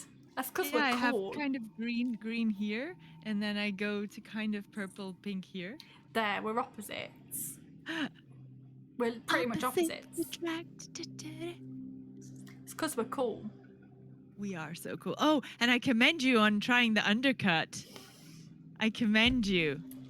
It was just so hot, and Lee was out, my boyfriend was out, and I was just like, I'm just gonna do it. I actually managed to get it like really straight as well. I just don't like it. I've got this like weird fold in the middle of my head. So I did it, and I was like, I've got like a weird fold just here, right in the middle, and I was like, oh, it looks like I've had some weird brain surgery. I think we'll cover that. We'll just cover that up. So now you know. Now I know. You don't know until you shave your head. I was like, why have I did not know that I had that fold in my head there. I have a weird fold here, and so I shaved it a couple of years ago. I shaved off this part, and so that was also like a bit weird. So I'm like, yeah, I'm not gonna do it. So I think next time, I'll either shave to below the fold, just shave up to the fold, or I'll go for like just shaved down the sides and leave like a patch in the middle. I don't know. And it feels kind of weird as well. Like I'm not sure that I like how spiky it is. But I didn't use any. I'm just ticking the time's ticking away, but I didn't use any like any of the attachments, so it was really short. Ooh, and the boyfriend was like, my God. he was like, you do realize there's attachments, like you didn't have to go like right down to the skin. I was like, I did not know that. It grows back really fast. Yeah, I know for next time. With nervous anticipation, you take hold. No, where are we? 108. 108? Yeah, there's a new passageway in the left-hand wall that you see some 50 meters ahead. A hooded figure wearing dark robes suddenly appears from around the corner carrying a black sack over his shoulder. In his right hand, you see a long dagger. The figure catches sight of you, stops in his tracks, turns and runs back where he came from. Hey, come back, Little Big shouts, his cries echoing down the corridor, but the hooded figure does not return. You decide to give chase and you turn left down the new corridor to 224. Truth is, everyone has a weird shaped head. Some people don't. Some people can get away with having completely shaved heads, and they look great, but it's not until you actually shave it off that you realise how weird of a shape your head is. And I was like, nope, covered that back up. You turn the corner and you see the figure running away as fast as he can. Let him go, Little Big shouts. I'll never catch him. You can chase him on your own if you like, but don't forget to come back for me. If you want to let the person escape, you can, or you can run after him on your own. Oh, no worries, Chibi. Yeah, this has been a long one today. Don't worry about it. This has been a long one. You go and get food. You do what you need to do. Do you want to give chase or do you want to let him escape? I'm just thinking. I'm looking back at the stuff that we got from the thieves, and I don't know if it's worth it. Yeah. So it was like a lockpick, silver pin, 2 fish hooks and stuff. Wooden catapult, that might be worth it. I don't know. Nah, I don't think so. Okay, well then let's just leave it, because time is ticking. It is. Let's skip that whole weird battle. 3, 6, So 8. Let's go. I'm going to remove the things. So lockpick, silver pin, 2 fish hooks, the wooden catapult, and the 3 lead balls, yes? Yep, that was right. Okay. 10 minutes later, Little Big gets very excited when he sees 2 symbols scratched on the left-hand wall. Secret door, he says proudly. That's what it says. A secret door right here. Watch this. He taps the symbols with his fingertips and suddenly a door appears in the wall. It opens by itself into a room that looks well equipped for comfort. There are chairs and a table, 2 beds, shelves piled high with food, water, books, and even sheepskin rugs to cover the stone floor. It's a secret dwarven den, Little Big says proudly. It was built so that dwarves in danger could hide and rest. Haven't seen this one before. I don't know about you, but I'm tired and very hungry. It must be getting late and I could do with a good sleep. Would you like to sleep in the dwarven den or keep on walking? No, we're going to keep on walking again.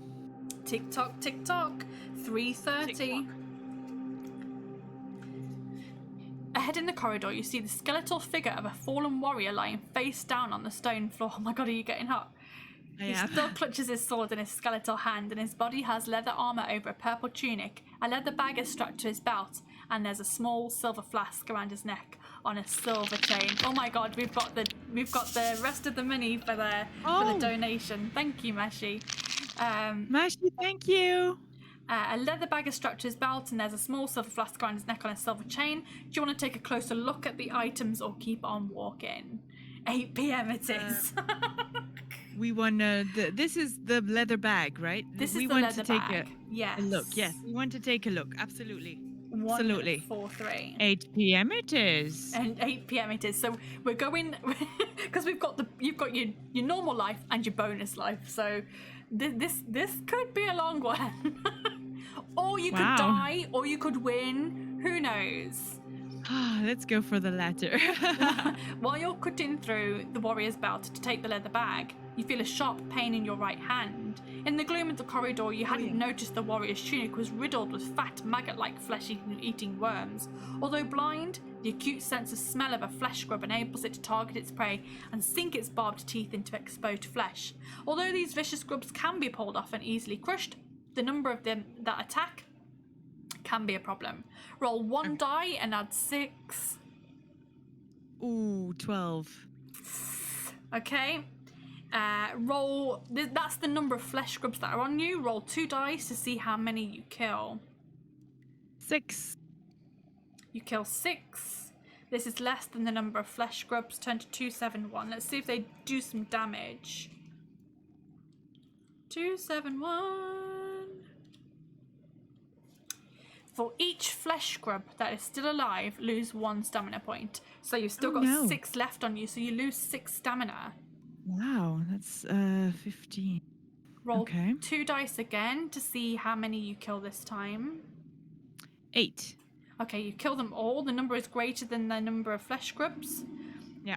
Turn to 102.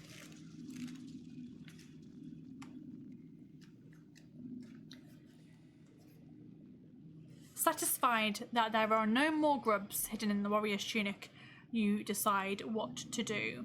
I actually think we'll call that a save point there because we know some shit's about to go down. Okay. The shit is about to go down. Well, we'll see. It depends what you choose. Oh, it depends what I choose. We're at 102. Okay, do you want to open the leather bag, uncork the silver flask, take the sword, or leave everything and walk on? Well, do I need to write down all the save point thingies? No, it's fine. It's the same as before, isn't it? You've got 11, 21, 8, and 4. Well, I have 15 now because of the grubs. Woo. Yep. Okay. Cool.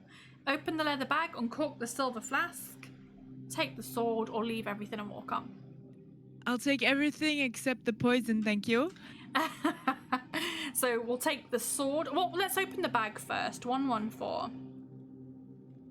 Also, we should do this. I wish I had like a stream deck and I could just push the buttons when it needs to happen. Oh yeah, with the there you go. You've heart. got your bonus life. Thank you so much. There you go.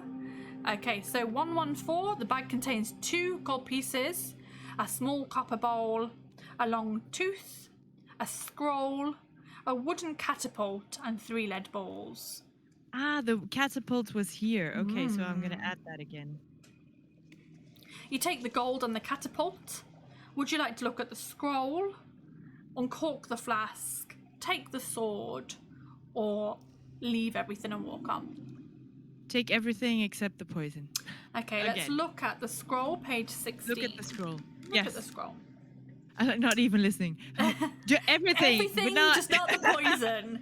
The scroll is in fact a map of a section of the dungeon. It shows a passageway with 2 doors next to each other. One of the doors is a green square painted on it, and the other is a blue triangle painted on it. The door with the green square is circled in ink with the words "this way" written underneath it.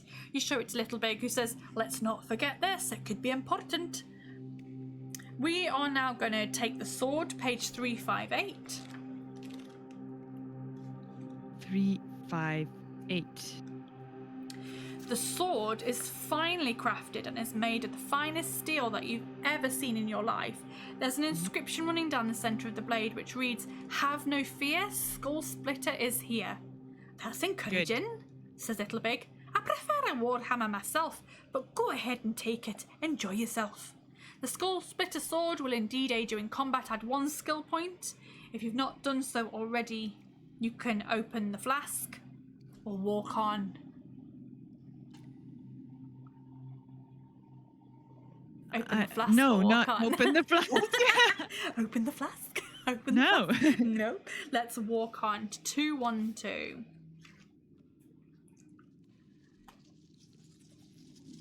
You are nailing this, by the way.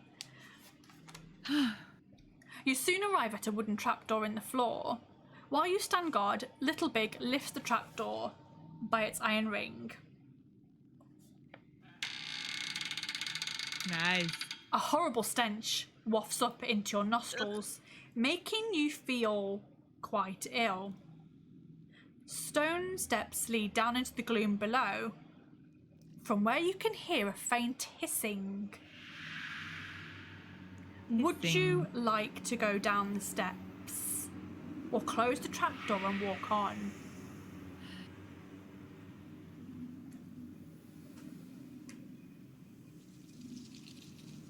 I've done everything so far. I'm gonna go down the steps.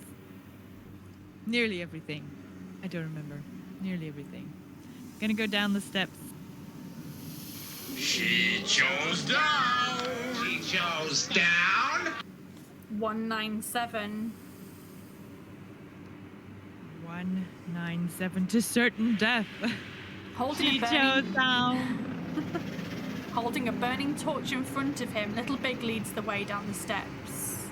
You descend into a large cellar with bare stone walls that are damp and covered with brown fungus. The floor has large patches of sticky green slime covering it, and old bones and skulls are everywhere. The hissing sound grows louder and louder, and suddenly the most hideous creature that you have ever seen steps into view from out of the shadows. Its shape is humanoid but large and blubbery. Foul green slime drips from sores on its repulsive body, but the most revolting thing of all about the vermin spawn is that its body is completely covered with worms, lice, cockroaches, maggots, rats, and leeches that crawl in and out of every orifice, Nice. crease, and fold of its bloated body. A forked tongue flicks out of its gaping mouth, which houses rows of blackened teeth. The vermin spawn is a fearsome fighter, and it possesses mental powers that paralyze its opponents with fears. Oh, Do you God. have the Skull Splitter sword? Yes, I do. Haha. Page Yes, 80, I do. Page 87. She has hope.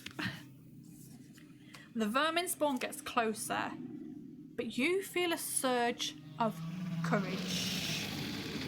You raise Skull Splitter above your head in both hands, and you charge at the vile beast. During each attack round, you will attack twice.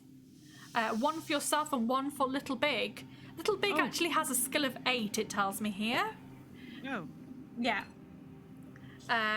However, the vermin spawn will focus all of its attacks on you.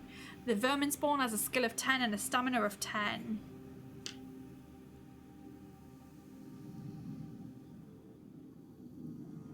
So you're going to attack it twice, once for yourself and once for Little Big. 10 and 10, right? 10 and 10. 10 and 10. Okay. I bet that's a sexy Tinder profile. Yeah, I know, right? Swipe right on the vermin spawn, you guys. Nice. So it's done a 16. So guys, don't forget that you can roll for this monster, or you can re-roll my dice. So I rolled a 16. I rolled a 6 plus 4 is 10 plus my 11 is 21. 21, so you hit it. Does Little Big also get an attack? Does he hit it? Here we go. 7 plus 8 is 15. No, he doesn't, I'm afraid. Oh. So no worries about that. Rolling again. 16 again. I have an 8 plus 19. Yes. You're on 12, not 11. Oh yeah, because you got the Skull Splitter, right? Oh, am I on 12? Oh, was it plus 1 skill? I think so, yeah, I think so. Oh, sorry. I'm thank trusting you. I can't remember, but I'm trusting Anti-Chap on this one. I think you're on 12, not 11. Okay, well, thank you very much. I totally zapped that part as well. That's okay. Thank you. It's been a long stream. Thank you. It's been a long It stream. has. It has. But you're It probably has, going to and die soon, so it's fine. My paracetamol time is actually coming up very Yeah. fast. No worries. Okay, so I rolled a 16 again. So I don't remember now. So I have the 8 plus the 12 is 20. it's 20. So Okay. yeah. Does Little Big also hit? Let us see. 8 plus a 7 again, so that's 15. Nope, he doesn't hit. Oh, come on, Little Big. Do something. I only rolled a 14 this time. 17. I thought, oh no, I only rolled a 5, but with the 12, that's good. Does Little Big also hit? Let us see. Oh, he might. 9 plus 8 is 17. Oh yeah, he hits. So the vermin spawn is on 2 health. Yes. Let's see. Can you finish him off? I rolled an 18. Oh, I rolled not great. 5 plus 17. Okay. He hits you for 2. Oh my God. Little Big land the final blow? Let He's us got an see. 8. He needs to roll a 10 or above. Oh, good, because I rolled a 7 for him, and so that's 15. Nope. He doesn't hit. He doesn't hit. Okay, well, it's me again. I rolled an 18. 21. He's dead. Done. Vermin If you spawn. I pity fool. With all my jewelry. Okay, that's a save point there for sure. Oh, For yes, sure. please. So we're going to head to page 380 after this. You've made it to 2 hours, 40 minutes and 39 seconds. Okay, tell me your stats at the moment, please. My skill was 12. Yep. My stamina is 13. My luck is 8. And my provisions are 4. Okay.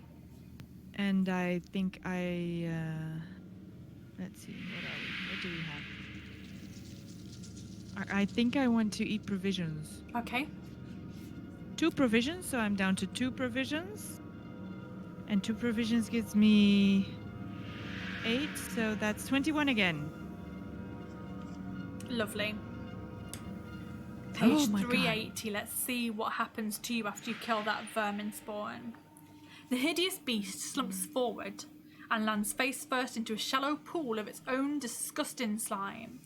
All the insects and worms start to jump and crawl off its body as it starts to shrivel, hissing and steaming, until it dissolves into a sticky black mound of jelly. An acrid ammonia-like smell from the steam rising from the jelly fills your nostrils.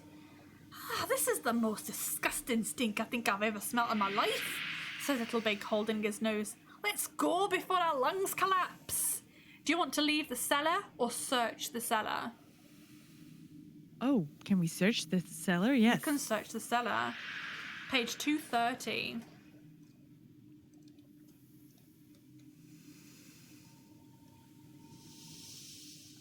There's nothing of interest in the cellar, but you find an iron door in the far corner. It's not locked, but it is very heavy and difficult to open due to its rusted hinges. Do you want to try to open it fully, or leave the cellar and continue in the corridor above? Let's go through. Open it fully, 104. Things are about to get really tense. I'm starting to get very excited and nervous. No. You both heave on the door with all your might. It opens slowly with its hinges squeaking noisily in protest. And you find yourself in a cold, dark room that has a marble plinth in the middle. On the top of the plinth is a large ball made of green glass.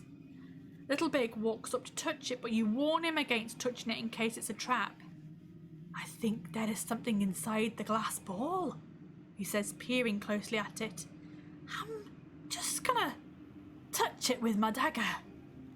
Do you want to let him touch the glass ball, leave the cellar and return to the corridor above, or look for something else in the room?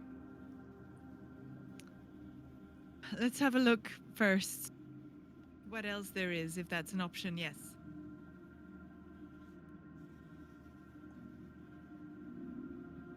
I'm not into the ball entirely. Look for something else in the room, page 68.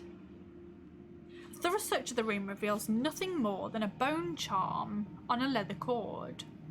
There are symbols etched on the charm, but nothing that you nor Little Big understand their meaning. Do you want to put the charm around your neck, or put it in your pocket, or let Little Big touch the glass ball with his dagger, or return to the cellar above?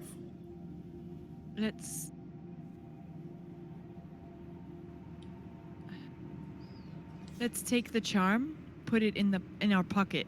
Okay. That's an option. Yeah. I want to do that. Do you want because I already have the crystal and the snake necklace. It's too much jewelry. Do you want to let Little Big touch the ball with his dagger, or leave the cellar and return to the corridor above?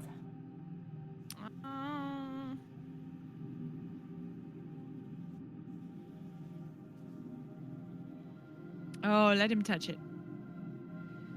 Page 386.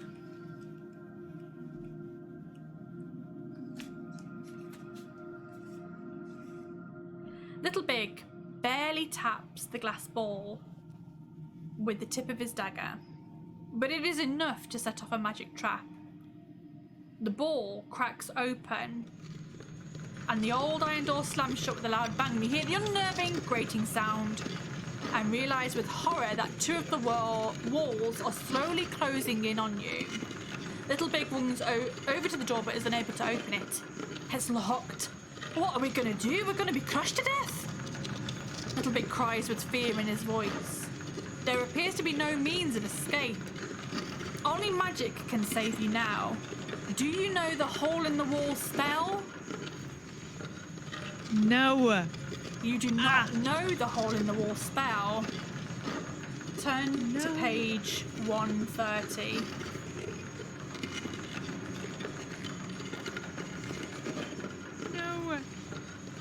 The walls steadily grind in on you until they are no more than a meter apart. You try wedging your swords between them, but they snap like twigs under the immense pressure. There's no stopping the force that is driving these walls together. Moments later, a terrible end befalls you as the walls connect. Your adventure ends here.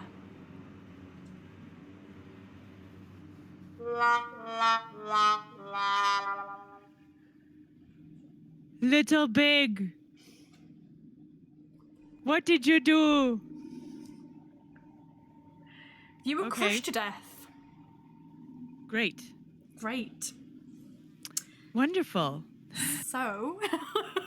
I'm glad I had a save point just before. Just before that, yeah. So we're going to return to page 380. Is that where you want to go to? You want to go back to just after you defeated the vermin spawn? Yeah. Yeah, okay.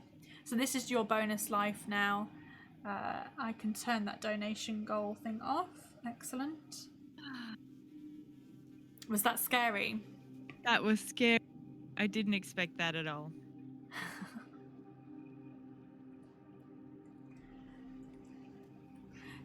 2 hours, 40 minutes and 39 seconds is where we're going back to. And this is your last attempt. We're going back to page 380. What did everyone think of that? Was everyone else a bit scared?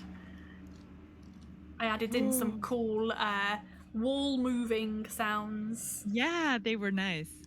Nice. Well, no, but yeah. Did it sound like the walls were closing in? Yes, it did. Yeah. Okay, page 380. The hideous beast slumps forward and lands face first. Oh, I haven't started the timer. He slumps face first into a shallow pool of its own disgusting slime. All the insects and worms start to jump or crawl off its body, and it starts to shrivel, hissing and steaming until it dissolves into a sticky black mound of jelly. An acrid ammonia-like smell from the steam rising from its jelly fills your nostrils. This is the most disgusting stench I think I've ever smelt in my life, says Little Big, holding his nose. Let's go before our lungs collapse. Do you want to leave the cellar and continue your quest, or search the cellar? You were hoping the iron key would work. Oh, interesting. Let's search the cellar. Search the cellar. It was the charm. Yeah, I want to take the charm. Yep, 230. I want to leave the ball. There's nothing of interest in the cellar, but you find an iron door in the far corner. It's not locked, but it is very heavy. You're going to open it fully? Yes. 104.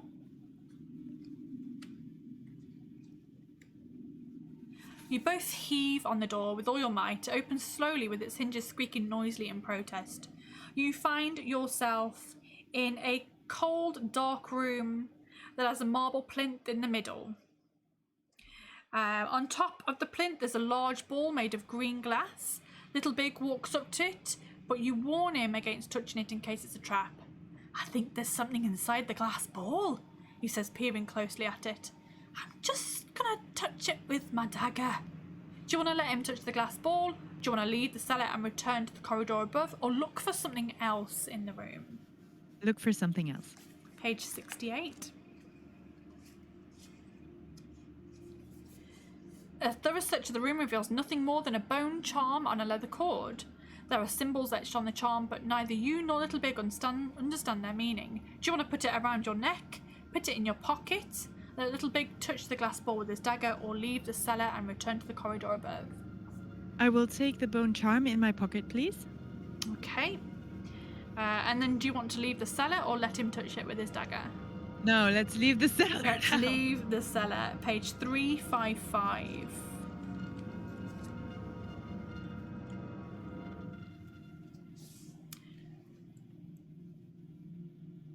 You soon arrive at an oak door in the right-hand wall.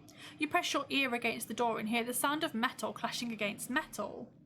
Oh, interesting. Let me see if I've got a sound for that. There we go. Possibly the sound of a sword fight. Do you want to open the door or keep on walking? opened all the doors. I don't know. Chat, what do you think? Should I go into the sword fight room? I'm on my last life. I'm scared.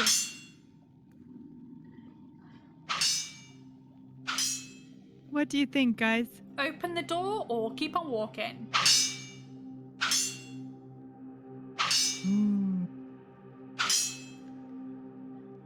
Open the door or keep on walking.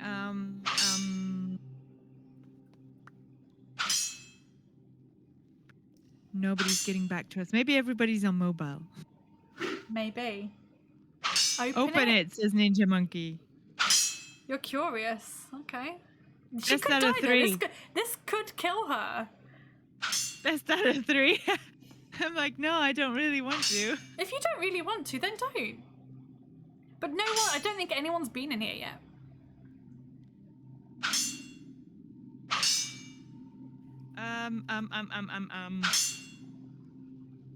Okay, open it. Turn to page 42.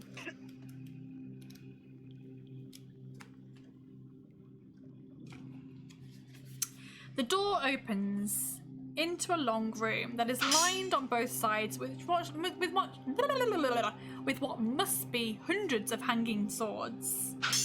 At the far end of the room, a man wearing leather armor is in the middle of a sword fight with a ghostly figure brandishing a real sword. The fight is frantic, with the blades clashing noisily against each other. The man in the leather armor suddenly shouts out 2 strange words, and the ghostly figure stops moving as though frozen on the spot.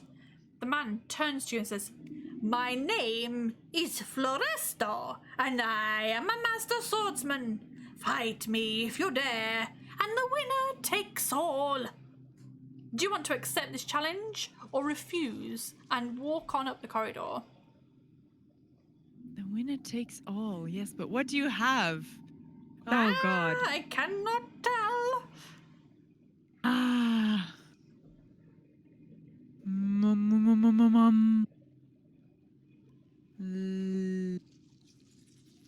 Floresto must not be kept waiting. Okay, let's fight. Yes. Page 13. Floresto smiles and looks very confident. He raises his sword to signal the start of the duel. He has a skill of 11 and a stamina of 6. Amazing. It's probably just a bag of crisps. Yeah. Right.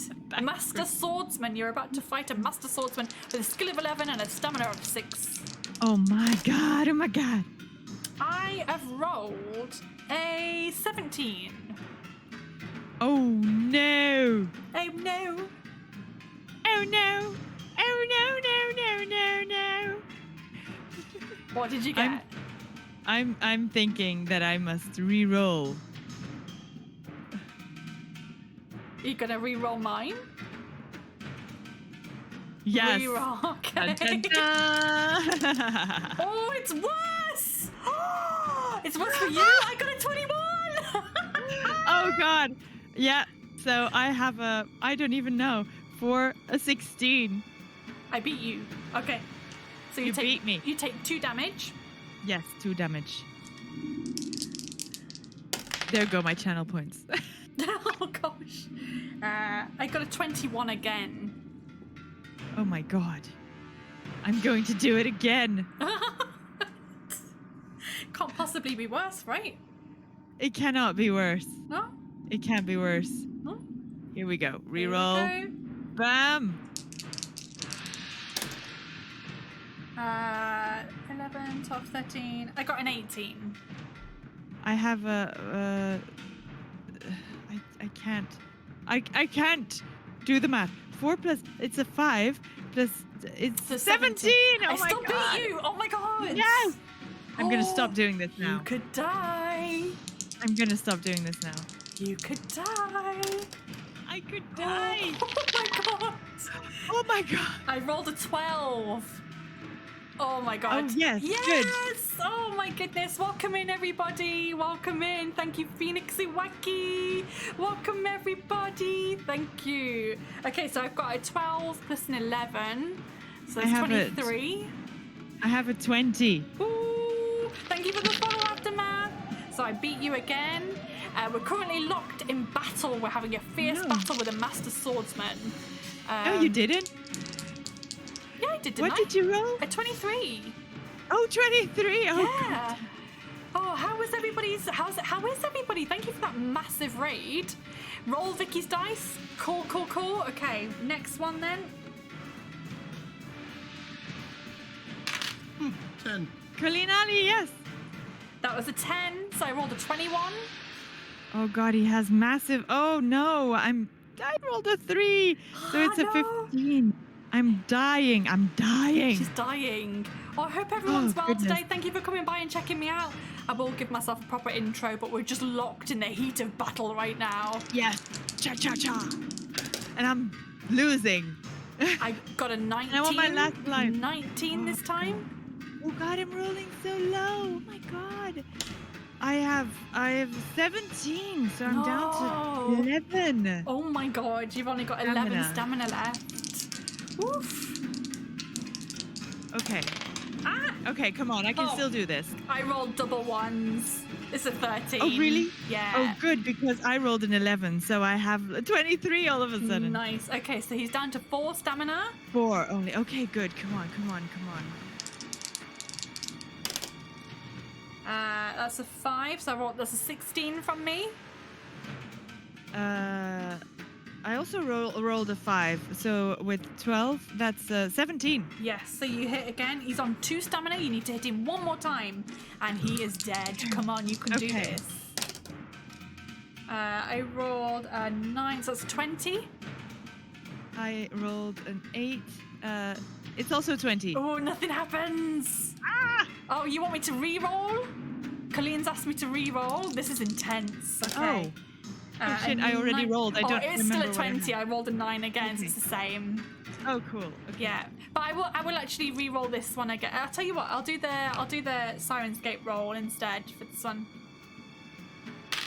6. A 6 plus 11. That's a 17 from me. So is for this round? Yeah. Okay, so I rolled. I have 22, so I kill him. You kill him. Okay, and then we can do proper welcomes for everybody there. Okay, save point. This is intense. Ooh. Oh my God. Okay, thank you everybody for coming by. Thank you, Phoenixy Wacky. I hope that your stream was incredible. If you are new here and have no idea what we're doing Fighting Fantasy, but this is my modified RPG version. This is quite a long stream because Dana Rexx, my guest here, is smashing it. So this is my modified version. It's got adventure, it's got dice rolls, it's got Sirenscape epic music, of course. We're looking for the Eye of the Dragon. So far she hasn't found the eye or the dragon. She needs to find both things to be able to complete this adventure. So keep at it. Let's carry on. If you win, that is a save point there. We are going to head over to page 152. Has anyone else played Fighting Fantasy? Have we got any more Fighting Fantasy gamebook fans in the audience today? Okay, you've made it to 2 hours, 51 minutes, 24 seconds. Can you tell me what your stats are, please, at the moment? Skill is 12. Yeah. Stamina is 11. Woof. Luck is 8. And provisions was down to 2. Crikey. Okay, we're going to head over to page 152 and see what happens to you. All right. No. You were exhausted after the fight. You sit down to get your breath. Meanwhile, Little Big starts inspecting all of the swords. But as soon as he touches one of them, the ghostly figure moves again and starts to attack Little Big. You run to his aid, but at the same time you wonder how you can defeat a ghost. If only you could remember the 2 words that Floresto used, but you can't. So you must decide quickly what to do. Do you want to try one of your items against the ghost, or would you rather try to attack the ghost? Let's try an item. Because I have Okay. so many. I paid a fool. I have so much jewelry. You do. Let's go to 187.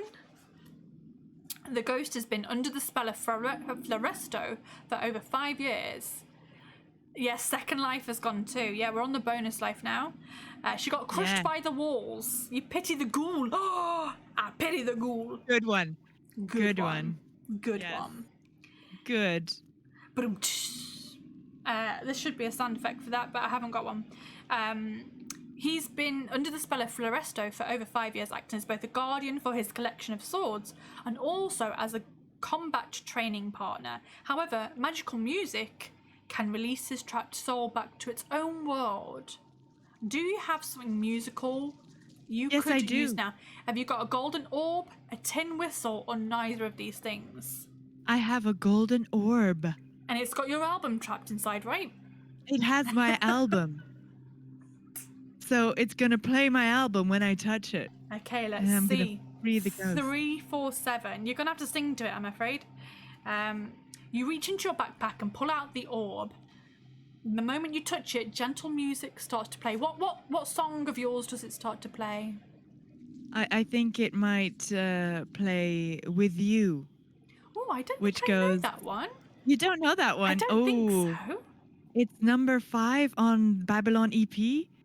Little plug, everybody. Go on your favorite music platform. Find me there. Listen to my new album. Or it could play Ya Ya Ding Dong. Oh my goodness. Yeah, go and check Dana Rexx out. She is amazing at making music. You won't thank regret you. it. Thank you very much. No, it goes, yeah, I want to go, but I don't want to go with you. Ooh, ooh, ooh, ooh. And the moment you touch it, that music starts to play and it has an immediate effect on the ghost, which stops it in its tracks. And it slowly fades from view. Its sword Great. clatters to the floor, and seconds later the ghost has disappeared. Little Beck looks very relieved. Although uninjured, apart from a nick on his forearm, he is bathed in sweat from the exertion of combat. You go on and search the room. Leave me to it. I'll need a little rest. You examine all of the swords and you find one of the best that you've ever seen in your life. Whoa. You can take it and leave your own behind if you like, and it will give you +1 skill. Although your sword already does that. You're not even kidding, you have a solid audio mix going on right now between your album Civ and the stream. Nice. Thank you. Impressive. Thank you very much. You're happy. What do I do? Do I take it?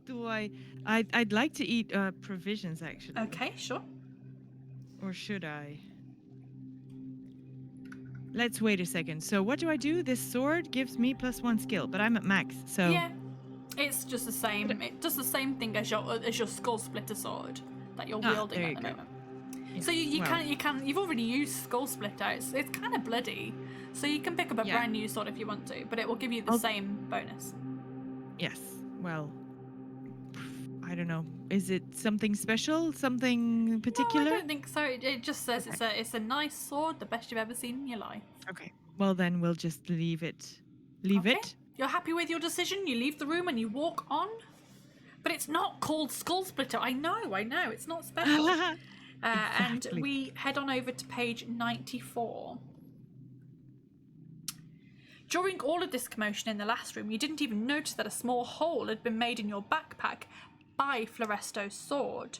And you didn't notice that something fell out. You must lose 1 item from your backpack. And you can choose what you lose. Long adventure today, I know. Dana is smashing it. Oblivious to the loss, you walk on. So you can just lose 1 of your items from your backpack. And we head on over to page 238. What are you dropping? I'm dropping the... I don't know. I had a scroll with the map, or I don't have that with me. I just know it. You just know it, I think. Yeah, because you just looked at it. I don't think you took it. Okay, and the She golden... hasn't found the Eye of the Dragon. No. Not yet. No, No, but no, she's no, doing not very well, but she hasn't found the Eye of the Dragon. You could drop a broken dagger, yeah, or an arrowhead, Yeah, or something one stupid of like the that. broken daggers. That's a great idea, because then I'll still have one broken dagger. Because, what do you do with all your broken daggers? I don't What know. do you do with all the broken daggers? It's not possible to carry it all around. So, we lose one. Very good. As you walk along the corridor, 2 rats run past you and disappear into a small hole in the left-hand wall. Another rat appears in front of you and stops when it sees you and scurries into the hole in the wall. In the distance, you can see that the floor is littered with broken bones that are being gnawed on by 10 or 11 rats. As you get closer, you can see that the bones are definitely human. Somebody met an untimely end here, says Littlebig, rather somberly. Suddenly he runs towards the rats, screaming at the top of his voice, and the rats scatter and run off in all different directions, leaving Littlebig standing among the bones looking rather solemn. You ask him why he is looking so glum. He points at a brass button on the floor and says, "This button, it has the special symbol of a letter S with a crown above it. That means it came from Stonebridge, my village. But I wonder who it belonged to. I think I'm going to take it with me in case someone from back home recognises it." You pat Littlebig reassuringly on the back and you suggest that you move on. You soon come to an old iron door in the left-hand wall that is firmly locked from the inside. There's no keyhole. Littlebig gives it a couple of kicks with his large boots, just for good measure, but it doesn't budge. Suddenly a figure appears from around the corner in the distance, sees you and disappears back around the corner. Do you want to give chase after the figure or continue trying to open the door? Can I still eat those 2 provisions? No. You can if you want to, yeah. You're not in battle. All right. Well, then I will eat my 2 provisions, and I'll go back up to 19 then. And so I have 0 provisions. 0 provisions. 0 provisions. But do you want to give chase or try to open the door? Let's give chase. My glasses do keep sliding down. I need to get new glasses, Chibi. You're going to give chase? Don't push the history erasing button, you fool! 92.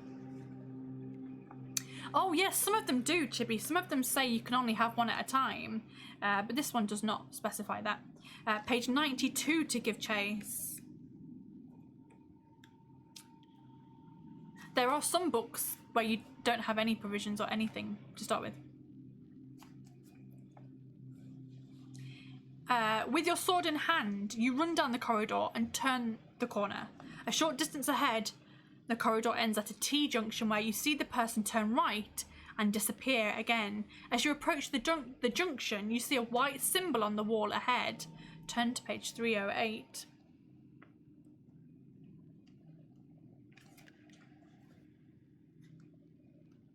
This one's a kind book. Well, not really, because I just lost 2 lives. You see that the symbol is a white star. You look left and right down the corridor and see that both ways end with doors.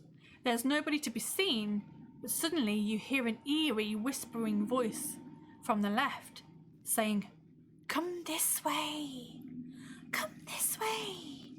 Then you hear a shrill female voice coming from the right saying, "No!" over and over again. Do you want to go to the left door or the right door? I went go west last time, so I'm gonna go right this time. You're going to go to the one that keeps saying no. Alternating, yes. Page 284. I don't know why, but that's what I'm doing. Okay. Which page? 284? 284. When you reach the door, the voice calling for you falls silent. You open the door and enter a small room. A door in the opposite wall closes as you walk in. There's a table against the left-hand wall on which stands a bowl of steaming soup. A chair lies on its side on the floor by the table. Nailed to the wall above the table are many sheets of paper. Will you read the sheets of paper, drink the soup, or open the door opposite? Can you say that again? So drink the soup, open the door, follow the person. Or read the sheets of paper. So read the sheets of paper, drink the soup, or open the door. Let's read the sheets of paper. Okay, page 240. What is this in the chat for? I usually hand mine off. Oh, it's because my glasses keep slipping down. Oh. I don't know whether they've just got warm and they've warped a little bit, but yeah. But I do need to go and get new glasses anyway. These glasses are cursed, but that's a different story. I'll read before anything else. Okay, good. I'm reading. All of the sheets of paper have a 2-line rhyme written on them in red ink. Some of the rhymes have lines drawn through them as if they've been discarded. None of them make sense to you or Little Big apart from one, which reads, "If you see a monster double, the left one is the cause of trouble." Little Big frowns and says, that must mean there is a deadly doppelganger somewhere in this dungeon. They're able to transform themselves into a duplicate image of any humanoid near them. And if you attack the person being copied instead of the doppelganger, well, you could lose friends that way. But now we know, don't we? Now we know. I am sure that I turned off the donations button. I thought I had. Clearly not. Clearly I'm going mad. But now we know. Thinking about the doppelganger, you decide what to do. If you've not done so already, you can drink the soup, or you can open the door. Chat, what do you think? Should we drink the soup? Should we dance? Drink the soup. Chibiali says, yay, soup. The Firetop Man is the first novel in the... Oh, okay. So what about the soup, though? I'm not sure, but I think we're going to do it next. Ooh, interesting. Firetop Mountain.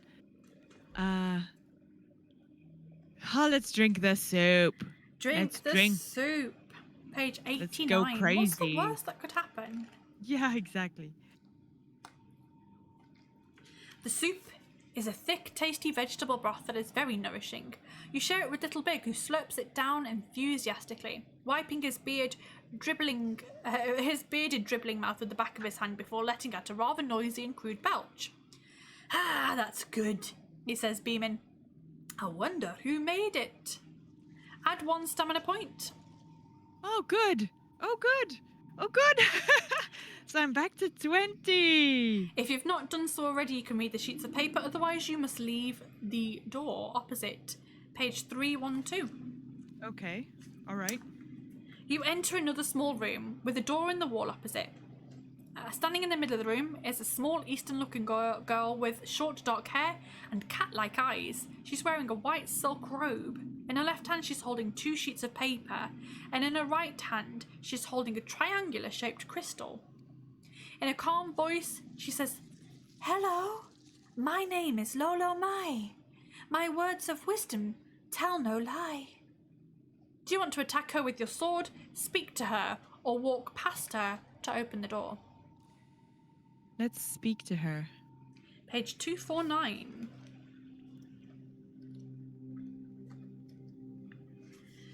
You smile and introduce yourself and Little Big to Lolo Mai, and she smiles back at you and says, "Welcome, warriors, brave and bold.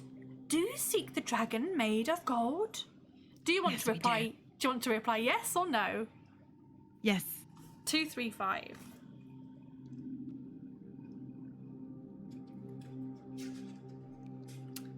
Lolo Mai suddenly looks excited and says, "The room of webs might seem bare, but you'll find a secret tunnel there.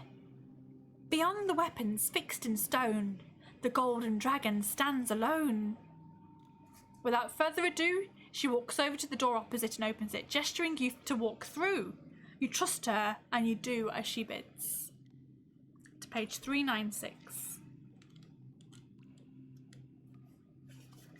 Lolo Mai stares at you intensely as you walk past her. The door opens into a corridor that goes straight on for as far as you can see. You come to 2 doors next to each other in the left-hand wall. The first door has a green square painted on it, and the next one has a blue triangle painted on it. Do you want to open the door with the green square, open the door with the blue triangle, or keep on walking? I wrote down the last time I had a map that said green square this way, so I'm gonna go for the green square. Yes, Green thank you, Chiviali. I do remember the map. 141. The green square. 141. Oh my god! Oh my god! Door opens into a dark and dingy room that is covered from ceiling to floor in thick cobwebs. There doesn't appear to be anything of interest in the room. Do you want to cut? Oh, you can cut through the cobwebs to search the room if you want, or you can leave the room and open the blue triangle door, or you can walk on up the corridor. So you can either stay in the room and cut them open, or leave the room and do one of those two things. She just said there would be a secret door, didn't she? Yes. Yeah, she did. So we're gonna cut the cobwebs. There might be a spider first, though. 257. We'll see. We'll see. Whilst you are cutting through the cobwebs, a deadly black widow spider drops from the ceiling and onto your back. Test your luck. You've got a luck of 8. It needs to be an 8 or below. It's 4 plus 3 is 7. 7. Oh my god, you are lucky. Turn to page 273. 273. I'm getting so excited. I think you might be near the end. Fortunately for you, shush! Fortunately for you, little Big is standing near and sees the spider land on you. He quickly flicks it off your back and stamps on it with his large boots. That would not have been funny, said Little Big, serious for once. Little insect, big bite. Watching each other's back, you carry on your search of the room to page 148. Now, do you think you've got everything you need to succeed? I don't have the eye. Okay. At the back of the room, you find a large wooden box set against the wall that was hidden from view by the cobwebs. Little Big looks at it closely, in case it has been set as a trap. It doesn't look like a trap to me, he says confidently. Do you want to open the box, or move the box away from the wall?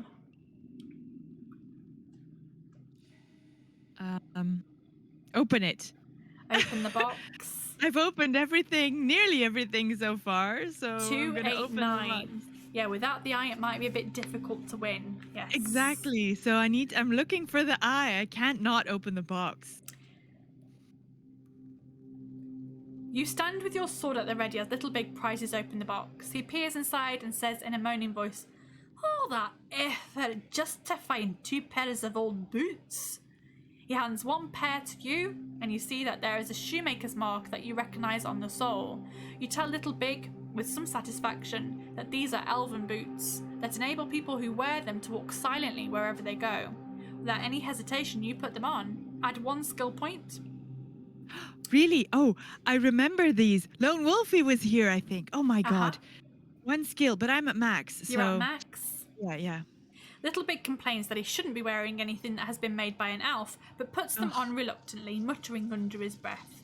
It's Lord of the Rings all over again. Out of curiosity, you decide to move the box away from the wall. Turn to page 326. So yes, Lone Wolf did do this bit last week. Oh god, I don't remember what happens after, but I remember boots, and I was like, boots? Okay. With Little Big's help, you move the heavy box aside to reveal a hole in the wall no more than 1 metre in diameter. A tunnel! Shouts Little Big excitedly. A secret tunnel! Come on, let's crawl through it. Do you want to crawl through the tunnel, or throw a stone down the tunnel first? The boots of elven striding. Let's just go in the tunnel. Crawl go through in the tunnel. 405. Go through the tunnel. 405.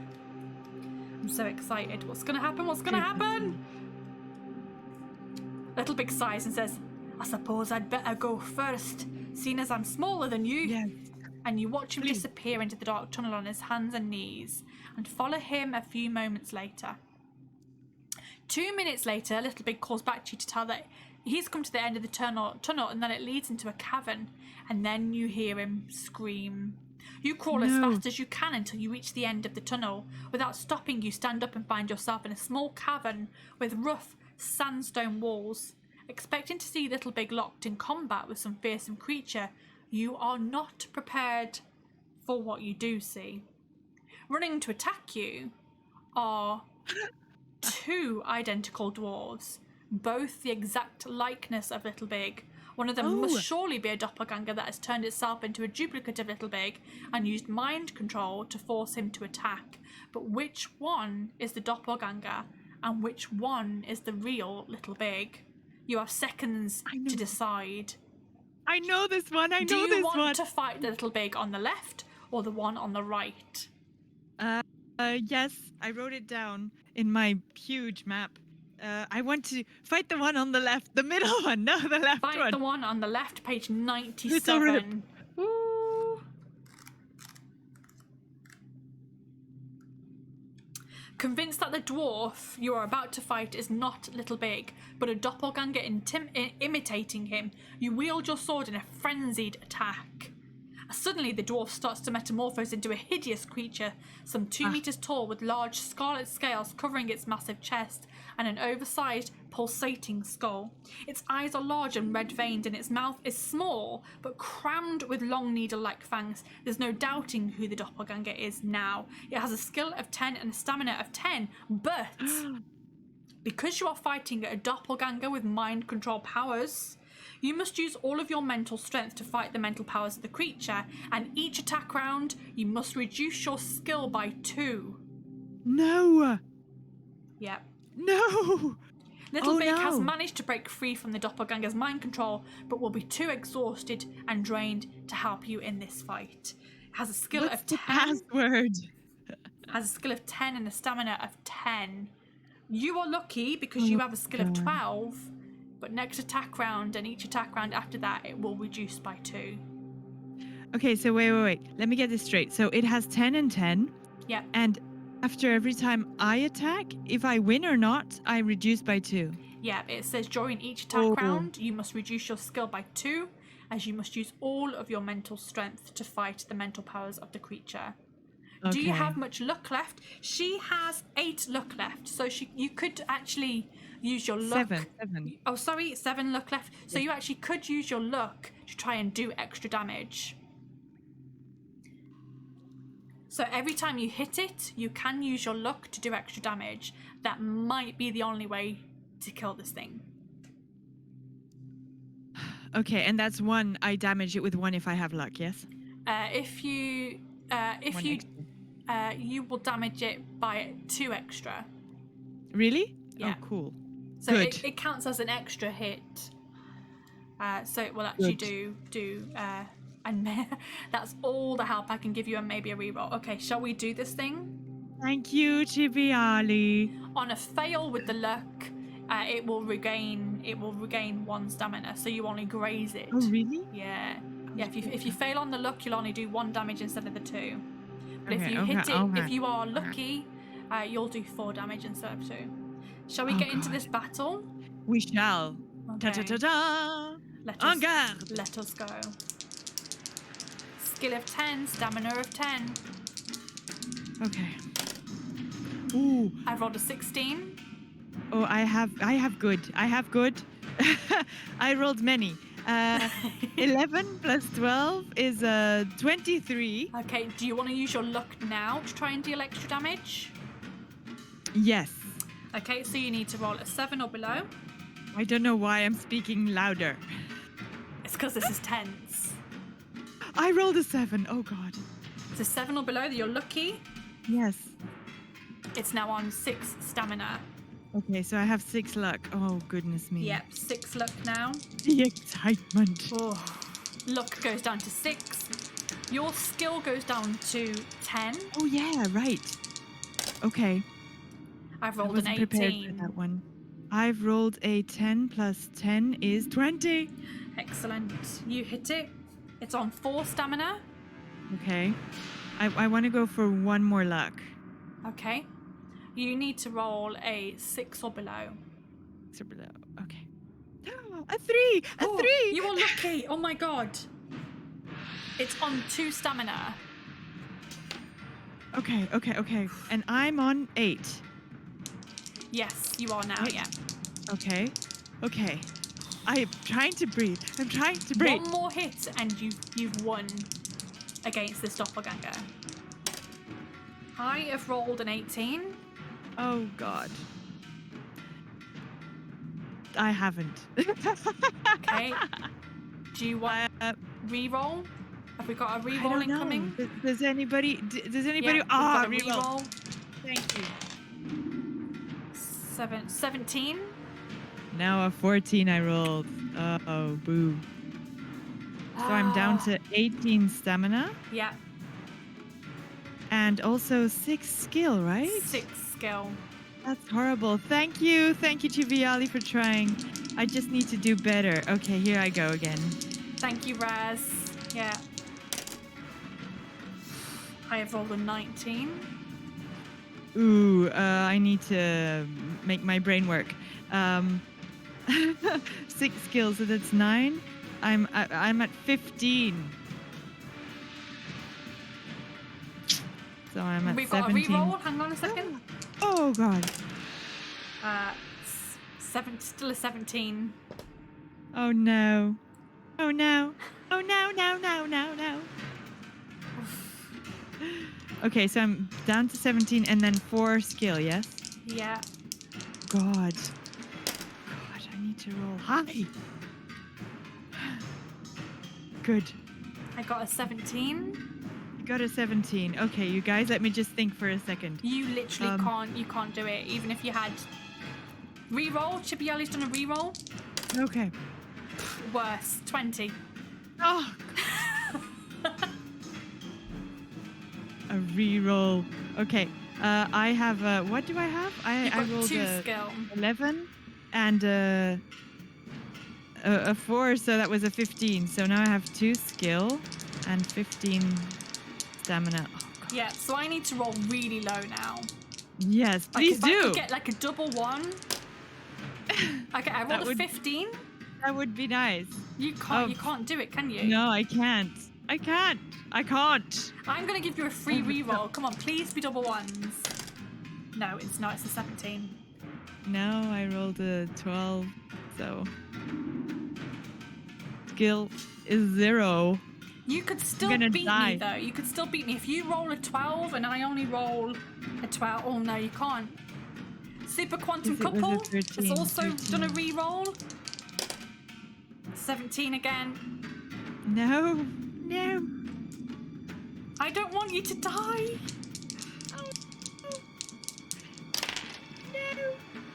It's I'm impossible. rolling really high. No, impossible. Yeah, it's impossible. It's impossible. I'm dead. I'm dying. Yeah. Dying. The doppelganger thing Got is you. my death. Yeah. Yeah. I'm rolling really high. I keep rolling 20s. Yeah, really high. So I think it's pretty much killed you. But thank you guys for the re-rolls. Thank you so much for helping. You are dead though. Dead. Oh no. Oh Again. no. Every time I say oh Thank you, no everyone. now, I Thank think you of everyone that. for those. Finish the story. Finish the story. That's not how it goes. Finish the story. No, her You adventure have ends to watch here. next week. Next week, you have to watch. There is going to be no episode next week. Oh, I'm do going to we? be at UK Games Expo. Oh wow. So I'll be with the man himself. I'll be meeting Ian Livingston hopefully next week. Do you have somebody with you? Film the whole thing. Take a GoPro. Film it. Tell him he's evil, okay? But I'm hoping, because I haven't got Pilates on Tuesdays for the next couple of weeks, so I'm hoping to have some like bonus streams during my lunch break. They won't be fighting fantasy, but they will. You will see me on Tuesdays, hopefully, during my lunch breaks, where I'll just be chilling and playing a video game. Have him sign some more things, yeah, I definitely will. I forgot to stop the timer, not that it matters. But you fought valiantly. We've done nearly 5 hours. That's nuts. Yes, it was a long time. I need my paracetamol now. Yes. Thank you for taking the time to do this. Thank you. I was really looking forward to it. So for those of you who came in after and who don't know, so I got my second jab yesterday and I was feeling a bit feverish today and really under the weather. But then I took some paracetamol, namely, and it helps. So I said, let's just go for it, and it'll be fun. It'll be fun. So yeah, that was spectacular, You did wasn't it? really well, really well. hot. So I think, yeah, once we get back to doing this again, if people come up against the doppelganger, I think they're going to have really good skill and a lot of luck. They're going to need to use that luck. They're gonna need that was that an skill. epic run. They need the skill and they need the luck. Yeah. that Oh, I didn't doppelganger. try for. Did I try for? No, I didn't hit him You didn't hit him anyway again. anymore. No. Oh goodness me. That was such an adventure. It's crazy how you really like go into the story and breathless. I am like, for those few hours, like I'm completely immersed in this world. I'm not sat in my living room at my desk anymore. I'm like, yeah, you only needed 2 hits with luck. Yeah, you literally needed to hit it one more time, and it would have, third would have killed it. Yeah, and then we could have continued. Well, it's not to be, but I hope that I help the next person because I did a lot of things. But you did not find the Eye of the Dragon, and that is the key thing that's missing. No, exactly. No one has. I know. We're on episode 7, and no one has found it yet. People have come close. Well, for sure. I wish the next person luck. Yeah. So, next episode will be on the 7th of August, and we're going to have Misty X on, which I'm very excited for. And then, we've still got quite a few adventurers to come. But yeah, I'm going to let you go, I think. Go get your next lot of paracetamol, because that was a very long stream today. So thank you for taking the time. And as always, it's been a pleasure. Thank you pleasure. so much for doing this. It's always great fun. You are a true warrior. Every time you come on, you absolutely slay it. So, yeah, you're a true warrior. Can we get another shout out one more time for Dana Rexx? I know we just did it, but if we could do another one. Everyone, please go and check her out. You're not currently streaming at the moment, but you are coming back to streams soon, right? Yes, probably in September. I've been just really busy with my release, all my releases. So for those who don't know, I'm a singer-songwriter. I write my own music, and it's out on all the music platforms. You can find me under Dana Rexx with double X, as you can see it here. And I just released my new mini album. It's an EP with 5 songs. So please go and check that out and let me know what you think. You can find me on all the socials in DM or whatever, and I do reply. She does. She's awesome. Go and check her out. But for now, I'm going to say goodbye to you. Go and get a bit of rest and some paracetamol. And thank you so much once again for taking the time today. Thank you. Have fun next week. Will do. Bye-bye. Oh, get food. Yes, I know. I'm kind of hoping that Lee started the food, but if not, I'll go and cook. It's fine. Yes, go and check her out. She's an amazing singer-songwriter, and her videos are fantastic as well. So go and check out Dana Rexx. Thanks everyone for today. I'm not going to raid because I'm not prepared. I've not set up for finding anyone to raid. So as always, I'm just going to let you be free. But that was a really marathon episode. Thank you for the follow, Rosastrophe. What a great name. Thank you, my darlings. I hope you all enjoyed that today. I do this every week. I'm taking a break next week to go to the UK Games Expo. So if you're at the UK Games Expo, I'll be there Saturday and Sunday, just having a little wander around. I am going to be socially distancing though, so please don't approach me for a hug if you do see me. Obviously, just come and tell me who you are and we can have a little chat. I don't mind hanging out. But yes, I think I'm fairly obvious to spot. I've got blue hair. So tell Ian he's evil and to sign some more stuff for us. I absolutely will do. But yes, if you're going, let me know. We can hang out for a bit. That's absolutely fine. But yeah, otherwise, have a great weekend. A couple more shout outs just to do. Thank you again for all of you for tuning in and being awesome. Thank you to Dana for taking the time today. Thank you to Ian for creating this book and for supporting the stream by giving us the prize for this season. And massive thank you once again to Sirenscape just down here. What a perfectly timed command there. Thank you, Chibi. Thank you once again to Sirenscape for all the epic sounds that you've heard throughout the stream today. So all of the music, ambience and sound effects are provided by Sirenscape. They do a 30-day free trial, and you can use a lot of their stuff for free as well, so go and check them out. Check them out on their socials as well. You might recognize a familiar face. I do manage all their socials, but yeah, go and check them out. They're absolutely wicked. So I shall leave you here, and I'll see you in 2 weeks' time. We are going to be doing some more of that blue-head cackling narrator. Yes, exactly. You'll notice me over there. But yeah, I'll see you in 2 weeks, where we've got Misty X who's going to be the guest. We'll see if she can find the Eye of the Dragon. I can't believe that no one has actually found it yet. People have come very, very close. Where do we think it is? Does anyone have any theories as to where the Eye of the Dragon is? Any theories? Perhaps. But yeah, it's 6 o'clock. We've literally done a 5-hour stream today, and my voice is killing me. A black dragon has it. Okay. You think the black dragon has the Eye of the Dragon? I'm not going to tell you where it is. I'm going to leave the adventurers to find out. But yes, I'm going to head off. Enjoy the rest of your weekend, guys. Go and be free, and thank you as always. Thank you so much for being here, testing out the rerolls. Oh yeah, the black dragon will lead to the gold one or something like that. Yeah, it leads there, but remember you need the eye before you can approach the gold dragon. But yeah, how did we find the rerolls and the rolling and stuff this week? Did we enjoy that? Did we enjoy a bit of, what have we got here? Let's see. What roll are we going to come out with? 5. A 5. Did we enjoy the rolls and the re-rolls this week? Do we want those to stay? I think they were kind of helpful. They were kind of fun, weren't they? Kind of fun. May the 5 be with you. That's how we're going to end it today. So thank you so much, guys. I'll see you guys in 2 weeks.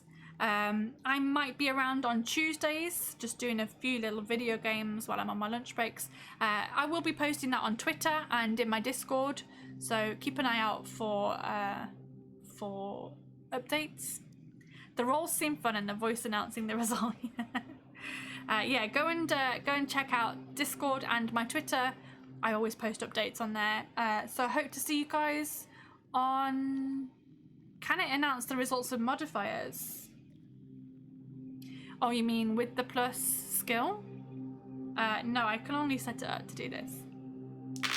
4. I can only do it. Does 2d6. It just rolls 2d6. I have to do the math myself. But yes, go and be free, guys, and I'll see you guys either on a Tuesday if I'm doing a lunchtime stream over the next couple of weeks, or I will see you in 2 weeks' time for more fighting fantasy. See you guys soon. Be safe and be on your best behaviour. Be on your best behaviour. Yeah.